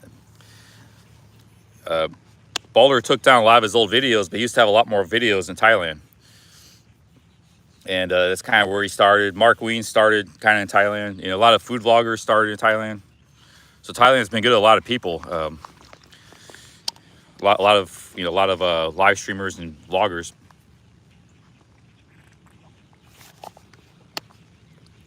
Mark Weens used to live in Bangkok on $300 a month. He's got his website. He talked about it. Like he just lived in a fan room, no bed. He slept on a mat on the ground. He loved street food. He took the bus everywhere, and he loved eating. And that's how he started a website and a vlog about food, about street food. He's the guy that kind of blew up the whole street food thing. Back then, like Americans weren't big into street food. Other countries, like street food is just kind of this thing that existed all over the world, but it wasn't like a catchphrase. It wasn't a big thing. And Mark Weens, I think he's kind of the guy that made it a big thing. He blew it up, starting on the streets of Bangkok, living on $300 a month. And he's still got that vlog on his website, Now he's got 10 million subs.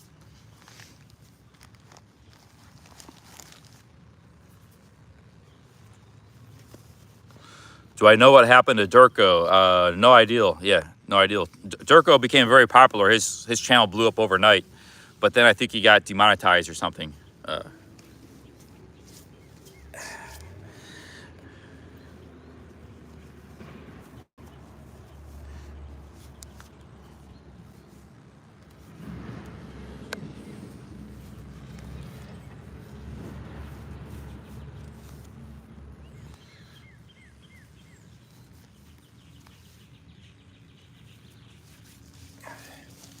Mr. Outcat, man. Mr. Outcat is a longtime viewer.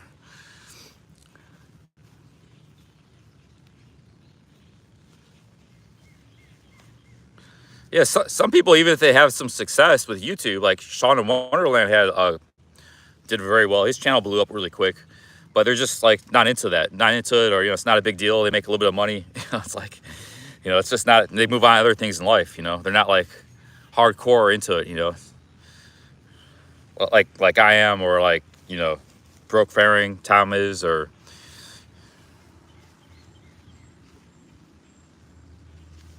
Mark Weens. They just move on.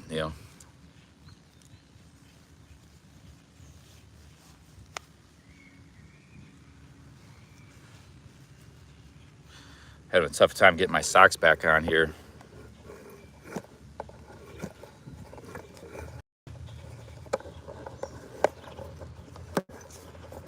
Yeah, now there's like hundreds of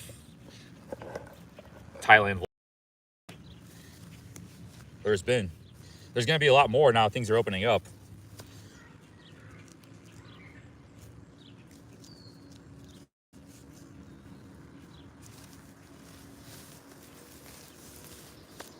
because A, they can return to Thailand. It's easier for people to get into the country, and B, there's more stuff going on, more stuff to film.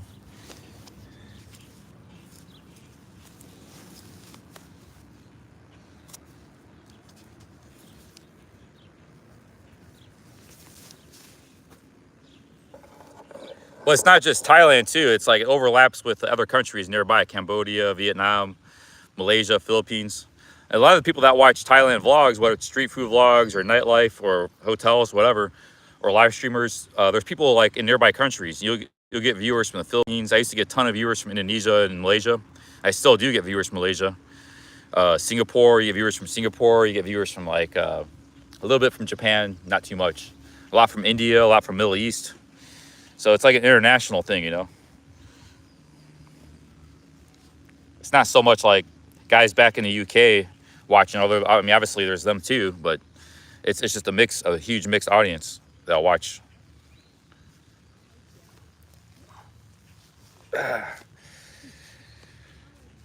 Whereas if you just vlogged in like New York City all the time, like a New York live streamer or a vlogger, you just get mostly people from that area or people interested in New York, mostly other Americans. I think I'm just guessing, but guys like Action Kid. This is why I think people blow in Thailand more. It's like a bigger international audience. Yeah, there's Americans and Europeans, but also like people from developing countries.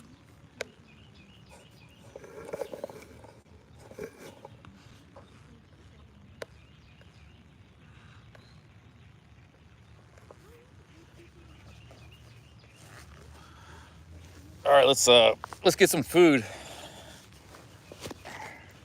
Got my shoes back on. Yeah, there's a lot of countries like they're really into YouTube.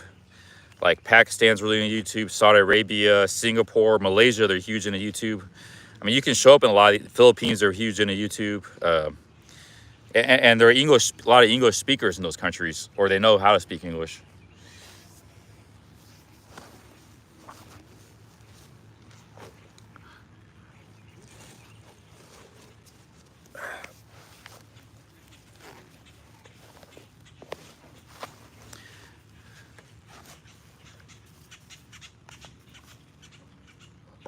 It's 2:14. We gotta get some food. I mean, sometimes these places close early. There's only 2 restaurants in this town. The one looked pretty good. I wanted to stop at. I don't remember which one it was. I was just gonna randomly pick one, I guess.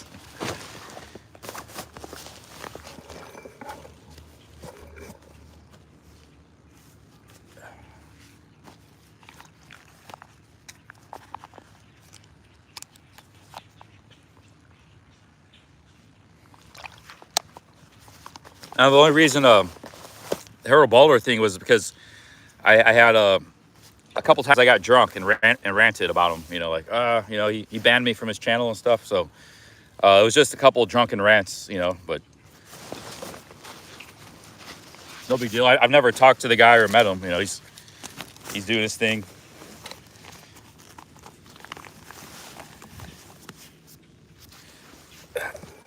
He was also a pioneer. Big ups. A lot of people copy his style, like his style of vlogging with the action cam and the longer video, interacting with people on the streets. So yeah, big ups to Balder. And now you got like dozens of travel vloggers around the world doing his exact same style and setup. Let's see here, if not hundreds.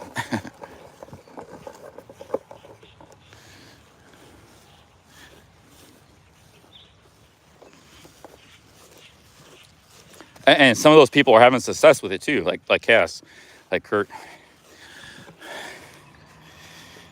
Like Kurt's doing just as good on the views and stuff and the subs as Balder. And in my opinion, he's got like kind of the exact same style. He'd probably be offended by that, but I know a lot about editing and filming and video making. It's kind of, he has his own personality, of course. He's a different person, but the style of video is like, the format is the same.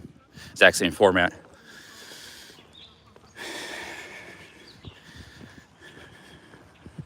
Kurt started during the pandemic too, so big ups for that. not easy to start traveling and travel vlogger during the pandemic, but some did. Hey guys, how's it going? What is this barn here? Looks like a salt shed or something. There's a porta potty. I kind of use the restroom, but we got some restaurants coming up. I might use the porta potty real quick, guys. Yeah, but when you go to all these different countries, you get viewers from those countries too. That's kind of a hack. So like, you know, you jump around from one country to the next and you get viewers from those countries. If your channel is doing well. What is that? Somebody forgot their gloves.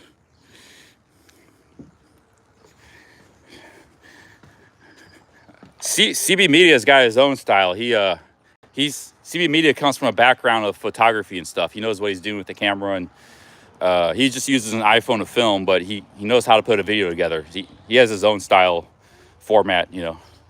I'm gonna come back in a minute. Balder used to do a lot more edited vlogs. He was a good editor. You know, he always just used the action cam. He didn't a lot of filming, but he was a good editor. But he said it took him too long. You know, it took him 2-3 days to make it, and then he was having more success making less edited vlogs. That's why he switched. And then a lot of people like to copy that because one, he was having a lot of success with it, and two, it's very easy for anybody to do. You just have to buy a cheap camera. It's very easy to use the camera. You don't have to worry about autofocus, and it's stabilized, and it doesn't cost a lot of money. $300-400 camera, and then it doesn't take much editing. So it's a very popular format for people to basically copy. But Balder could edit. He was a good editor, but he was having more success with less editing, and it was easier. So I'm gonna use the bathroom here. But yeah, guys like Dale Phillips, there's a bunch of people doing that same kind of style now. Volpe one.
All these porta potties they all have like soap, toilet paper, soap, so it's pretty nice.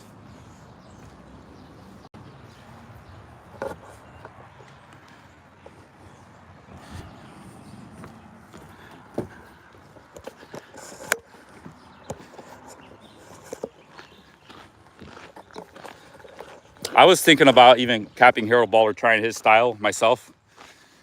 I was like, that's actually why I started this channel, is not to live stream, but to do like Harold Balder style vlogs. It's like with you know, the ultra wide angle and walking around, not a lot of editing, kind of simple.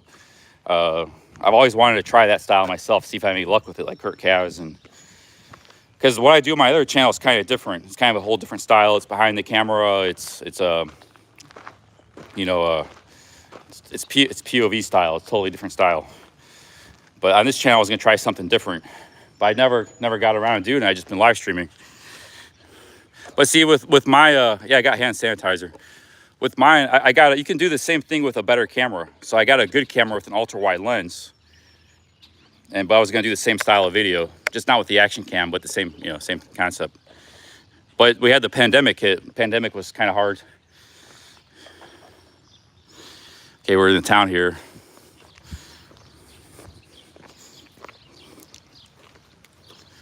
Then I just got really into live streaming. I enjoyed it, you know, was making money with it.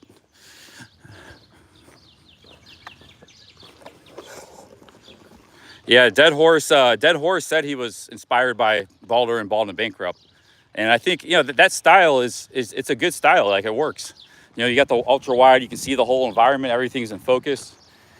That's the other thing too. A lot of vloggers that have good cameras, like they use way too much shallow depth of field. You want to see, even if you got the camera on your face, you want to see the area around you. And it's my big, so you gotta stop down the aperture if you got a big camera a lot, unless you specifically want shallow depth of field.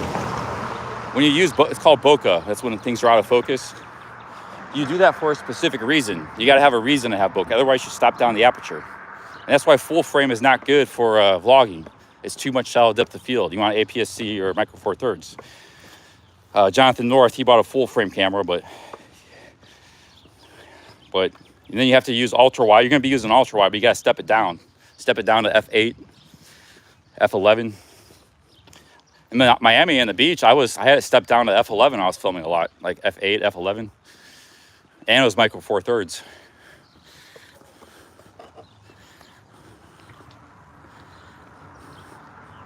But Dead Horse is good. I watched a lot of his videos a few months ago. He's a good, it's a good style. It's entertaining. Guys, this is actually a pretty big town with like it says population only 2,000, but there's a lot of streets. Looking at Google Maps. No, Dead Horse is good. He's good camera work. He's good camera work. He's like he's always doing with the camera. He makes some really creative shots. Like he driving down the highway, 50 miles an hour with the camera. I mean, he puts a lot of work into his filming. He does videos every day.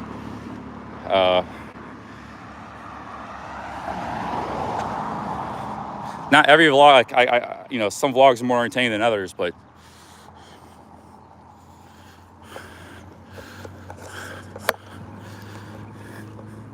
this is an interesting little town here. Yeah, I haven't talked about camera in 7 days. I used to ramble about cameras forever. Remember, I used to always talk about cameras a lot. This is the first time we talked about cameras and other YouTubers in the day of the trip. But that's why you never know. I never know where conversation is gonna go. But I'm here in this town here. I gotta focus on what I'm doing. Switch it up here. I'm trying to find some lunch.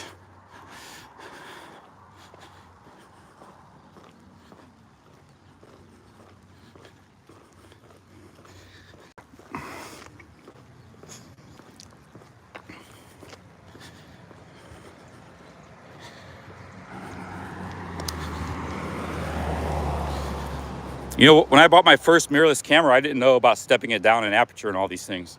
So I was always like filming it like 1.7 and things were out of focus. And plus the micro four thirds back then, the Olympus I had was a cheap Olympus. Didn't have good autofocus, so stuff was always out of focus. I have to hit the back button. Yeah, but sometimes that's how you learn and become better. It's just like with camping. You work with what you have and bad tools. You don't even really know what you're doing that much. And then you look back 6 months, a year later, you're more advanced. It's like, man, I didn't really know what I was doing, but somehow I got through it and made videos and learned along the way. I thought there was like a burger place that looked really good.